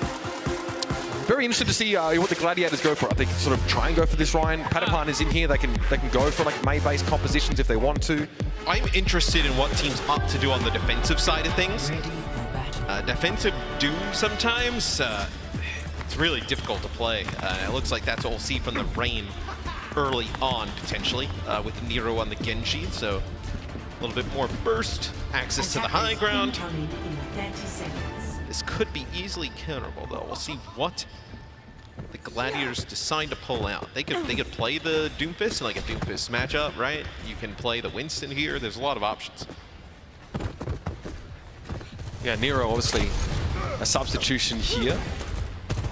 A ton of options when it comes to his hero pool. So Genji going to be the option here now. All right, so we see a Baptiste here for Shu. Makes me wonder about what tank we actually get from the Glads. Aha, yes, as I thought. It will be Reinhardt. Or no? No, it'll be the Winston. So what do they scout that makes them make this change? I think it's possibly the Doom and Genji combo that's like kind of nasty against the Reinhardt. Like just being able to get in, get out, make the Reinhardt spin around, players everywhere, the 76 on the high ground. Gonna play something that's can access high ground a little bit easier. Is Reiner just looking for a target now? They know where Kai is playing on this 76. Kevston needs to wait for a little bit here as Reiner is the priority for healing. Okay, ooh, wow, he sees Nero, Kai, both looking pretty low, but just goes face first into a bio-nade. Yeah, and then you got to follow that up if you're Nero. Doesn't matter if you maybe have to trade yourself there, it's probably going to be worth it. Hawk goes down though, Patapan is in a pretty safe line of sight. Punishes Hawk as he tries to establish some presence on the point here. Again, Kevster has to be fairly conservative. Again, just make some space and let Patapan go to work. Patapan on the 76 has come up with so many kills. On Ilios, right, it was a lot of first bloods coming from him. 2K, 3Ks, and then here, being able to open it up with 2 kills. That is point A taken already for the Gladiators. All while playing really safely. I mean, with Hawk going down so early, there's no mechanism to threaten the soldier. Nero's not going to do it. Genji's just not going to cut it, especially because it's just all in. There's no way of getting out if you don't get elimination, and Biotic Field makes it really hard to get a dash reset. And you look at the roster, if the Gladiators play this good, they're going to be difficult to beat for anybody, regardless of region. Patapan, maybe we get attack visor here. Like a California clash in the final. Dallas make it through if they can. It's still going to be tough. Pulse bomb there delivered. Hawk is going to be able to get away, but it forces the Reign again to cede territory, and Kevster looks to take advantage. Ultraviolet left in the wake of his team, and Kevster snaps him up, but Hawk waits for Patapan. Punishes him for that slightly more aggressive positioning. A like the idea from Atlanta, though, to use the beat and try and get Nero in a position to maybe take out Reiner, stop this payload progress. They're not able to do it, though. So the payload will keep moving here for the Gladiators. Yeah, the Reaper's a little bit of a wrinkle for the Gladiators now, especially as Reiner needs to be a little bit more careful about how he chooses to start these fights. Kai, a lot of pressure on him. Reiner trying to get right in his face, but it's going to be the attack visor nonetheless. Nano Boost gives it a little bit of oomph. Funny Astro and Patapan will crumble. That'll be a fight win for the Reign. They needed that badly. They needed to stabilize a little bit here. So have Primal Rage coming in for the Gladiators. This is the only thing across the board. Both teams dumping tons of ultimates into these fights. And Kevs are probably able to build up a Pulse Bomb here, so see how they decide to use this Primal. Maybe trying to dislodge that 76 from the high ground. Again, we're still seeing teams opt to go for a Reaper even without Azaya. Nero knows that he can just be very punishing and will limit Reiner's lines of approach. So what the setup is here, Kevster trying to work towards that pulse bomb. If you can get any high ground control, he'll be very pleased, but he'll have to get past both supports. Look at him joining up with Reiner there. Goes in for the dive, Kai a little bit low. Reiner stunned though, as Hawk is going to try and come back and help. Oh, he fell onto it! Ultraviolet just fell onto the pulse! Kevster looking like this is just another day at the office, but that was just ridiculous. I mean, that's what I mean by Kevster has become... He's kind of like ascended to this level, kind of like almost like where, like Prophet, right? Like he's so good, you just kind of, you just so take all when he makes a mistake, it ends up being the exact thing you needed to do, right? So that'll be that second checkpoint, 4 minutes plus in the time bank here. So, man, the Gladiators, no defense here. A little bit of defense from Atlanta, but not good enough. It's minimal. Nano Visor here coming up too. Miro back to the high ground there. Patapan got defensively by the Grenader, but then the nade comes in from UV. Still, Patapan wants to play aggressive. There's a Reaper in his way and a sound barrier in play. Oh man, he's going to force a lot of these Reign players out of those lines of sight. And basically that sound barrier just let the Reign not get wiped. Yeah, this will be attack visor in response as Atlanta needs to go. They need to press forward. They're able to get 2 kills. Really a perfect engagement there from Hawk. He gets a great stun up against the wall, and that just opens the way for Kai to surge ahead. If you're able to just stop a map completion here, if you're the Atlanta Reign, you are so happy with how this ends up turning out, because the first 2 points were brutal. I mean, you just got ran through, and if you're able to stop it now, you're in a good spot, as Reiner now will move over to the Doomfist as well. For those that don't want to squint, as we often do with Gladiators on the attacking side, it's 2:54 for them. Still a decent amount of time to play with. And again, Atlanta Reign, a lot of their eggs on that high ground. That's a nasty second. Kai almost headed in the direction of Ultraviolet there. He thinks better of it. Ultraviolet is able just to clear the area. But Kevs is far from done. That sound barrier means he can run directly at UV. He must know that there's no sleep dart available. Forces a defensive biotic grenade there from Ultraviolet. Nero trying to space Patapan away. Cleans him up here, and it looks like the Reign will be able to hold for the time being. And even though they're behind, right, in terms of time, I've liked how OG has played this map. Really in a great spot all the time. That Lucio able to speed boost in, get players in position to make a play. In that time, him and Nero get into the backline. They're able to deal with both supports of the Gladiators. So big play of the Lucio from the Atlanta Reign, and you're going to have Hawk now going over to the Zarya. So these are some of the switches we see teams go through with this tank matchup. Again, it means, you know, the Reaper was already working for you with that defensive utility. Now you can back him up and allow him to play a little bit more aggressively. The Reaper can now, like, almost frontline for you at this stage once you have those bubbles for him. Yeah, feels like having 2 tanks once again. Stick is there. Hawk, though, durable enough that doesn't really bother him. Kevster downed by Kai on his way there. So look at the Atlanta Reign able to stabilize once more. And again, they burn about 2 minutes. All right, Funny Astro. Funny Astro's just behind. All right, see you on Reddit. I mean, he's got to be careful, yeah. I mean, he's going to stagger himself. That's the Reddit Lucio experience. Yeah. Good trade, Ultraviolet in the chat. Yeah, that was not an auspicious moment for Funny Astro. Good trade.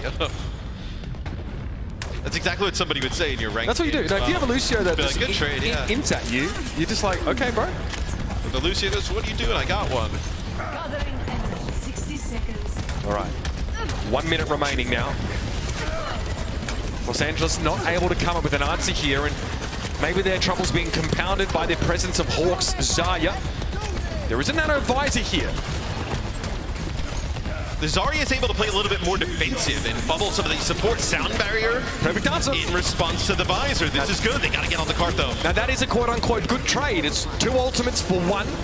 Atlanta Reign also choose to nano Kai, who doesn't find anything as the Glads would well and truly disengage by that point. But we're running now under 30 seconds left in the round. Patapan needs to continue to pressure. It's Kevster that'll be called on to follow up on this damage. Finastro, sound barrier is going to be good. Rhino was put to sleep, so that's going to keep him alive for just a little bit longer. And there it is, finally. They drop the shield, take up the sword, and plunge it into the heart of the rain. That's a completion. Finastro laughing. If you're the Atlanta Reign, I'm actually not that upset. They complete the map at only 10 seconds in the time bank with the way it was going. I mean, you're in a, obviously not the ideal scenario, right? But it could have been way worse. It looked like it was going to be way worse. So Atlanta able to battle back a little bit on defense, set themselves up to potentially come back. You know, I'm not sure if I'm sold. What did that sign say? She was my biological father. Okay, well. I mean, credit to him. If he's able to have a kid and continue doing this. We'll have to get Danny over there and investigate. Was this Maury Povich? Yeah, we've been lucky to have the Shoo train for a little while now. And again, Baptiste in this round for Shoo. It'll be the Reinhardt composition for the Gladiators. And they're going to play really close to the choke here with that Ryan. We can take a look from Kepser's POV. Oh, man, it's just, come on, bro. It's a bit unlucky. You know, they say it's good luck if a bird poops on you, right? That's the old adage. I think that's Who just came up with that? The same person. I don't know. I think they're trying to take the sting out of the fact that you just got pooed on, right? Yeah, that's one of those situations. You're very lucky, Ultraviolet. Same guy who came up with losing is learning came up with the bird pooping on you is good. No, it's win or learn, but sure. Oh, man. Okay, here we go. Atlanta Reign now. Need a map completion at the very least. Time to clean it up. Well, with this composition, you can completely avoid the run, right? I mean, with the Gladiators set up on the high ground here. We've seen this just not work before. Holding the Rhine in this corner. Yeah, I mean, you have all the information. Yeah, so it'll be Hawk going into the high ground here.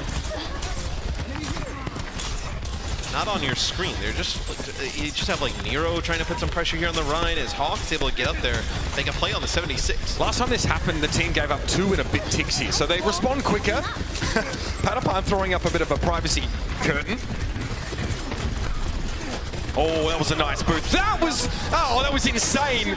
Hawk comes in there with the knockback. Unclear if OG was involved, and Nero says, right, oh, well, I'll just add some damage to the pile. Again, that defensive setup, absolutely ruined.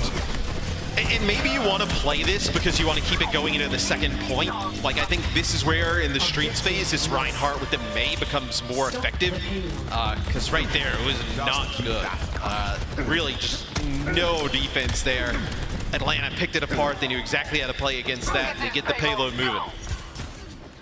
Just the start that we're looking for, especially when they want to be finishing this map with some time bank. Either way, it's going to be a little squeaky if we get a extra innings. But this is a perfect area, though, for the May and the Reinhardt, right? With the walls to separate players off, and the Reinhardt can just start swinging to big dam here. Yep, that's the wall. Hawk's going to be caught on the wrong side of it. Reiner here with a biting grenade, though, and that immortality field will go, and there won't be enough healing for Reiner by the looks of things. Yeah, just going to get run over by Nero. Disastrous turn of events for the Gladiators, who still trying to make this Reinhardt comp work.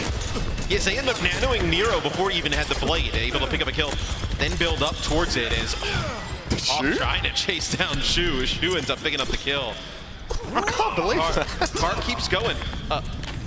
See how the Gladiators decide to play this. It looks like they want to stay on it. I mean, you're going to have the Blizzard. What was it in the series the other day? Nero is able to deflect the Blizzard basically in this part of the map as well. So look to see kind of a hero play a crazy scenario. I mean, you're hoping that again. This isn't just sunk cost fallacy with this Reinhardt composition. The Gladiators are unwilling to switch at this time. They need to make this work. Hawk just circumvents Reiner entirely, jumping into the backline. Nero's blade has to deal with that immortality field first, and he's waiting hungrily for Shu to touch the ground. And he gets rid of him there. Patapan's Blizzard claims Ultraviolet, though. The Gladiators still have some run in this fight, and Nero, caught out in the open, salutes him. Sign of respect as he heads back to spawn. It's going to be just about everything dumped in for the Gladiators. You do win that fight. You kind of hold serve a little bit on defense here, but they're not set up for this next fight, though. Kai fly out with the Doomfist and secure you that second checkpoint. Best use of Shatter here for Reiner is probably just whipping one on, or whipping one on Hawk as he goes overhead. Pretty conservative setup early for Kai here. Some shield pressure on Reiner is probably what he's looking for. Reiner had that Shatter now.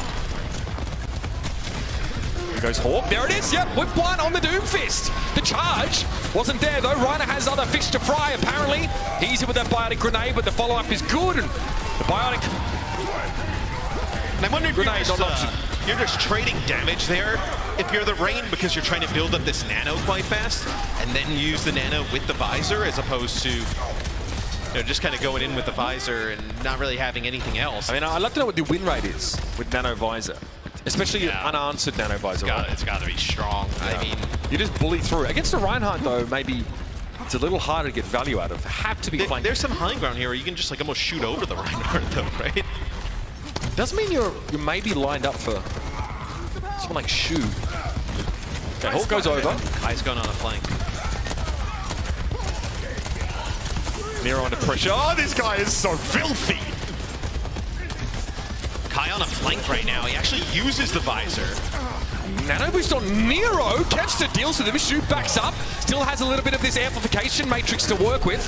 Kai just rolls straight on through here. Direct helix hit rather, and Kevster's in trouble. He's in deep trouble. He actually pops the visor. Oh, you want Hinged, sir? Getting Kai there might well be worth it. And you have a few trades. It looks like OG going to go back, try and get some players onto the card. Is Nero's going to make his way back? Looks like players like Gladiators retreating as well, trying to get that speed boost. Taxi him back. You might have a slight window here for the Rain, as they're going to get back to the payload. They're going to make a little bit of progress. It could be, honestly, like another Reinhardt Shatter onto the Doomfist. Try and shut Hawk down, give your backline a couple of seconds at least, right? And an easy sleep dart connection onto the Doom, right? You just throw the sleep dart on the downed Doomfist.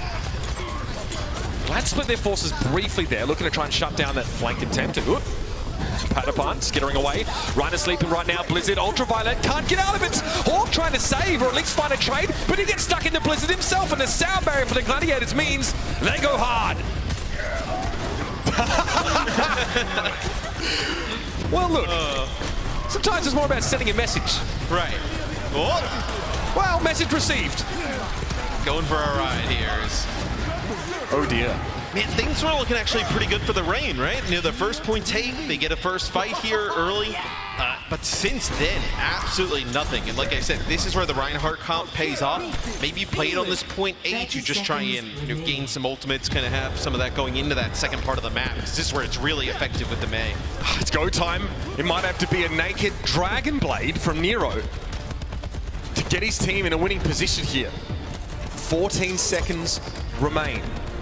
Nero undoubtedly is going to be looking for a way to flank here, get an advantage without a nano boost. Shu has a matrix, Patapan a little low, has the ice block early. There might be something there, looking for the May, and Nero has it. Reiner's sleeping on the job right now. Deflect there to stop the hammer swings, and this is a blade with no nano. Nero goes for 2. Kai's back on the Hangzhou here, trying to get rid of Funny Astro, who's looking to stall the cart. A very low economy scenario for the Rain, and they come out on top. Can you challenge us one more time? It doesn't look like, Not against the Doomfist. Yeah, you have Funny Astro, and there's no switch to the Doom, So you're going to let this one go in for the Gladiators. So the Rain still with an opportunity, and because they didn't invest too much into that, like you mentioned, they're going to have this nano. The nano probably for either Nero or Hawk here, you imagine. What do you make of the Patapan Genji switch? I think they're just trying to put more pressure on this Hangzhou, right?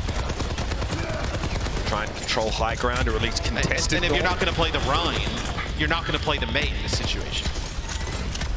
Reiner with the switch up here. Hawk doesn't want to have to power block in his position because he gets killed by a punch from right. Yep, there it is. Switch strike, dash through. Hawk really, in the Doom mirror, doesn't want to power block in the open for any reason. No.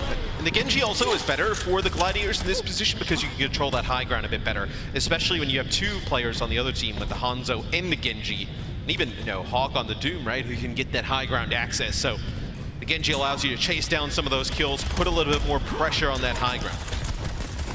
29 seconds left. Just a completion for the Rain would be enough to give them a shot. Meteor strike. Shu trying to get out of that area of effect.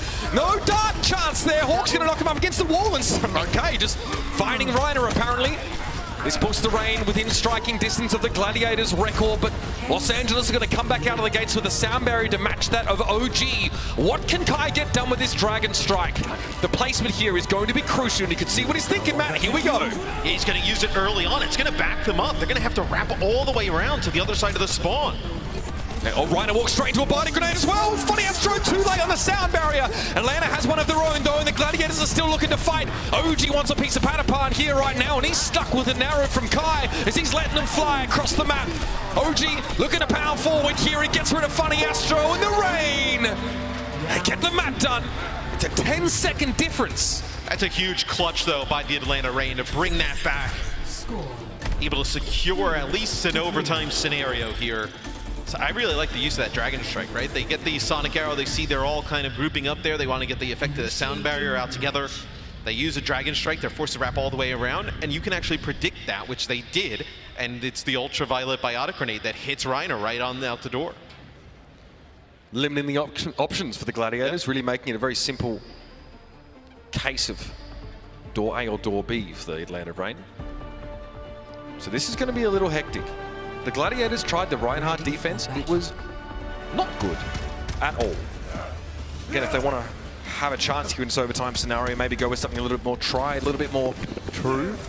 And I don't think you can afford to play this, the Reinhardt on defense. If the Gladiators come out with this Doomfist, because obviously you do not want to allow the Atlanta Rain to get that first point, which kind of looks like you almost gave up last time, and just push on forward. Just that Rein comp on defense.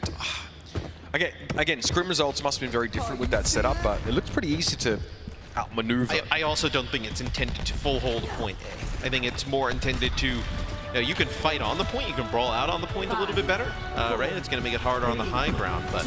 And were that the case, you might even see it here though, right? If Bleeding Clock is your objective. Yes, but you don't want to give this up. Like, I think a lot of the time you're going to give it up and then really lock down that streaks with the Reinhardt, where I don't think you want to play that type of game here. Okay, the Atlanta Rain are going to take about 15 to 20 seconds just to be set up here. And the Gladiators want to make sure the Rain only have one opportunity. And this is not a fight that's going to involve any ultimates. This is going to be pure fundamentals, positioning, and looking for the first pick. Great boop there from Moji. That's going to deny Reiner. Here's a chance for the Rain. Oh my! 3-player Biotic Grenade? That's going to slow them up again. 17 seconds. They plugged Reiner and they got him with a Biotic Grenade. That's huge. Doomfist now down for the Los Angeles Gladiators, and the Atlanta Rain have been able to circle around them. They've got a high ground position to work from, but they still need to capture the point. Someone's going to work on it right now, and that's going to be one tick for Atlanta. Hawk moves off it here, though. Okay, back to the point now. They're looking maybe just to secure this fight, but Caps has found Ultraviolet and Kai. That's 2. Are there more? In the future of this Tracer player, the Atlanta Rain spring forth. They get the reinforcements, and they send the Rain packing. So Funny Astro and Kemser put so much pressure there on the Ultraviolet and Kai. Funny Astro just so elusive on the Lucio. He's so difficult to track down. As, yeah, you see he looks across at Kemser. They're probably laughing about that as they were able to win that 2v2 with relative ease. Kemser able to pick up those kills. I think it also is quite big though, Mitch, that Atlanta able to get 2 ticks out of that, right? 68%, pretty decent here. Don't make me sad, haters, please. Well, maybe you should have skipped the first 4 seasons. Hey, hey, hey. I didn't lie. I didn't lie. I was just saying. Look, the Gladiators are awesome now. Just was a little rough for a bit. Don't give it to him, crowd. Look, this is the best Gladiators team they've ever had. Like, in the past, they have looked like, roster-wise, that they would be that good, right? But they've been Gladiators at times, where I don't think you're going to see that this year. I think this is a team that has way too much talent to go backwards. Like the fact that they have Ants and Skewed on the bench is just like, what? I mean, they'd be starting on every other team. Not a doubt about it. Now, 68.3% was gained for the Atlanta Reign, so that's actually more than 2 ticks. The Gladiators need a pretty convincing fight win here. This is far from certain.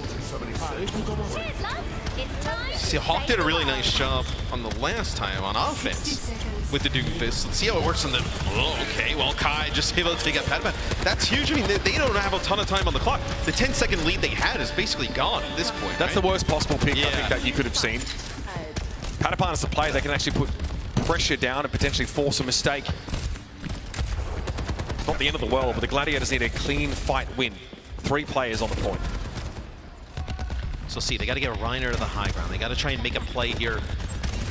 Kepser again was clutch in that last fight. What can he do here? All right, OG, noted. They sleep Ultraviolet at range. Oh, okay, that's it. Reiner gets in there, Ultraviolet is removed, and that's the Lions. Just use a punch share of healing gone from the Atlanta Reign. Nero trying to teleport to the high ground. Reiner's going to snarl Hawk right on up here. And remember, 2 ticks, that's all the Gladiators needed. Hawk jumps on in and just flattens Kevster, but he in turn will be forced to succumb. To the high ground goes Reiner, sends Kai upstairs. And that's the Gladiators, 2-0. And that is a sick play. You see, they go over and they hug Shu. It's Nero. Unreal sleep. That is a cross-map sleep. That Shu hits on the Ultraviolet on the high ground, and then a sick Biotic Grenade at range connects with Hawk and Ultraviolet, and they're able to get the kill. That is a game-winning play there from Shu. That is nasty. It's not the first time that Shu has absolutely taken matters into his own hands. This time was subtle, but my God, it was effective. Now the Atlanta Reign are on the precipice of being sent down to that lower bracket. And the Gladiators would advance. Map number 3, ladies and gentlemen. Definitely not one you ought to be missing.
Who's that support? It's Shu! Shu! It's on the high ground. What do they do here? Shu has taken so much damage. He's been pushed down to the low ground, and the aggression is just enough. That's going to be Havana going to the Gladiators, and we are going the distance here. Shu, what is that? That is so good from Shu. What a beast in the back line. Wait. They're getting pushed off the point. It's still winnable for the Gladiators. Certainly are. BKB, he gets slapped. It doesn't even come out. The Gladiators are coming back on the point. No way. This is huge. And the Gladiators streak over the line. That's how you get those insane statistics. Shu is just absolutely insane. Oh, he gets shut down. Shu finds it, Nero. He's in shock. What a brilliant performance from our MVP candidate here. Take a sip of your milk or whatever that was. You deserve it. And what's going through my head over and over is that Amp Matrix play from Shu. What a individual clutch. It's going to be desperation now for the Gladiators. Shu's turning it with his Amp Matrix. With the Amp Matrix. Shu! Jimmu's been taken out. I don't believe that. You have got to be kidding me.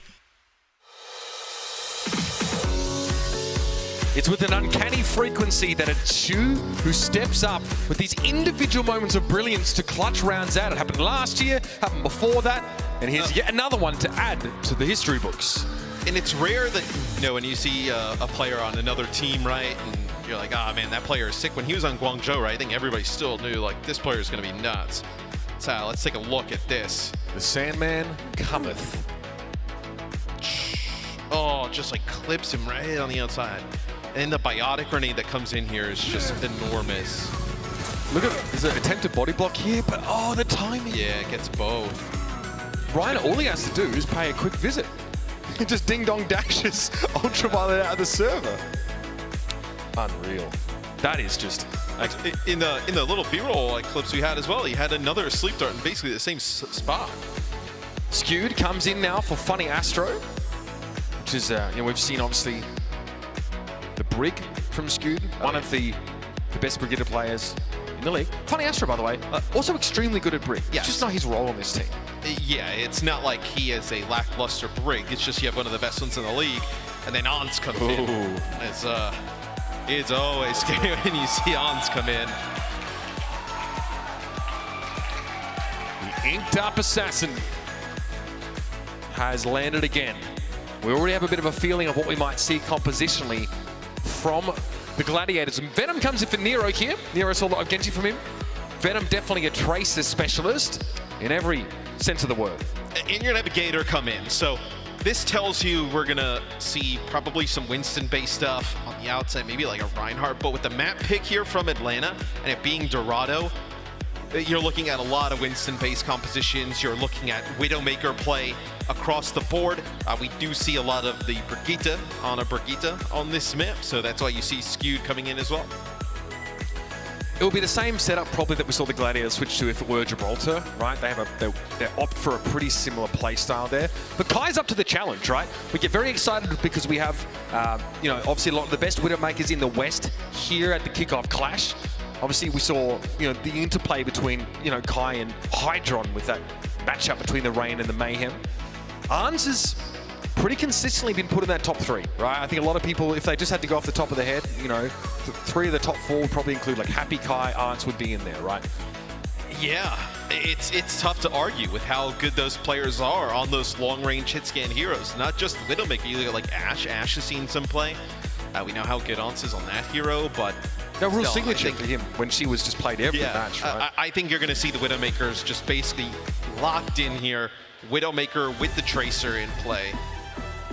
With Venom coming in for Atlanta, right? You think he's going to be playing the Tracer most of the time. It does give the option for the Gladiators because Kevster is so flexible to even play the Genji, right? When you want to access the high ground on the second part of the map. That's a good point. Sometimes the Tracer just doesn't really cut it. If you want to be able to go upstairs, but this might be one of the Gladiators' most nasty configurations here in the Atlanta Rain, putting Gator and Venom back in to try and stave off a 3-0 drubbing. Again, down to the lower bracket they would go, and there are some very hungry teams waiting for them there. Make no mistake, I also would say, even if the Rain lose this, and this has been a relatively close series. Like, you know, the first point on Ilios, right, went to like 99-99 pretty much. The second point, I think they just kind of like outgot comped, just kind of rolled there. But King's Row was pretty close. They brought back Atlanta. Like, it didn't start close. No, it didn't start close. But like, Shu doesn't hit that sleep dart, there's not a guarantee that they end up taking that map. We could easily be going into this as 1-1. Should be no shock here to see Kai on the Widow, Venom on the Tracer.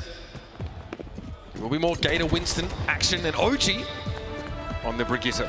Now, can we see a teleport play from the attackers, normally just across the way up into one of the buildings to circumvent the frustrating sort of rooftop play from defensive Winstons? Oh, they actually put a TP straight up. What is this? Oh, they weren't ready for it at all. Ryan is able to strike straight to the heart and remove Ultraviolet. Oh man, that is confidence brimming. Well, so many teams play further back there because they expect that teleport to go all the way towards the back, and Kai goes, no way. As they TP straight up to the high ground and just jump in and start battling. So we have not seen any team do that. That is such a smart strategy there from the Gladiators.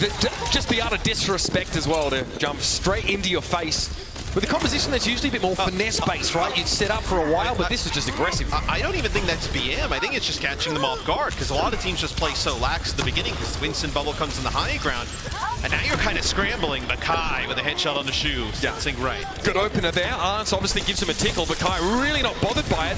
No one is doing anything about Reiner in the backline with OG going down so early. Ultraviolet had zero support. That's one of those plays at the beginning of a map, though, that rattles you pretty bad. Car moving in, Reiner goes back to just get some healing from Shu from range. Now they'll get everybody back. Kai will have another opportunity to be the difference maker here. Reiner's Winston Bubble a little frustrating. Ooh, doesn't quite find the shot. He gives away his position to Arns now. Be pretty crazy to re-pick that, and he still does. The third time lucky. Arns gets a bit of rope-a-dope. Kevster's just murdering everybody. Yep. It doesn't matter. I mean, he is in the back line just taking people out. Dash reset after dash reset. It's a biotic grenade that gets onto OG first. He's the first victim, and then just starts dashing, cutting everybody up. So is that the first teleport here as well? They just go. They've got a Brigitte as well. So they know that proximity healing is probably going to give them the edge in that fight, and the Rain were not ready at all. You tease the Kevs to Genji. He's now built that blade. There's a nano to accompany him or Reiner, whichever. This is where it has a huge advantage over the Tracer, being able to access this high ground. Tracer, like even like Overwatch 1, like historically, it's never really been good on this part of the map. Only selected when, you know, she's just super strong, which is usually a lot of the time.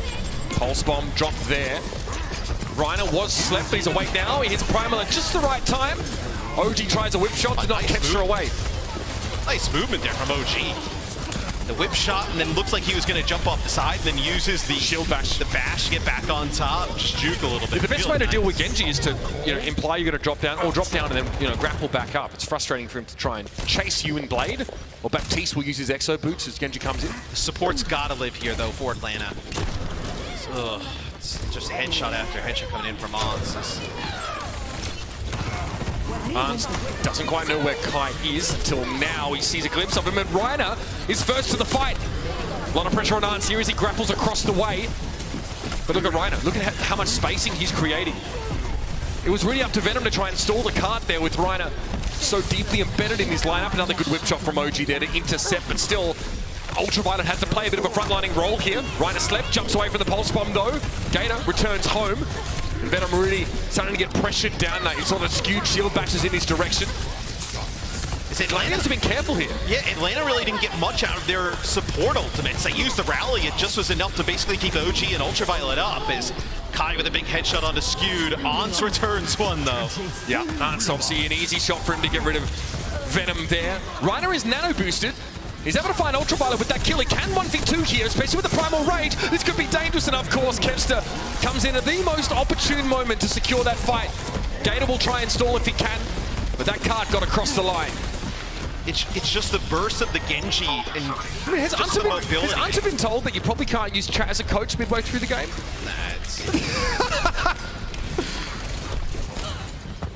Incredible. Not the first to do it, by the way. Krusty actually did it first at this tournament. All right, Kevston played.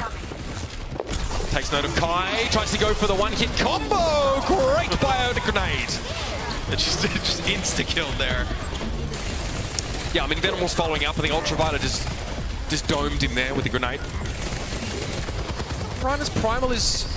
It's unclear what he's hoping to create here. Bionic grenade follow-up could be good. Gator and OG are able to shrug that off eventually. Venom needs to connect this pulse bomb. The last one was a little wayward. And instead it'll settle just for rolling over Arns. Arns goes to the 76 here with this area of the map. Doesn't want to play that Widowmaker. I still think that he's so good, probably can. Is Kai gonna stay on the Widow? He's just looking for these one-shot headshots as people come in through these chokes. Has to be so careful though, as Kevster gets on top of him. He's basically dead. Kai obviously hits that poison mine. Gets a little bit of info. Bit of an awkward spot for him right now. Doesn't want to run head-to-head with Ryder. There's no escape as Kevster makes sure the kill is finished, and that's a big, big error for Kai. Not ideal. Not the ideal positioning there. It's going to have to be a rally here. Kai calls grapple bug. I think he was body blocked anyway, but it's by the by. Ultraviolet here getting a bit of a tickle from Reiner, who has that high ground position now. Still 5 to go for the Gladiators. They've got to make a move, and it's going to be the rally in response to Gator making the dive. But Reiner, he's in with a Bionade. It's a finish off for Gator there as he can sort of back away. Unlikely the follow-up will be there for his bio, and he just primals. He says, okay, we'll drag this out as long as you like. Arns is going to dig a little bit deeper and try and go for a tactical visor here, but how is he going to bail Shu out of trouble? He doesn't have to. And they use the nano here towards the end once the tac visor is worn off. As Arns looking for blood, trying to push up towards the spawn. It's a minute and 45 on the clock. The Gladiators marching the payload in. Doesn't want to overextend, but again, Kai is in a bizarre position, and Kevster punishes him once more. 4 players up for the rain right now, constantly short-handed in this fight. Kevster wasn't able to deflect the Bionade, but it doesn't matter. Shu was there for the assistance. 90 seconds to work with on Dorado. Nothing, just near at. It's that opening set play, too, from the Gladiators that allows them to take that checkpoint A. I think it just rattles Atlanta a bit. That allows them to complete the map. A minute and 32 in the time bank. Yeah, solid 90-plus seconds for the Gladiators here. And as flashy as the rain can be, it's pretty unlikely they have anything to answer that set play we saw from the Gladiators. Again, you are dealing with the team here in the Atlanta Rain that are pretty hard to tilt. Do you just copy it? No. I mean, Kai is just, you can't believe it. Yeah. I mean, to be fair, like, you saw the positions he was emerging from getting chased by Kevster constantly. They've got his number. Kai was stunned when they went through the TP. He was so far back. He was like, what in the world is... it looks like the supports, I mean, even if they hit a biotic grenade, there was no living there. Everybody was coming through that TP. Is now get to see Ants on the Widow on defense. Ants against Kai. So both Widows, I mean, I don't think anybody's really got the advantage over the other. They've both been able to just pick players off. I think the difference has been Kevster's effectiveness on the Genji versus Venom on the Tracer. 4, 3, 2, 1. The Atlanta Rain here, much like on King's Row, at minimum need that map completion. Well, they are headed for the lower bracket. The Gladiators will cement their title as the strongest team right now here. Hard to deny it. But they're being denied this TP play as well. This could actually be a little bit of a problem for them.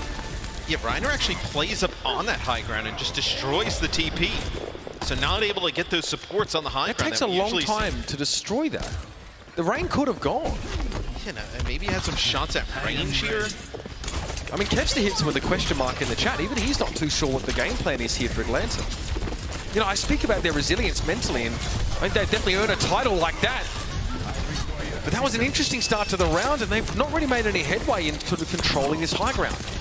There's not many teams take that position that Reiner was in, as makes it very difficult for the supports to get on through. Oh, man. Shot on to Venom, finish off from Shu. Some battle on it. Man, this team is so good. I mean, Every time I see them stop, I assume they're typing something. What's wild is, for the most part, Atlanta's played a pretty good series. I think the Gladiators have just this team's kicked it up a notch. Yeah, this team's a long way ahead right now. Thinking, remind me of that Countdown Cup form. Again, and they have this high ground, which the Reign, then they're not going to switch to a Symmetra to try and take it now. So now you see what happens when teams have to play against this really oppressive sort of positioning. Nice work by Venom there. He can't go upstairs, but that's the weakness of Tracer. He can't chase that kill. And Kai might have... Oh, Kai! Say it ain't so! And that's why you like the Genji instead of the Tracer, right? Because the Tracer can only access from that backside. Kai, I guess, a DPI switcher on his mouse to make it hard for Arns to hit his head, but then didn't realize that he was headed on a one-way trip to the bottom of the ocean, and Venom finished by Arns. This is starting to turn into a bit of a clown fiesta, Matt. Atlanta has been able to get nothing going here. They really just started from the beginning of the game. It's even now Kai trying to get out of spawn. Kipser like right up against him. Oh no. Primal Rage. Not where you want to be. Ultraviolet, quick thinking and quick feet to get him away, but Shu is still going to eliminate him. Ryder doing most of the work now. The Atlanta Reign are in dire straits. And when Venom tries to go towards that backside to make a play for Ans, it's skewed there on the Brigitte, forces him back with a recall, and then Ans to this position to wait for him again. Infrasight would be available there as well. More likely that Ans holds onto it for when Kai builds his, if that is even going to happen at this stage. God, he's scary. Here's the blade. And as a Violet grenade thrown in there, Skew's able to find Ultraviolet, and Kempster's more than happy with what he's got so far! Phantom runs headlong into the blade! Feeds himself to the wood chipper. In the Reign of 45 seconds to make something, anything happen. Yeah, they use the nano on a Gator as he chases down Ants, and it allows Kai to pick up that kill, but the Dragon Blade so effective here. So it looks like Atlanta wants to go fast. They're going to use the Infrasight. Fully expect Ants to answer back. There it is. Ants? Okay, I was going to say. So Ants will time out at about 12 seconds left in the round. Venom here. OG just gets eaten up. during rally. This is it. Pulse bomb there thrown onto Reiner. Not the target that Venom was looking for. The sleep dart from Shu is a little wayward, but I mean, the smile on his face tells the whole story, Matt. This team are a country mile ahead. They are just clicking on all cylinders right now. 1 second left. They get themselves some overtime, but who's going to be left? It's just OG and the Los Angeles Gladiators book their ticket to a kickoff clash final. Dominant showing here against the Atlanta Reign. Just that last map was just a beat down there from the Gladiators. Look like their spirits were broken, Matt. And it's not over for Atlanta, right? This is the winners finals. You're going to drop down. You still have an opportunity to make that grand final. And they get a break, yes. Crucially, right? They get a night to sort of sit and try and recoup after that utter drubbing. Yeah, I think you just, if you're Atlanta, you just pretend like, like you go in tomorrow, pretend like this match never happened. You game plan for whoever wins this next match coming up. And then, you know, if you make it back to the Gladiators, you got to figure something out, some adjustments to make. Who is coming even close to the Gladiators right now, Matt? Think about who's in that lower bracket, who might come out of it. Can the Dallas Fuel put this team to the test? I don't know, man. Like, from the looks that they're able to do, and the one thing with Dallas is they're pretty readable in terms of what they're going to do, depending on like which tank is in the game, which may actually lead you to believe like maybe the Shock is actually a better chance. So this next match, though, is going to be really close. I also think I would not count Atlanta out of making that final. Atlanta, the first map was relatively, you know, close. King's Row kind of went into OT. This map was just not a good pick. No handshake. Just quietly. Plenty of smack talk there in the lobby, but the Gladiators clearly pretty focused on what is next. Okay. There's GGs, right? But then also like there's also BGs, you know. I mean, I also find it brutal. Like, to be honest, like if I was Atlanta, like, do I want the other team to run over and like give me a pound and like be all happy? Like, no, I just want to pack my stuff up and get away. Like, that was a brutal loss. You come back tomorrow. Yeah, definitely going to need to be a considerable mental reset for the Atlanta Reign here, who've shown us, honestly, like, that they have two really serviceable, or more than serviceable Doomfist players on their team, right? They weren't able to make the Gator Doomfist work on that first map, but it is still going to be an option going forward, and let's not forget about who's down that lower bracket and what the Reign were able to do against a Shock. Definitely still potential in this tournament for them, but, oh man. A lot of audacity from the Gladiators. It can really have an effect on you, especially when you're already behind in the series. And, I mean, from you know, hearing from Unter to the way the players play, I mean, sometimes they sound like a parody account of their own when they're sort of talking trash. It's I don't think we're going to get too much of that in a moment, and you'll probably find out why. We're going to head down to the stage now with Danny and a player interview. Mitchell, man, thank you very much. What's up, everybody? I'm here with the one and only Kefser from Los Angeles Gladiators. Impressive stuff. Impressive stuff. Quick 3-0 for the Los Angeles Gladiators. Did you expect to be a quick match, or honestly, what'd you think about this Atlanta game? They're a good team, so I'm a bit disappointed, but I kind of expected a 3-0, if I'm being honest, yeah. Oh, nice. I mean, of course, with this win, you guys are now in the finals for the Kickoff Clash. How do you feel? How does that make you feel? I'm feeling good, yeah. I'm feeling amazing. It's gonna be take it home tomorrow. Fast and easy. Fast and easy. And talking about the finals, there are a couple more matches, but who do you expect to see in the finals against the Los Angeles Gladiators? Ooh, I would probably say, despite the results today, probably Atlanta, yeah. Probably Atlanta? Oh, why? Yeah. I just think they're good, yeah. I think they had a bad day, but I respect them, yeah, they're good. Okay, well that would be exciting. Another rematch with LA Gladiators versus Atlanta Reign. Before I let you go, one last question. Kefser, I think you're just a really gifted player. You just, whatever you play, you're just so good at it. Do you have like a favorite hero that you like to play? Ooh, a favorite hero? Yeah. I'd probably say Widowmaker. Widowmaker? Yeah. Why? It's just like sniping? Yeah, I just like playing her. She's fun, yeah. True. All right, everybody give it up for Kefser one more time. Thank you. All right, that is it for the post-match interview. Mitch and Matt, back to you. Thank you very much, Danny.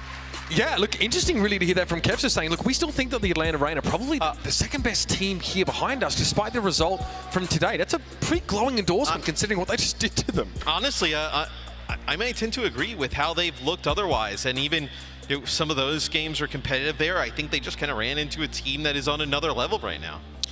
Let's talk about our player of the match here from the Los Angeles Gladiators. Could have been a few candidates here, but the one player that came up clutch when it really counted was your boy, Shu. On the Ana, some Baptiste play as well. Obviously, both heroes that he's really renowned for. And you see him chiming in a lot of these eliminations. He's very, very active. You know, we talk about APM players. I think he's definitely one of the higher ones. You know, whether he's balancing his responsibilities between healing or damage, he is always active. And this sleep dart was map winning, able to land the sleep on the ultraviolet. The biotic grenade that connects with ultraviolet and Hawk puts away that second map, which really took the wind out of the sails of the Atlanta Reign. Yeah, pretty punishing stuff there. And you can see his offensive assists, 10.4 per 10. Also, not a small number of final blows per 10, right? That was evidenced by what we saw coming up in the kill feed there, Shu. Doesn't matter if it's Ana or Baptiste here. I think maybe the sort of Gladiators Ryan Baptiste look is still a little confusing, especially on King's Road defense. It's not worked out the last couple of times we've seen it, but it doesn't matter because their Winston setup, their Doomfist setup is so squeaky clean that no team is really getting anywhere close to them right now. No, and I think the Reinhardt play will look good if they have to bring it out. When you look at some of the other teams remaining, we've seen them play it here against the Atlanta Reign, who, you look at Kaluj and the Shock can play a little bit of the Reinhardt if they want. Dallas really kind of can in some ways. So I've been doing a little bit, but it's not kind of their go-to, where, yeah, the Gladiators, they can fall back and play it just as good as anybody else left. That's right. Now, coming up on the other side of this game, it will be an elimination match. The San Francisco Shock will be taking on the hometown heroes, the Dallas Fuel, right here at the Esports Stadium. Arlington on the other side of these messages. You don't want to miss it.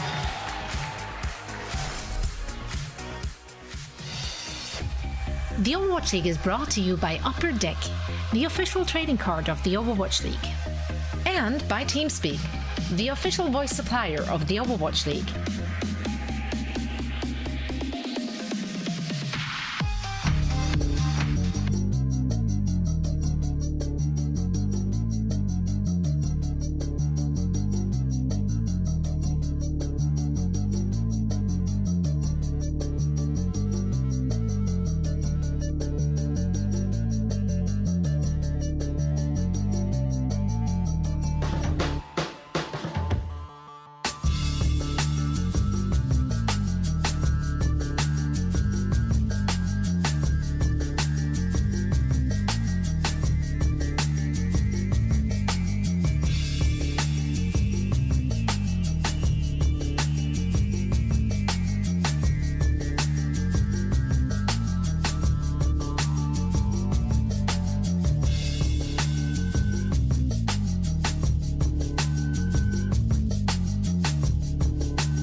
Welcome to our game break. Zoe here, joined by Reinforce as well as Necra. And we are once again ready to break down the action. Now, unfortunately, this game wasn't quite as close as we initially hoped or thought it could be. But as we heard in the post-game interview with Danny, according to Kevster, still Atlanta Reign, they are an absolute top team. Unfortunately, they had a bad day, and that sometimes just happens. And I mean, over the last 2 days, they have showed us some top-tier Overwatch, so definitely nothing to scorn at. Necra, why don't you walk us through this match and tell us what exactly went wrong for the Atlanta Reign? Yeah, I think it's really hard to pinpoint one specific thing, especially when, the game is supposed to be a team effort. I do believe that for the matches that we've seen today, though, a lot of it has come down to a bit of a DPS diff. Whether or not the DPS that are on the team are online and kind of have the carry pants on, unfortunately do feel like the Atlanta Reign just got out DPS'd. I think Kevster had some impressive performances when it came to the pulse bombs on the Tracer, just being able to continuously find so much value. And just as a whole, the Gladiators were able to continue to find value with all of the ultimates that they were really able to throw out at the Reign. I don't think the Reign played badly. I just think they were outplayed. And that just seemed to be kind of the theme of the series. So reinforce. We're talking a little bit about map choices here as well. Map number 3, for example, went to Dorado. You didn't necessarily agree with that. Why is that? Well, I mean, they're in a tough spot. I don't know. It's like pick your poison, right? Either you're going to face Ants in a Widowmaker duel pretty much on any map, right? If you pick Gibraltar, you're going to play against Ants, Widowmaker, and the LA Gladiators. They are incredibly strong in all those Widowmaker situations. So I think it was a situation of just like, well, it's escort. The LA Gladiators are fantastic at escort, so it's going to be difficult for Atlanta Reign regardless. It's a bit... you know, hindsight is 2020. You know, if you go to Route 66, are you going to get a different result? I don't think anything necessarily guarantees that, but it's a tough map for sure for the Atlanta Reign. Just being able to lose that King's Row because of that crucial sleep dart and biotic grenade from Shu, that makes such a big difference in this series. Because if you can be afforded to lose escort and then pick a push map, for example, I mean, that would be the dream scenario for Atlanta Reign, and then you can win out on control. So losing King's Row, that was a big hit for them. I did want to shout out Reiner on the Winston on Dorado. I mean, that was an elite Winston performance. 12 final blows, 1 death from him, and 24 eliminations. He was just having a grand old time on Dorado. Like, as a former Winston player, I mean, current Winston player, but never as good as I was. But I just very much appreciated what Reiner did on Dorado. Just being so proactive and always being up to something. Like, there were times when like Reiner was like 200, 250 HP, and he like leapt in because he had such faith in his limits and what he could do on the Winston, just jumping between the rooftops as well on point A. Incredibly impressive performance by Reiner on the Winston, so that stood out to him. Yeah, I mean, honestly, if I had a Shu in the back lines, I'd feel invincible. I would have absolutely nothing to worry about as a Winston, that's for sure. Now, we do, of course, have one more game for you today. The Dallas Fuel going up against the San Francisco Shock. This is going to be another elimination match. And before we're diving into that one, we have another interview with Danny over in Texas. Hello, guys. Yes, look who we have. We have Rush, head coach of Dallas Fuel. Everybody make some noise. 안녕하세요. 네, 반갑습니다. Rush. All right. Last final match of today. How are the players doing? How are you doing? Are you guys nervous? 어떻게 지금 막 경기 이제 좀 굉장히 중요한 지금 경기가 이제 곧바로 시작이 되는데 러시 코치님뿐만 아니라 또 선수들 지금 좀 분위기 어떠신가요? 뭐 다들 좀 긴장은 안 하시고 다 괜찮으신가요? 이제 긴장은 하고 있지 않고 저희가 첫 경기를 하고 지금 이제 또 마지막 경기를 하다 보니까 다들 지금 약간 살짝 피곤한데 최대한 휴식을 취했고 지금 경기를 해서 이제 최선을 다할 것 같습니다. 네.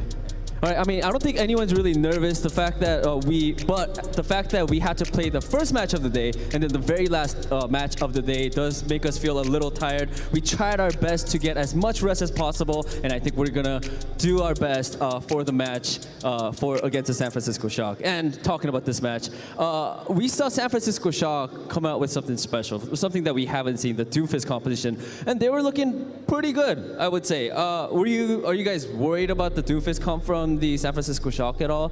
이제 오늘 또 센쇼도 오늘 경기를 한 번 더 했었는데 거기서 오늘 둠피 조합을 처음으로 선보였어요, 센쇼기. 러시 감독님이 보셨을 때는 좀 그거에 대한 좀 이제 걱정이나 좀 우리도 뭔가를 준비해야 되지 않았나 뭐 이런 생각은 안 하셨나요? 이제 따로 걱정은 없었고 저희가 다 해봤기 때문에 저희가 이제 그 전에 연습하다를 하면 별 문제 없이 이길 수 있을 거라 생각합니다. 네. Alright, I mean, I'm not really worried at all because it's a competition that we've already been playing against, so nothing that are too worrying about. We also, if we just try our best and try how we've been practicing, I think we will do fine. And my final question for you, Rush. Like the San Francisco Shock, they had Doomfist, and the match is about to start. Is there, something you guys have been cooking up specially for the San Francisco Shock? 자, 마지막 질문입니다. 이제 센쇼는 둠피 조합을 오늘 새로 선보였고 이제 이 경기가 좀 되게 중요하기 때문에 어떻게 좀 달라스 팀도 좀 스페셜한 좀 뭔가 좀 이렇게 새로운 걸 좀 꺼내는 좀 이런 모습을 기대해도 될까요? 우리가 다? 이제 저희가 뭐 새로운 것보다 저희가 원래 잘하는 거 그걸로 이길 생각입니다. 일단. 네. 감사합니다. All right, nothing, I don't want to say anything new or special, but I think we're just going to roll out with what we are very comfortable and comfortable and also very proud, not proud. Sorry guys, I'm losing my words. Sorry, I apologize. Very comfortable with. I think we're just gonna play that composition that everyone knows and loves. All right, Rush, that is it for the interview. Thank you so much for your time. 시간 내주셔서 너무 감사드리고. Dallas Fuel, 화이팅! Zoe, back to you. Thank you. Thank you so much, Russia. Thank you so much, Danny. And yeah, I mean, that's really the way to go, right? Go with your comfortable picks, go with what you're confident in. And for the Dallas Fuel Necra, that has been those Zarya compositions. So you see them using that throughout the entirety of this match against the San Francisco Shock to good success, great success. Where are we at? I think so. I think that especially feeling and seeing how warm Dallas Fuel were on this composition at the beginning of the day, if Edison can continue to have those incredible performances on the Reaper, Sparkles, Genji was popping off. There are definitely some really incredible pieces to this Zarya composition that Dallas Fuel has used to success already, and I think it's going to continue to work against the San Francisco Shock, just looking at the fact that San Francisco have looked a little lost in this tournament so far. They definitely turned it around in their matchup today, but I just think that Dallas Fuel have it all together and they will just keep finding success with it. Reinforce, if we're looking at the San Francisco Shock here, do you think they can ride the high they're coming off of just now? Yeah, I think you can, because especially Houston Outlaws as well, they played a bit of a brawly kind of composition with Lucio Moira. That's a lot of sticking together for the Moira healing, right? So Dallas Fuel, they're looking to stay together as well, playing this Zarya composition and play around that, right? So if Proper on the Tracer can work his way around with the flanks and try to poke at the backline of the Dallas Fuel, that could lead to some openings. So keep your eyes on Proper's Tracer to unlock some of this over potential for the San Francisco Shock. Yeah, and I have to say, I'm a massive victim of recency bias. and looking at how the Shock played today, that may or may not sway my preds for this one. Let's take a look at who went with which team. I gotta say that I don't know. For me personally, I think what I saw from Popper again today and what I saw from Kalush today as well, that just made me that made me go with the San Francisco Shock. And I see I'm not the only one who was very impressed by that. Danny is with me on this one. Realistically, do you think it's going to be a close one or? No. I mean, the Dallas Fuel fans in the building. Come on, they're excited. It's packed over there. The Dallas Fuel fans with the signs, they're going to be cheering on. It's going to be great. I mean, Shock fans, you can tweet at me, but you're not actually in Dallas. It's going to help them. I mean, and you're not there at all, so like you're not scared of it either, I assume. I'm very scared of my Twitter timeline. It's awful. It's all right. You're a big boy. You can take on like what 5 fans at once. Like I can see that if it gets into it. Well, I'm excited. Necra, any last words? Do you also expect this to not be a close one? Bless you. Also, bless you. I'm allergic to 3 O's. I'm not qualified to bless okay, people, sorry, I had to sneeze because I. Yeah, I'm allergic to 3 O's. Okay, yeah, I think this is actually going to be really close. Honestly, it was a little bit of a coin toss for me in terms of who was going to end up taking this match. Of course, I got to back up the Dallas Fuel based off of the performance that we saw from just today. But yeah, it's going to be a close one. Maybe a 3-1, maybe a 3-2. Something in that direction. Oh, wow. Okay, how gracious. I see Necra is allergic to my San Francisco hopium. I get it. It's fine. We'll see. They will battle it out for us on the battlefield. And of course, the 3 of us will be back to break down all the action after this next match. So get ready for our last match of the day. Another one with everything on the line between the Dallas Fuel and the San Francisco Shock right after this.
Hometown hopes on the line in this elimination match between the Dallas Fuel and the San Francisco Shock. Welcome back, everybody, to the Esports Stadium, Arlington, live from Arlington, Texas.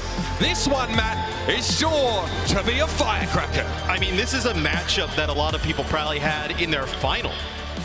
Not in your loser semifinal. So one of these teams is going to go home pretty disappointed. You know, the San Francisco Shock undefeated in our online matches through the Kickoff Clash. They come here, they looked a little bit shaky early on, maybe like starting to settle down a bit. And the same with Dallas. As Dallas, I think, is a lot of teams here. They're like, hey, we know kind of what they're going to do. And now Dallas just needs to execute at a higher level.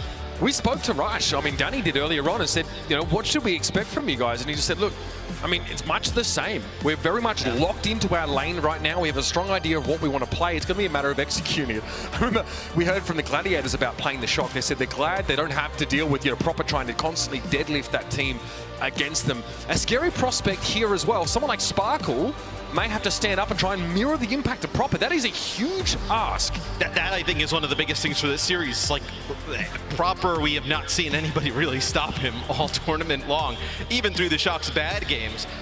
Who is going to do that for Dallas, and how are they going to go about that? I mean, we'll be looking out to see who walks out on stage here. We'll get an idea of what they're going to start with. So, need I remind you or ask you to make some noise, everybody, for your local team? It's the Dallas Fuel!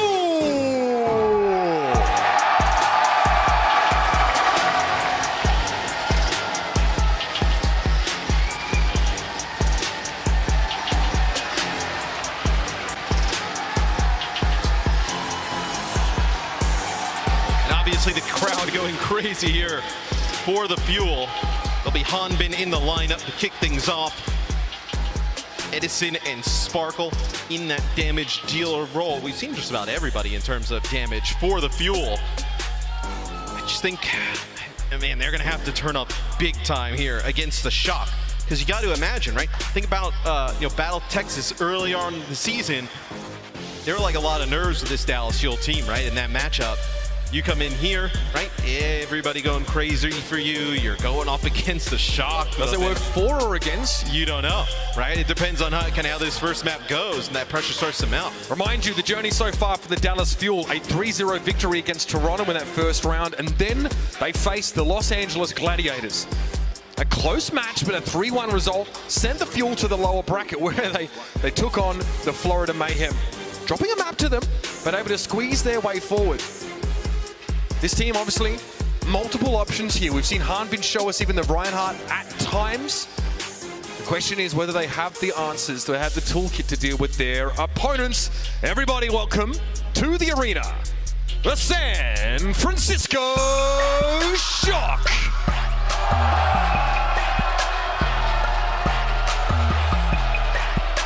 That's more like it. Yeah. Somebody besides me finally.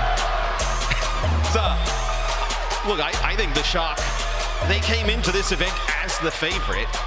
They stumbled early on. They've started to bounce back, and they've started to play really well. I think you've seen Kaluge now pick up some of those Doomfist-based comps. We've seen him play just about everything else. And I'll say it again, who is stopping Proper? Such a threat whenever it gets to play the Tracer, regardless of what map it is. Just earlier today, we saw them dispatch the Houston Outlaws, and that last map, that Coliseo map, could have gone either way.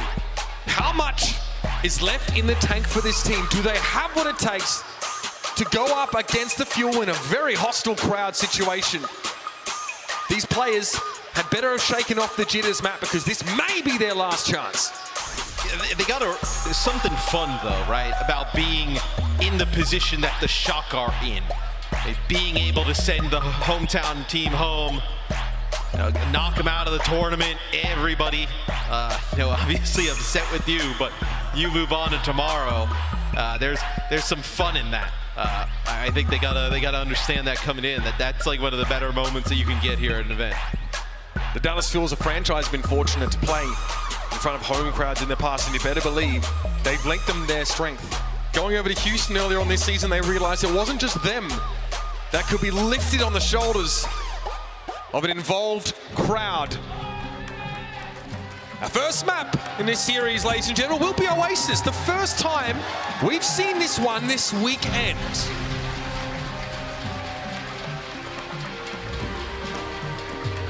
We'll see what both teams bring to the table in this matchup.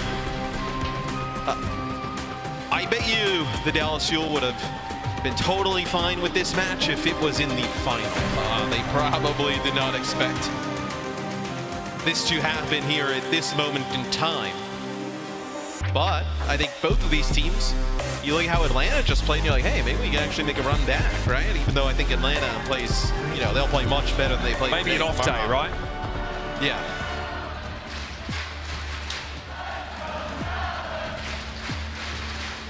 Early on here, looks like a Zarya inclusion for the Fuel, a composition that they have really refined and led the way for the rest of the league in. Harbin, Zarya, Edison on the Reaper. Esports Stadium Arlington, make some noise. We're out of the gates. The Dallas Fuel and San Francisco Shock. Yeah, it'll be Sparkle on the Genji with Edison on the Reaper.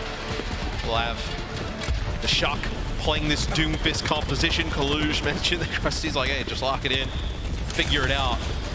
Looked pretty good in the last series, but this is the player to watch proper. Sparkle opting not to match Traces. Harmin, an early Sleep Dart connected there from Finn, and Proper looks to try and follow up as much as he can. Harmin takes a beating, but Fielder's still going to be there to give the top up, and Chigo filled a biotic grenade just now. Edison in danger. Proper opts to sort of ignore him though, more attention being faced towards Sparkle, and Kilo's able to finish that first pick, San Francisco. Yes, Finn hits him with a biotic grenade and he's trying to dash out, not able to make it to a teammate, so this will be the Shock taking the point first. Kilo can assume this high ground position now, harass the Fuel as they cross. Again, Dallas want to take fights inside that small room. They're definitely favored there, but need to respect Kalush's crowd control in those closer quarters. Frontliner Edison there with the help of Hanbin, warding away the Shock. This is an aggressive teleport here. Moving up to the point to begin a contest. Kalush takes half his health and damage, and Fielder dumps the grenade on him. Yeah, I mean, nothing you can do there. Nothing you have to save Kalush, 30% and counting. This is for the Shock. Oh no. You still have Proper on the point contesting it, but Edison getting the nano boost, hitting the high ground. And hitting hard. It'll be a flip for the Dallas Fuel. Nano boost there from Fielder, just sent over Edison's way. Again, much like the Zarya bubble, form of utility that allows him to play just that little bit more aggressively. Graviton Surge on deck here for the Fuel. They're getting close to that pulse spot. Sparkle moves away from the Genji. This will be a grab early on. Kalush slept inside the grab by the grenade as well. There's no way he's getting out of that. Sound barrier here, and Kilo's going to go in with a tactical visor. Dallas Fuel's overshield starting to expire, and Kilo didn't have a great sightline. Edison strikes. Violet is dispatched. Proper needs to keep his distance as Harbin seems to be charged. He sleeps. A pulse bomb's going to be coming in. It's not a stick, and Harbin can bubble it off. Oh, that is an awful sequence there from the San Francisco Shock. Kalush goes in, gets hit with a grab. The sound barrier's late. The nano for the tac visor does nothing. Oh, what a bit of a mess. Meteor strike from Kalush. No barrier for Harbin for a few seconds. The sleep is good. The pulse bomb was dropped there for Sparkle. That didn't connect either. That's 2 DPS ults for 0 result. Sparkle, though, found his way into the back line, though. Drags Finn down. Forced to blink away. Recall from Kalush, who power blocks, and Sparkle will head to the high ground. Dallas still in control of the point. Yes, they're going to try and make a push back in as Kalush jumps right out on a Hanbin. That's going to force one bubble out. Harmon's charged up here. He gets the nano boost, looking for Kalush. He's going to struggle to block this damage away. Heading for the kills. Kilo is one, and Edison finishes him off. Violet can't get away quickly enough. Harbin burns him to a crisp. So It's just a shock early on, but it's been all Dallas Fuel from here on out. Is Hanbin with the grab? Are you even gonna need? Beautiful. Violet down, and yep, you may as well use the grab here to secure the kill and secure the first round.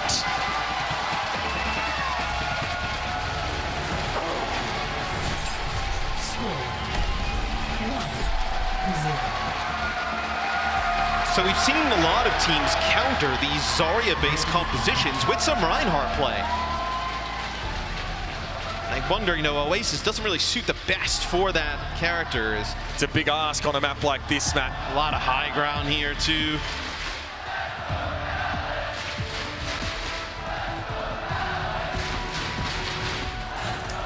Home crowd getting behind the Fuel here as they give them a reason to get excited in that first round. Now, Field are going to opt for the Moira here. Wary of Proper, wary of Kaluge. No buy-and-aid for the Fuel here. They need to find other ways to set up these eliminations. And you can play the Moira when you combo with the Tracer and the Reaper, right? You're not going to play the Genji, so you don't have to worry about those long-range healing. Can we do the ASMR cast now, Matthew? I'm pretty sure they don't have sound either. Sparkle advancing on his prey, Proper like a gazelle in the woods, trying to evade. His long legs carry him far from the fray. Kaluge dives in, Fielder. Self-preservation instinct kicking in, and Sparkle dispatches Kaluge. Yeah, and he's going to get rid of Violet, too. The Wild Edison stalks his prey to the high ground, and from behind, he is indomitable. I will say, this is weird if you're at home and there's game audio. It's not coming through here, though, as it's going to be Dallas winning that first fight, moving up pretty far. So we're able to build a pulse bomb out of this for San Francisco. Not an easy target, though, to land that. Sparkle here, again forcing Proper away. Dallas at 18%. The best part about this crowd is that you can yell anything and be heard. Oh, so Sparkle's going to take out Proper. All right, so pulse bomb there from Sparkle. As we were wondering, how are they going to respond and deal with the Tracer of Proper? Sparkle, since switching over to it, has lived up to the task. 40% and counting here for the Dallas Fuel. Such a great start. And the Shock are in utter disarray. Dallas really have got a good feel for how to pace the start of these fights. And yeah, Sparkle has to step up in a Tracer duel. It's going to be Kilo to go down first, though. And he was using his tack visor at that time as well, so not going to have that key ultimate. Kaluge getting burned as well. He's going to get a nano boost, but it's going to be tough for him to stay alive. And Edison removes him. Another huge elimination for the Dallas Fuel, and the clock is ticking. 68%. Man. Some key ultimates used there for the Shock. Nano, tack visor, sound barrier. Nothing to show for it, as you still have sound barrier here available. Grab, Death Blossom, as this one is Dallas Fuel's to lose. I love this rotation from Edison there. He's in a great position to drop down, and no one from the Shock can really harass him. Here he comes. Graviton Surge, Fuel to get rid of Violet there, and again Kaluge can't do a thing about it. It's a 72 charge. Hanbin looking for his next prey, and Finn is on the shopping list. Teleport forward there by Edison, and the Fuel just don't want to stop.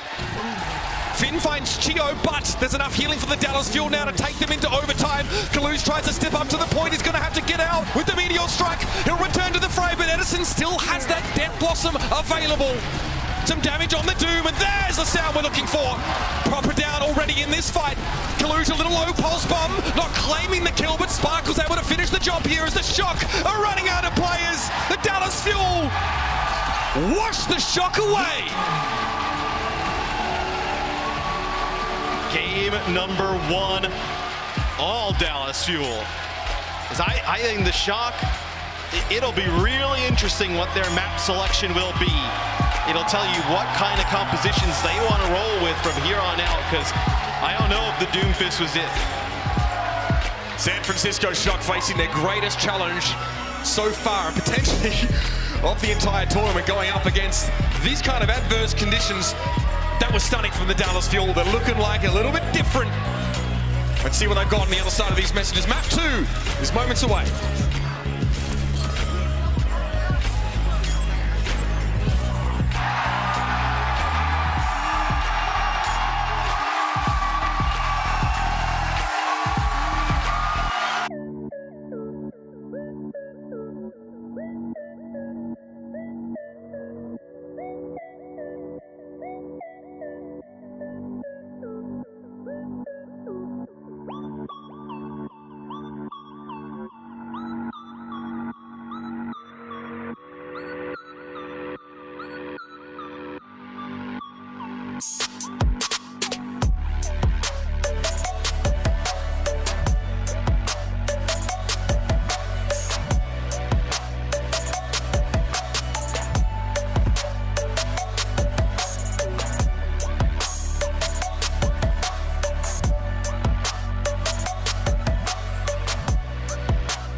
Sparkle dominating the game, putting on an absolute show.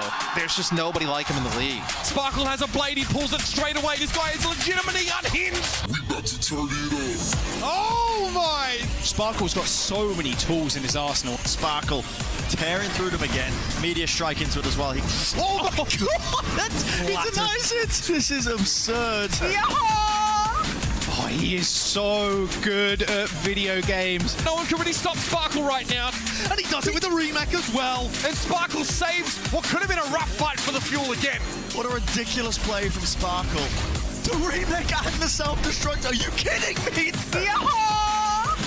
Can anyone stop Sparkle?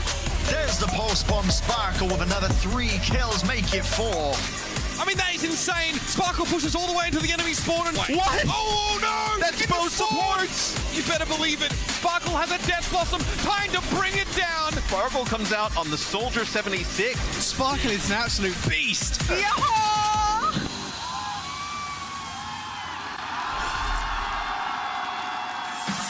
Sometimes he twerk, sometimes he go to work.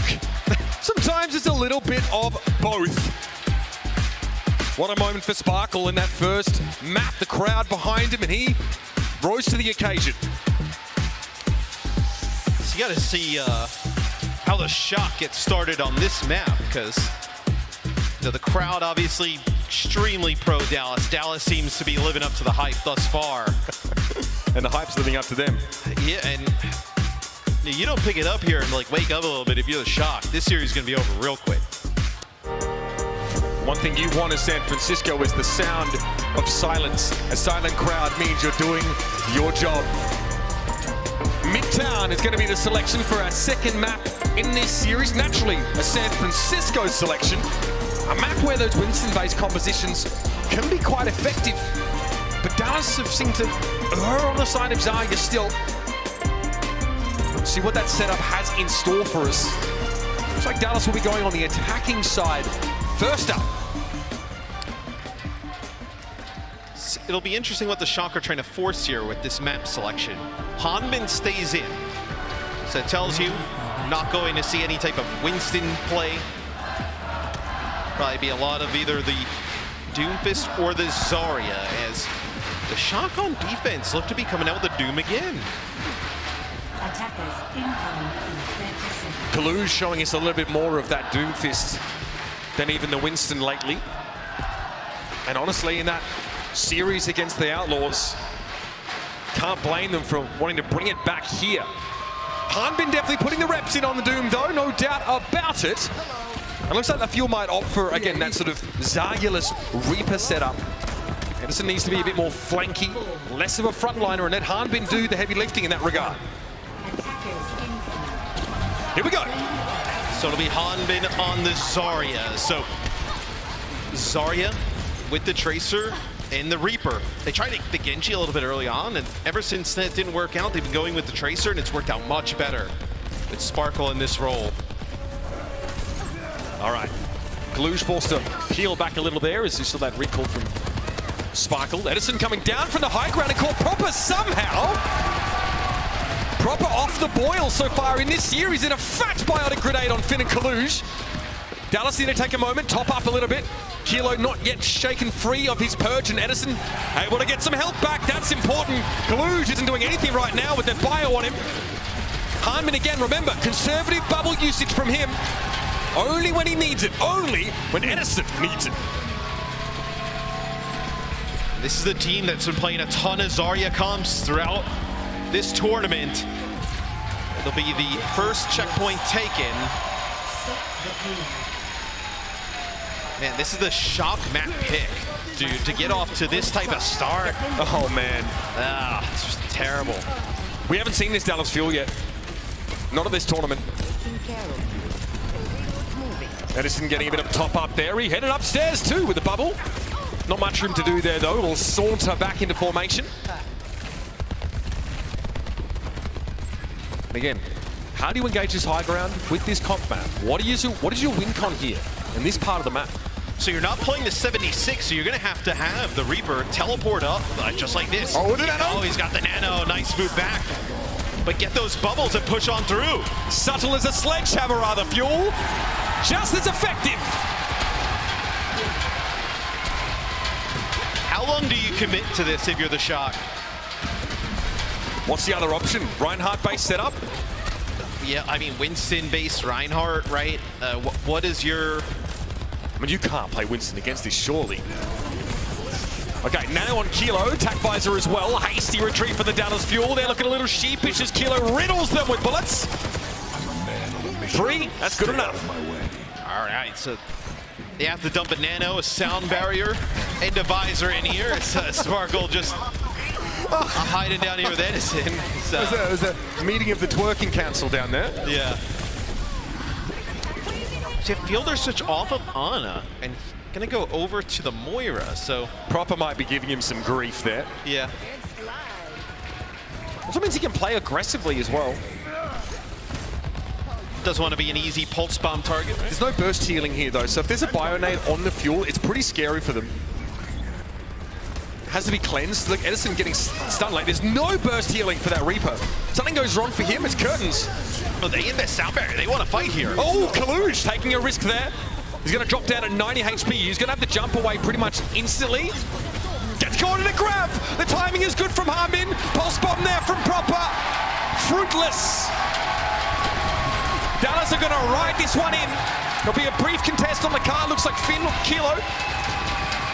Eventually, they'll be dealt with as well. Harbin wants to fight anybody right now. He is so charged up, trying to hunt down Kaluj. No power block for Kaluj. He's low. They're chasing and they got him. It's not a huge stagger. Gonna get a little bit of payload progress here. It takes a while to kind of get moving through this area of the map. And Kaluj on the Doomfist so fast can get back in the fight. Edison has hit a lot of big like Death Blossoms here. It'll be interesting what type of angle he takes from this, being a little bit sneaky here. Again, just forcing Kaluj away, or forcing an early power block would be incredible. Proper has to keep him honest here, but can't commit to anything. All right, there's the power block. Now what? Oh, there it is. A trade there of kills, but perhaps you think it's worth. Finn is down, and he had a nano boost, ready to rumble. Kaluj also missing now. Sparkle going to be the recipient of the bubbles in lieu of Edison, and he could do just as well with them. Oh, Dallas! Proper got away, only just. Pulse bomb for Sparkle, and a coalescence from Fielder. You don't have a pulse bomb yet, but you're worried about the pulse bomb. Nano boost here for Kilo. Does he go for the tactical visor? Hanbin running away. Sound barrier now for the San Francisco Shock. This is it. They have to make this work. They've used everything. Pulse bomb from Proper also doesn't connect. Fielder finally succumbing there. Only the Lucio left for healing for the Fuel, but they're close to a sound barrier, and Edison is pressuring. He fancies this fight. The Fuel commit. They go for the sound barrier. Edison and Kilo's face, and he's found two. Kaluj currently in the stratosphere. Meteor striking away. As Proper's been able to deal with Chio, and Fielder faded forward. He might be able to get into this fight. And yes, he has done so. But his teammates are looking a little haggard. Doesn't matter though. Sparkle looks to challenge. Kaluj punches through Edison. A little bit of life still there for him, but not enough to keep him alive. They get extremely close, but some kills from Proper. Kilo out of the spawn. Pick up some cleanup kills there to stop the Dallas Fuel, which honestly, with how much time would have been on the clock of their time bank, it would have been very difficult for the Shock to beat or match that. And now Kaluj goes over to the Rhine. Baptiste as well for Finn. So it is a Rhine comp. Again, we talked about when we would see this, that maybe the Zarya composition struggles a little bit to penetrate past the Reinhardt. Proper has a pulse bomb. A lot of poke damage here for Kaluj, but he's shrugging it off fairly well. Grabbing the bucket, pulse bomb! That'll do it! Not the prettiest thing for Sparkle, who ends up blowing himself up, but it doesn't matter.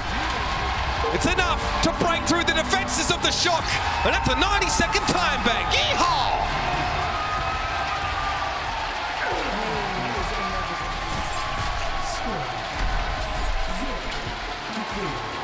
The entire map complete. A minute 30 in the time bank. Yeah. The way this series has got off to start, it's gotten off to, I'm glad I didn't make my prediction. Man, Dallas has looked lights out here.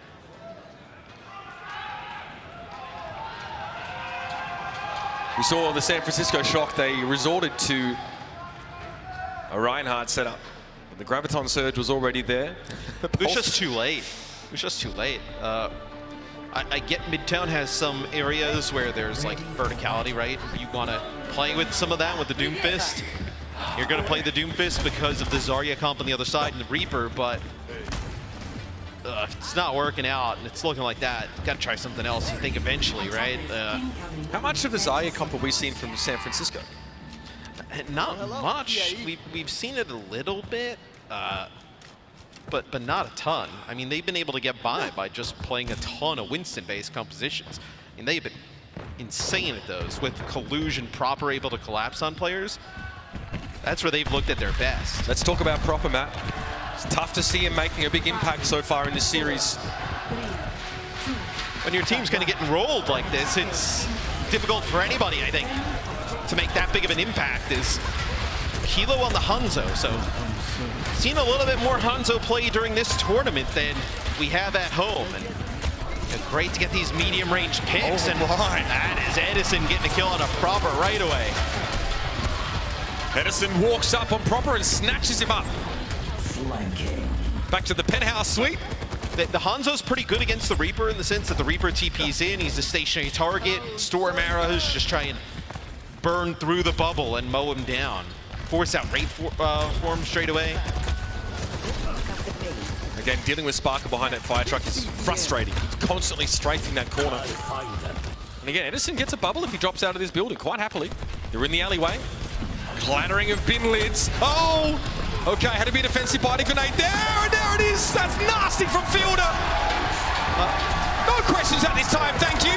But I don't think that's an area of the map you want to fight in if you're San Francisco. They're running Zarya, they're running Reaper. You don't want to be in a small alleyway against those two characters. And they go right at him in that alleyway, and what do you expect at that point? Finn has to defensively bionade. Fielder sees that, immediately deploys his. Easy pickups for Edison. Hanbin getting closer now to that Graviton Surge. Kaluj will be scratching his head to find a good way to get value out of his. Fielder just pumping those heals. Oh, okay, Nano deployed. Here comes Hanbin. He's charged up. Sound barrier, they're going to wait this out. There's the grab, and it's late! Just late enough, in fact. San Francisco. They'll be waking up with a headache after that one. Man. Nothing can go right for the Shock, man. I mean, they're getting rammed back to the spawn right now. Staggering that grab until that sound barrier had decayed was huge. Here's an opportunity though, right? Dragon, grab, sound barrier on the other side, but still, this is a good opportunity for the Shock here if you can land some of these ultimates. Kaluj, no charge. Okay, grab to the corner. Sound barrier's going to be well timed. Here's the Dragon though. Han been forced to back away. Kilo with 3 in that fight, getting rid of Sparkle there. The Fueler in a little bit of trouble. No healers here. Hanbin can wait on his bubble cooldowns. Edison, it's going to be a bit of a 2v2 here. Kilo wants to try and chase down. Hanbin is charged. Oh, you better respect the beam. And there's the Death Blossom. Edison gets Kaluj. I mean, you get the tank out of the way. That's huge. Here come the reinforcements. Kilo now has to fight on 2 fronts, and he's forced back. The reinforcements have arrived. How is Edison alive? He has no business having done that. He Death Blossoms and then actually TPs like back up the staircase behind him. And able to just juke everybody. And I said that was like one of their best chances. You look now, I mean, just attack visor here from Proper. So much area to hide behind, a difficult choke to go through. It is all on him. If he gets hit with a Bionade mid-ult, he's done. Harmon slept here. Means Edison doesn't get a bubble for now. Oh, he slept to the tag. Oh, it's devastating. Woken up, Dover Kilo's already gone down. Harmon looking to push forward here, and Proper needs the turntail. Edison won't be stopped. Harmon won't be denied. The fuel won't be beat. Finn is a smouldering heap on the ground. And although Kaluj got a nano boost, it's just not going to cut the mustard. I mean, you're on the Widowmaker now. You're tilted more than Uranus's axis. It's over. Now, usually I like to give a second to let moments breathe. Not doing that in this one, just quiet, because there's nothing to talk about. I mean, the Dallas Fuel are just running the Shock back to the spawn, locking the mare, and clowning on him right now. This is as one-sided of a series, like, at this late in the tournament we've ever seen so far. We were denied a Battle of Texas here in Arlington, but we may well see a Dallas Fuel advancing yet. Oh my, it's a shell-shocked and stunted group with a Shock here. Dallas looking to close things out in this third map. It's do or die for San Francisco. Stay tuned.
What just transpired was undoubtedly one of the most one-sided maps we've seen in the entirety of the kickoff clash. Dallas Fuel smacking down the San Francisco Shock, paving the way to a match point. And if you're the Shock, like you tried these Doomfist comps, right? You tried a little bit of Zarya there towards the end. What do you go to? What map, right? So they've actually picked Circuit Royale. So this allows Kilo to play some of that Widowmaker we've seen him play in the last few weeks, right? And just kind of as this stage has moved on. And Guerrillo will come in for Edison. So you'll see a Widowmaker counter sub in here for Dallas. This is a map that allows Hanbin to play one of his most famous heroes. If we see this Sigma and a poke composition from the Dallas Fuel, by the way, Fielder on the Zen, kind of nasty. Yeah. Then it would be pretty exciting to see. We've also seen teams play the Reinhardt, play that first corner. Reinhardt sort of play far forward, have your Widows dueling, some Mei, some Hangzhou as well. We've also seen the San Francisco Shock complete a reverse sweep, right? Down 0-2 against the Justice, battle their way back, but those first two maps looked way different than these first two. I mean, you're feeling like Sisyphus trying to do it in this room. Oh, especially because Dallas would pick the maps from here on out. Oh, that's like it's almost, yeah, it's almost like you almost feel it's impossible to think of.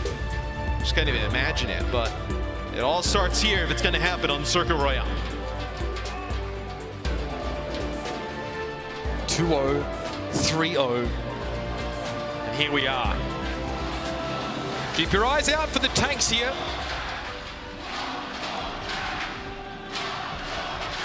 Glad to see our friends in the crowd are as appraised as we are in mathematics. Yeah, they know the rules.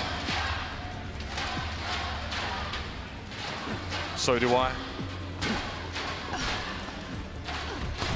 Double sniper defense.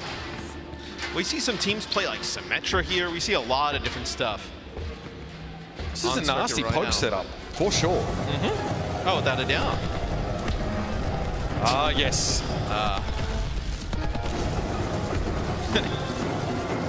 Truly compelling symphony. Thank you, Dallas. Thank you, yes. Very cool. All right, Harmin Sigma. Spark on the Tracer here. I'm very curious to see how he navigates this early scenario. He switches to Genji here. You see double sniper, you see this type of setup. Yeah, so I like that swap. The Genji makes way more sense in this situation than a Tracer. Cards on the move. Most of the Shock keep themselves hidden for now. Sparkle having a surf. Pressure on the Sigma now, connecting a lot of those shurikens, so Kaluj not too bothered. It looks like the Shock want to give a bit of ground here. It's interesting they just kind of back up right away. So maybe they want to play around some of this high ground on the corner. So you take multiple angles with that Hangzhou Widow setup. This is very passive though. If this goes wrong for the Shock, if they lose a player early, this has been all for naught. They've given up all this ground for free. Now Finn is able to deal with Fielder first. That's step one. And Kaluj takes a big shot there from Guerrillo, but have to back up just a bit. Kill needs to be careful as well because Kaluj will be recalling that barrier every now and then. If he just gets mistimed and Guerrillo's able to find him, that would be devastating. Good looks from San Francisco, though. Very conservative approach to this round. Hanbin wants to get aggressive here. They're getting some progress. Yeah, they knocked down Kaluj, so they have to back up a little bit. What an angle from Kilo. Oh yeah, that is. Nicely done from Proper though. He's got rid of Sparkle. Discord Orb on Kaluj. There's no way. Oh my. You don't have a double sniper look here from the Fuel. No, if you were going to play like a Hangzhou, Sparkle probably wouldn't be in the game. This is maybe why you see San Francisco choose this map. Feeling confident. Whip shot there, gonna bring Proper into line. The Shock have only seemed to like really wake up when they're on game point throughout this event, so. Dragon not connecting there from Proper. Hoping to maybe play off the back of that, maybe the displacement effect, but it's no good. Still respecting Hanbin's hyperspheres here, but Hanbin might be in some danger. very slow here. Here comes the rally though. That's Chio sending the troops forward. Fighter on the Baptiste, a classic pick from him. And Harbin opens up the account. Proper is felled. Yeah, and it was a gravitic flux from Kaluge, but not good enough to get any kills. Sparkle in the back line, picking up some as this will be a point take for the Fuel.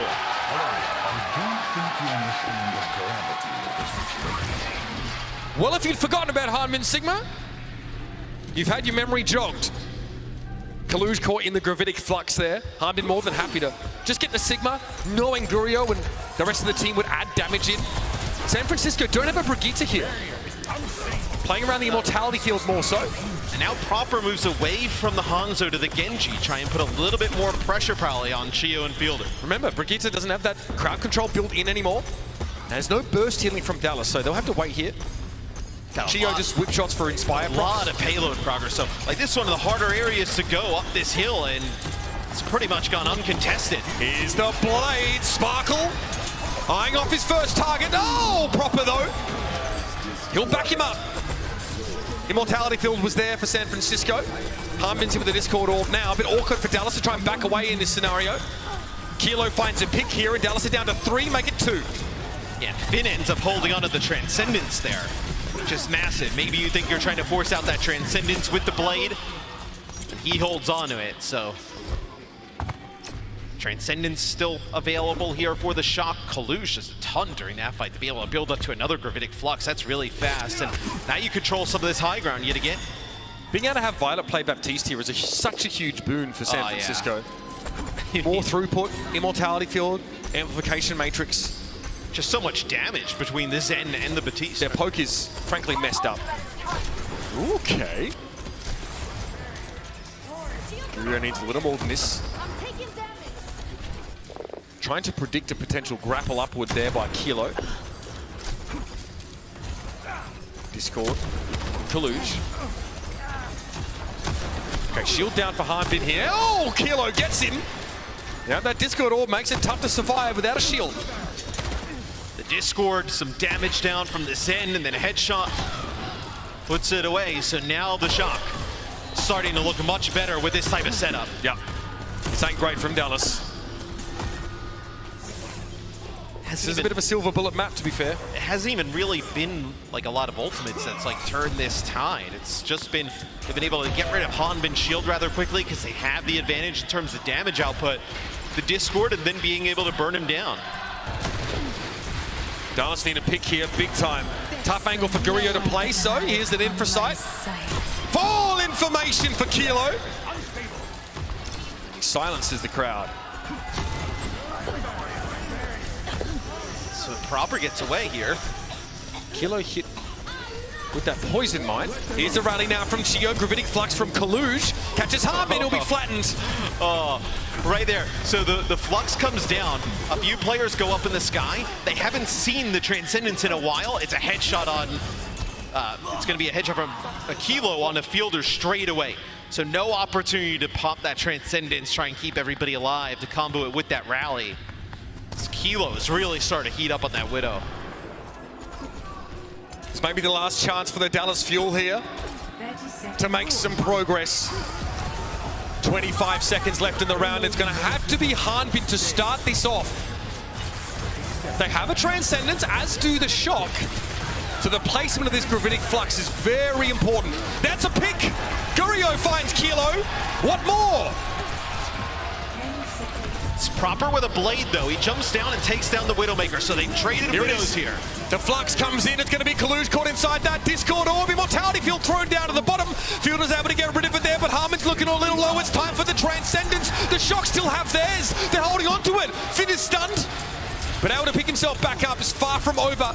The Shock have a key support ultimate. Sparkle needs to find a way around the Transcendence with this blade. Yeah, that's what they're holding this Transcendence for, the blade. He got him! Oh, it's just going to be a kill on a Kilo. Here's the Transcendence, but it's a short-handed San Francisco Shock now. Using that support ultimate buys them some time. It's a player advantage now for San Francisco until Chio gets rocked. Hanbin trying to find an accretion connection of his own here, and Finn wins the duel against Sparkle. The immortality field from Violet goes a long way to preserving the lifespan of the Shock. And oh, Violet's back, baby.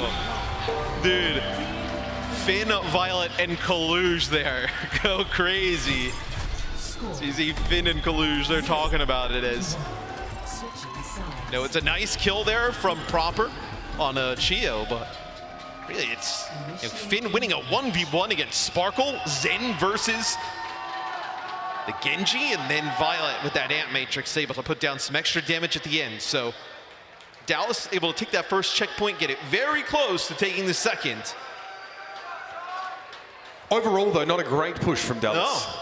No, not at all. I think if you're the Shock, you start to build a little bit of momentum out of this, right? I feel like you have the advantage in the Widowmaker battle. Gurio did hit some shots there, but Kilo is really starting to heat up. You also have a little bit more versatility in what you can play. I like the Baptiste Zen look better, I'll be honest with you. You have a lot more utility. We talked about Brigitte in Overwatch 2. She has great healing, but that utility essentially no longer really present outside of the displacement effects you have, and no longer shield bash. Being able to draw on a player like Violet is huge. So the team's talking about the piano. I must recharge. Hold on. Beautiful.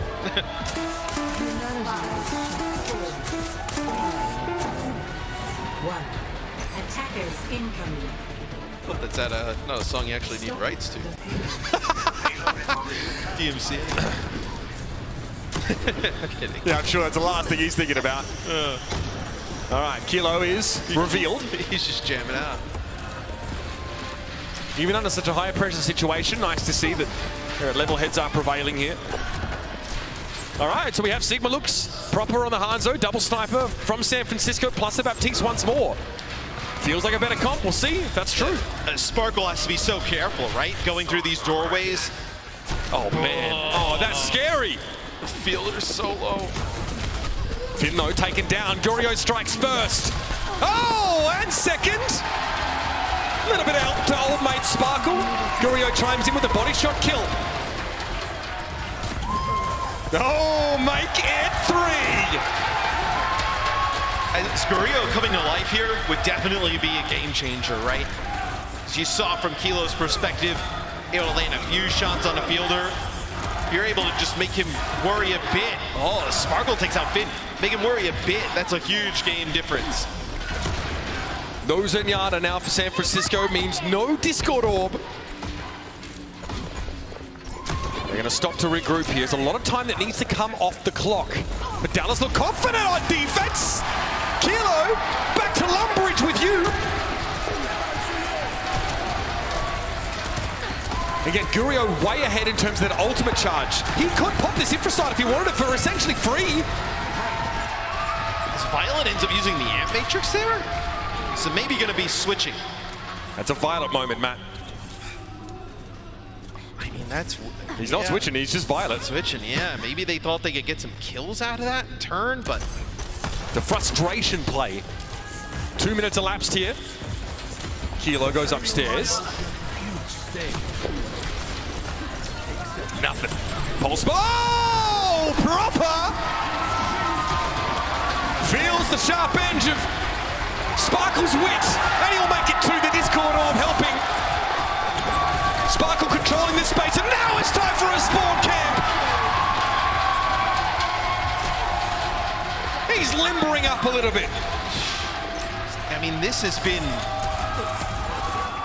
This is oppressive, Matt. It's a completely different half than I expected, because the Shock started to turn it on there towards the end. Dallas battling back. That's a headshot there that was on the Hanbin, and then a Gravitic Flux. They have to use a Transcendence. Finn's able to win that duel there, and after the Transcendence, Fielder's in a weird spot, facing down Collusion, that side room, but it gets Finn, peeks around the corner. It's going to take a little more than that, though, and now the Shock. Sniff of the cheese. Oh, Gurio! All right, tough for him there, though. He's definitely going to get eliminated. This will slow the Shock down somewhat. Wasn't able to get that mini health pack behind the barrier. Shock with 3 now, moving on, and Finn has a Transcendence in his back pocket. Kaluge, some vandalism, I see. You have the rally available here for the fuel. I think it'll just be like Infrasight versus each other. See what happens if, maybe there's some big damage out on a Hanbin, then the rally comes through. The rally is there. There's a Discord on a Hanbin. Time is short. Rally used there by Chio. Immortality Field already has to be used, and that's been taken down. Gurio knows exactly where Proper is, but he can't stop Finn. Hanbin's eliminated. The frontliner is now down for Dallas, and they can still hold on. Kilo is removed. Sparkle thought about trying to challenge Finn there, but he's a little wary, and that's the Transcendence now. Sparkle is in trouble. Recall? Question mark? No. This will be that checkpoint here for San Francisco. Yeah, and you're going to have a few people get this back spawn as they're trying to get Fielder out. Get Fielder and Hanbin up here close as the Shocker going hunting. Finn frontlining here. This is scary for Dallas. They're going to get staggered out at this rate. Hanbin and Fielder stuck in that back corner. Kaluj pressuring them, and here comes Proper. Fielder is down now, and Dallas are in dire straits. They need to get out of this room somehow, but Kaluj won't be moved. In a Mortality Field in play, but Hanbin still removes him. Proper looking for Chio, but he gets smacked down.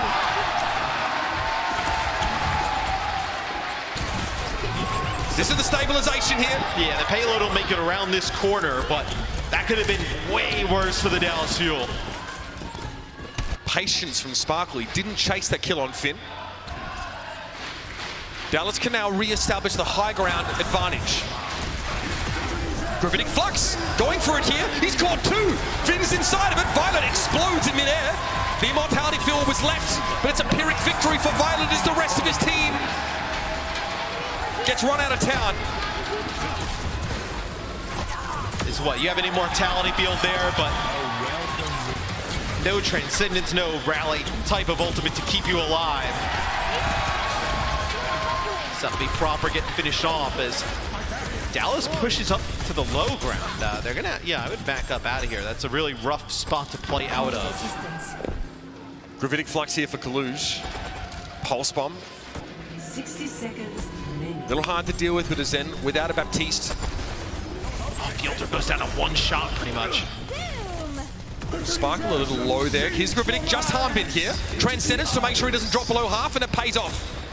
Gurio's been picked off Proper. You can see him in the back line there. Sparkle doesn't realize he's there either. In a 1v2, Sparkle has to recall. There's a risk of the Pulse Bomb here as Proper knows he's used that ability. Sparkle falls. Such a compromising situation to be in. Proper's far from done here. Fielder sticks him with that Discord Orb. It's going to be a recall from Proper now. Fielder has to try and deal with him, but he just can't. Oh, I mean, and Hanbin just tries everything possible to take out Violet, and Violet able to stay alive all through that. That's huge, because they'd had no support here at the end. 13 seconds left. Whichever way you slice it, this will be the last fight of this map. Sparkle has a Pulse Bomb. It has to be world-shattering. Okay, Infrasights from both sides. Now Sparkle knows exactly where to go to find the backline. Pulse Bomb on Chio, though. He tries to trade. It doesn't work out. Gurio going to reposition it, try for an aggressive angle. They need to stop the shock on this cart now. The stick's there. Violet's Immortality Field is down, and Kaluj is here with a Bionic Grenade. It works out. Sparkle gets in, but he has to trade. Hanbin with Violet, and the Gravitic Flux is somehow dodged by Finn. He turns around. Hanbin, 90-degree snap, but Kilo is removed, and they say this town ain't big enough for the two of us. Dallas, advance.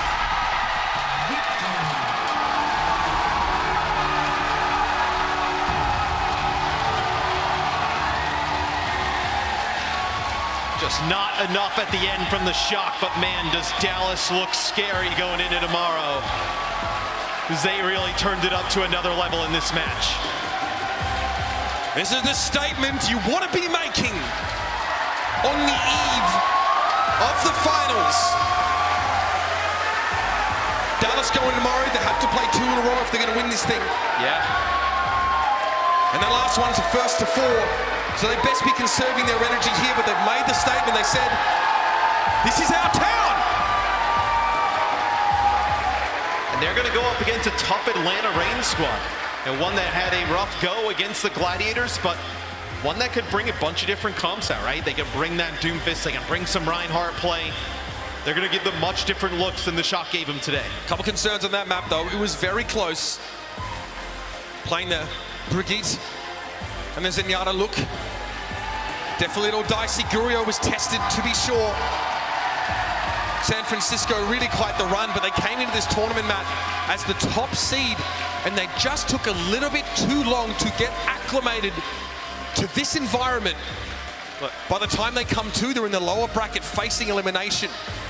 They gave us a great game, but there's something to be said for that home crowd buff. The thing is, well, if you're the Shock, this is like your first time right here on stage. It's a bit of a learning experience, but man, they did not look good today. I think there's going to be some stuff they're going to have to go back to the drawing board strategy-wise, because some of these teams, right, when you get to mid-season madness and you get the teams from the Eastern Division coming to play, it's going to be even tougher competition. Let's be frank for a moment here. That composition for Dallas, that map, not their best look. No. Definitely maybe a weak point that can be exploited. But for now, they're thinking about victory, they're thinking about glory that may await them tomorrow. But who's awaiting us right now? But Danny down on the stage, an interview with Sparkle. Mr. Man, thank you very much. Yes, I am right here next to Sparkle from Dallas Fuel. A dominant victory for the Dallas Fuel. How are you feeling right now? 자, 지금 일단 쉽게 질문, 가볍게 질문 먼저 하나 하고 좀 더 얘기를 좀 나눠 볼게요. 기분은 지금 심정 어떠신가요? 느낌 지금 어떠세요? 일단 하루에 2경기를 하니까 너무 힘들고요. 또 이제 샌프란시스코 슈커가 매우 잘하는 팀인데 생각보다 쉽게 이겨가지고 기분이 좋네요. I mean, because we have to play 2 matches, so it is a bit tiring. And San Francisco Shock is a tough opponent, but I think we beat him pretty easily. So I do feel good. And tomorrow, the finals. It is going to be another, I guess, a tough day for you because you do have to play 2 matches. You have to play Atlanta Reign and then the Gladiators. Do any of those teams scare you? Or are you worried at all because you have to play 2 matches again tomorrow? 자, 그리고 다음 또 내일 마지막 날이 될 것 같은데요. 이번 킥오프 클래식 토너먼트가 이제 내일도 좀 힘든 하루가 되지 않을까 생각을 합니다. 일단 2경기도 2경기고 또 이제 아틀란타뿐만 아니라 올라가게 된다면 글래디까지 상대를 하게 되실 텐데 그 둘 중에 좀 걱정이 되는 팀 아니면 혹은 내일 또 2경기를 뛰어야 되기 때문에 좀 컨디션 조절이 좀 힘들 거라고 생각하시나요? 일단 컨디션 관리는 선수로서 이제 그것도 선수의 실력이기 때문에 당연히 해야 되는 일이고 이제 저희가 어제 글래디에이터즈한테 졌는데 이제는 저희를 이제 루저 브라켓에 보낸 글래디를 복수하기 위해 이를 갈았기 때문에 둘 다 걱정 없습니다. Well, first of all, for how we feel, I think as a player, really having to control like how your well-being is also a part of being a player as well. So I will take care of that. As for the matches, we're ready to go up against the Gladiators who put us in the lower bracket. We are ready for that revenge. So we're going to get that as soon as possible. Ladies and gentlemen, again, give it up for Sparkle. Thank you. Good luck to you, Dallas. Mitchell, Matt, back to you. See you guys.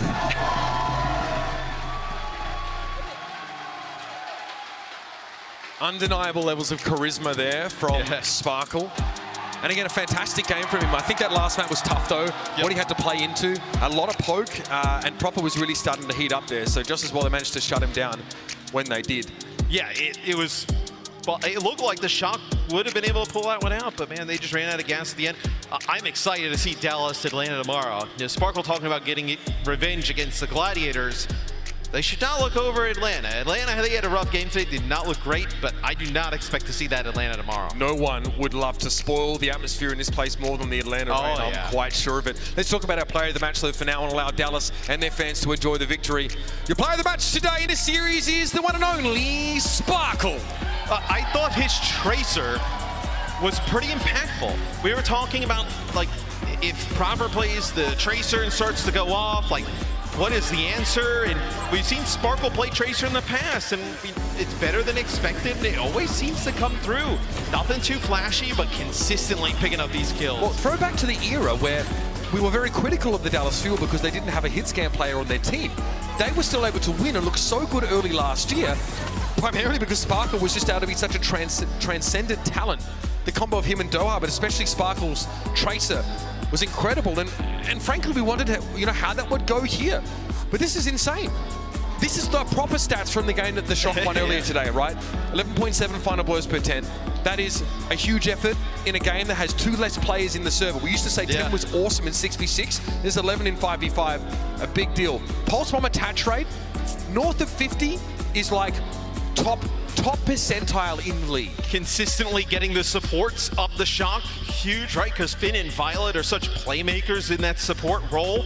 And then also being able to put tons of pressure on Proper, not allowing him to just run rampant in your backline. It's a huge performance today from Sparkle. We saw the San Francisco Shock just look incredible earlier today. Something about that first round, the atmosphere in here, Dallas seeming like they're on a different level. Can they get that lightning in a bottle, keep it for tomorrow? They're going to need it if they're going to make it to the final. Let's have our friends over at Watchpoint break this down. It's been an incredible day of games as we go through this lower bracket. Sad to send some teams home. Let's head over to the crew, though, and see what they've got to say on Watchpoint.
and welcome to the Watchpoint Post Show. Zoe here, joined by Reinforce as well as Necra.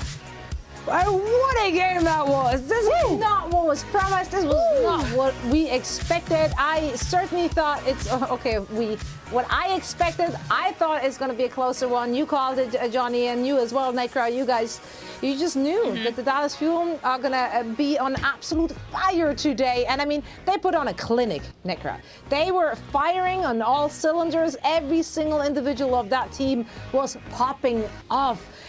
Was there ever a moment where you doubted them during this game?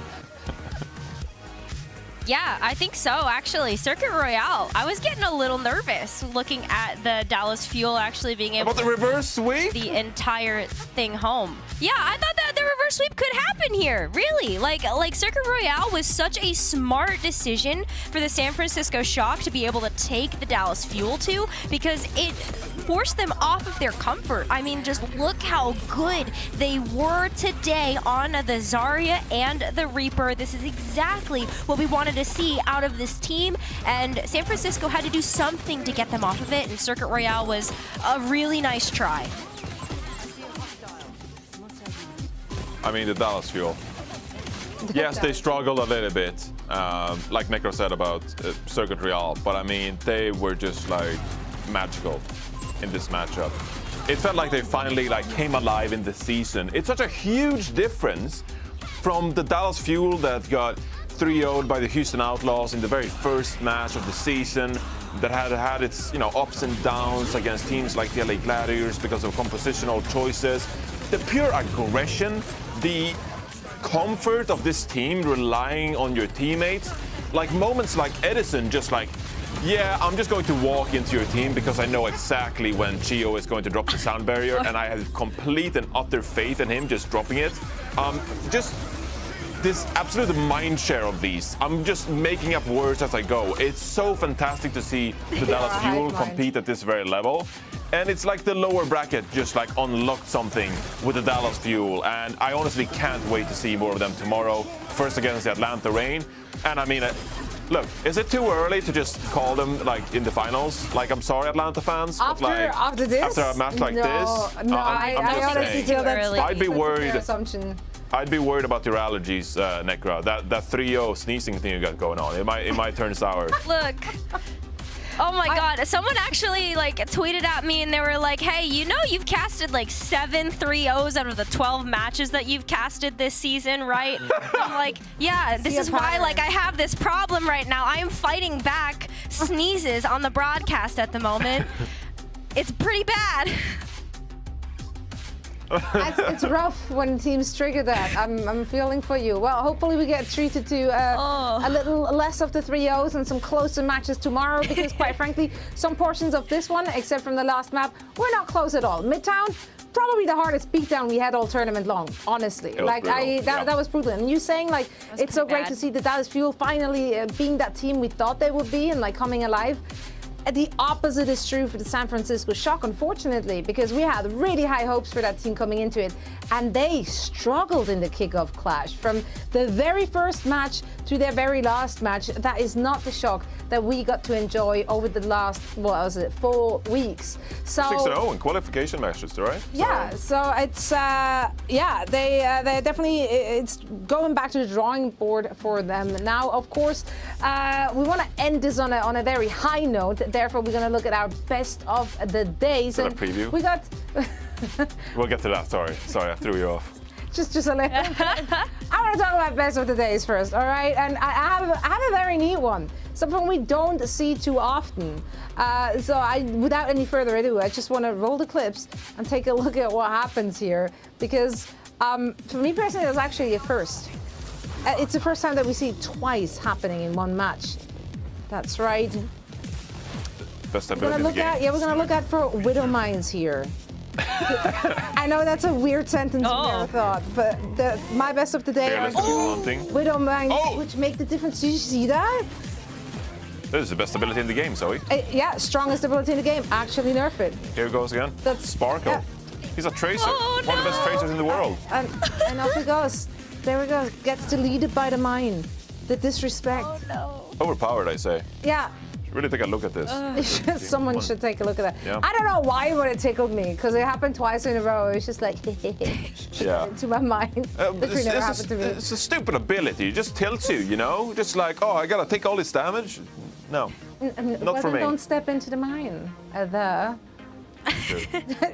I'm a Winston. I just like jump in there and I'm like, I'm here. This is my presence, and I just deal with it. Yeah, you just deal with it. M1W. You deal with it by dying. That's what happens. Necra, what was your highlight today? Well, my highlight also comes from the Dallas Fuel, sort of. It's going to come from Edison's Reaper. Edison put on an incredible performance today, and I look at this 5K from the Death Blossom that Edison was able to pull out of his back pocket. Like, holy moly, I want to see it again. Like, that's just the best Beyblade we've seen in a while. We haven't seen too many, like, full team wipes either from an Ultimate, and so it was just really special to me. I mean, he was such a beast today. Edison's actually scary, like straight up. Well, like in person too. If you met Edison, would you just be like walk away, hide? I don't think we've ever met him. I might be scared. I don't know. Yeah. I don't know. Maybe. I'd be a little He's scared. probably a nice guy. I'm not. I'd love to He meet seems him. really nice. 2-1 vote. That Yeah, he seems nice. You can be nice and scary at the same time. It's not mutually exclusive. It's called respect, like some Exactly. very Put respect on the name of Edison. He definitely deserved that. Now, who else should be shown some respect today, Jonathan? The ground. You need to show some respect to the ground, Zoe. Right. That's right, because you never know what lurks in the ground. You got to be careful. You gotta keep yourself on the high ground, on the high pedestals. Watch out. I know where we're going with it. Because Kevster, he's making the ground pretty fearful.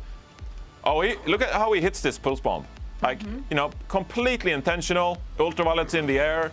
Taking a bit of a free fall here, boot off with Reiner. It's really team synergy more than anything else, because Reiner knew that this would be the exact location that eventually Ultraviolet of the Atlantic Range would just completely land in. It's gorgeous. It's like a. I don't want to say it's a party trick, because my parties would not land at pulse bombs, but it's a bit of a, you know, a clown trick. A clown trick. Yeah, you know, circus trick is what I'm thinking about. It's not a clown trick, a circus trick. Yeah, I love that. Like, hey, we're gonna boop up this up, and there's a pulse bomb on the ground. Woo! It looked choreographed. Yeah, exactly. So I can appreciate that. Now, speaking of clowns and circuses, and I mean, what goes well with high notes? High notes. There we go. Callback. Good one. Why didn't I think of that one? We got a bonus best of the day, but we got to listen in for that one. So lean back, relax, and enjoy the sound of music.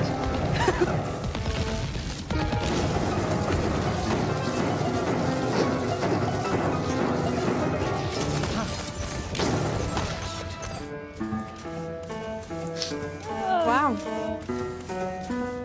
It's oh, this one's nice. So apparent. Yeah. Must recharge. Dallas Fuel is the chaotic evil, you know? San Francisco lawful. Well, it's very clear which team focused on what heading into this game. Do you think, Shock, they practiced too much piano leading into the tournament? You don't know. Maybe, maybe that was a reason. Need to take a look at this. Yeah. What are they doing in the lobbies? Practicing piano or playing the game? Have a stern talking to the coaches. Although it did that was a sweet little melody. I did enjoy this song of Dallas Fuel's people too, though. It's aggressive. It would be amazing. This is my request. If there's ever a tournament in Dallas again, that's like their walkout music. That's their walkout music. Someone clip it. Actually, yeah, I need that. I can't replicate it. It was too masterfully precise. Yeah. Something about something like that, but walkout music. License it. Gotta copyright that. Yeah. Someone's got to get on that. Anyway, I want to take a look at the brackets to see what happened the last 3 days, and trust me, it was a lot. We had some absolute highs, some very low lows. We're starting here in the Eastern region, where we had some surprises as well, which ended up with the Philadelphia Fusion in the finals. They are currently waiting for either the Seoul Dynasty or for the Shanghai Dragons. So that will be a rematch, a double rematch, as they just recently played against them before that match, and that one went in favor of the Dragons. So I guess on their scoreboard is 1-1 right now. That will be the ultimate winner for their winners bracket. The ultimate winner of the loser bracket. Yes. And I then mean, maybe the winner bracket too, but exactly. in the finals. So But one of them will win and the other one will lose, and that's my analysis for this game. Now, of course, we're going to take a look at our lower bracket as well. Exactly. So it was a 50-50 chance. Good math. Yeah, lower bracket. I think there were a lot of teams ended up in here, which we did not expect, Necra. Yeah, I mean, just look at the fact that we had Fuel versus the Shock just a second ago, and we also had, you know, Mayhem down here, Outlaws down here. It was just an absolute weird one, given that yesterday, I don't think a lot of people expected to be in this situation, just looking at the predictions. Sorry, I do have to call that back up. But, you know, now we've got the Fuel versus the Rain leading into the next match. It's going to be really, really fun to see. Absolutely. Yeah, I mean, looking at the lower bracket where you get to see the Dallas Fuel and the Shock facing off, which I had in my grand final. So yeah, crazy. Things happen. But we do have a few more matches coming your way. So let's take a look at tomorrow's schedule so you know exactly what to spend your Sunday with. And you will be treated, of course, once again, first in the Eastern region with their matches. We have two of them coming your way, and afterwards... we don't know the second one yet, because Shanghai and Seoul are going to have to figure it out, actually. You know? Who's playing Philly? There we go. All right, so this is what you can expect overnight. Once more, of course, if you're unwilling for whatever reason that might be to get up at 3 in the morning, we will fill you in after everything went Maybe down. it's not 3 in the morning where they are. Huh? Maybe it's like, you know, 4 p.m. wherever they are. I'm sorry I didn't do the time zone math for literally every country. It's always. But feel free to 4 do p.m. so somewhere for in the us, reinforce. You know? It is always 3 a.m. What country are you asking for? Which country am I right now? Yes. I don't know, Guangzhou. Guangzhou. Oof. Maybe like 5 a.m. I don't know. Well, I literally can't correct you right now, so you might be right or you might be wrong. I don't know, but we do have more matches coming at us tomorrow. I am so excited. It was a fantastic day. Necra, thank you once more for joining us.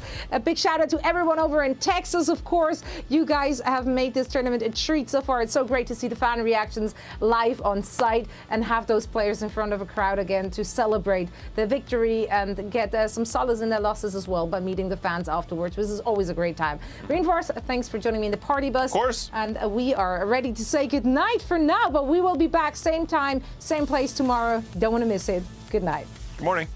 Or good morning. Good afternoon.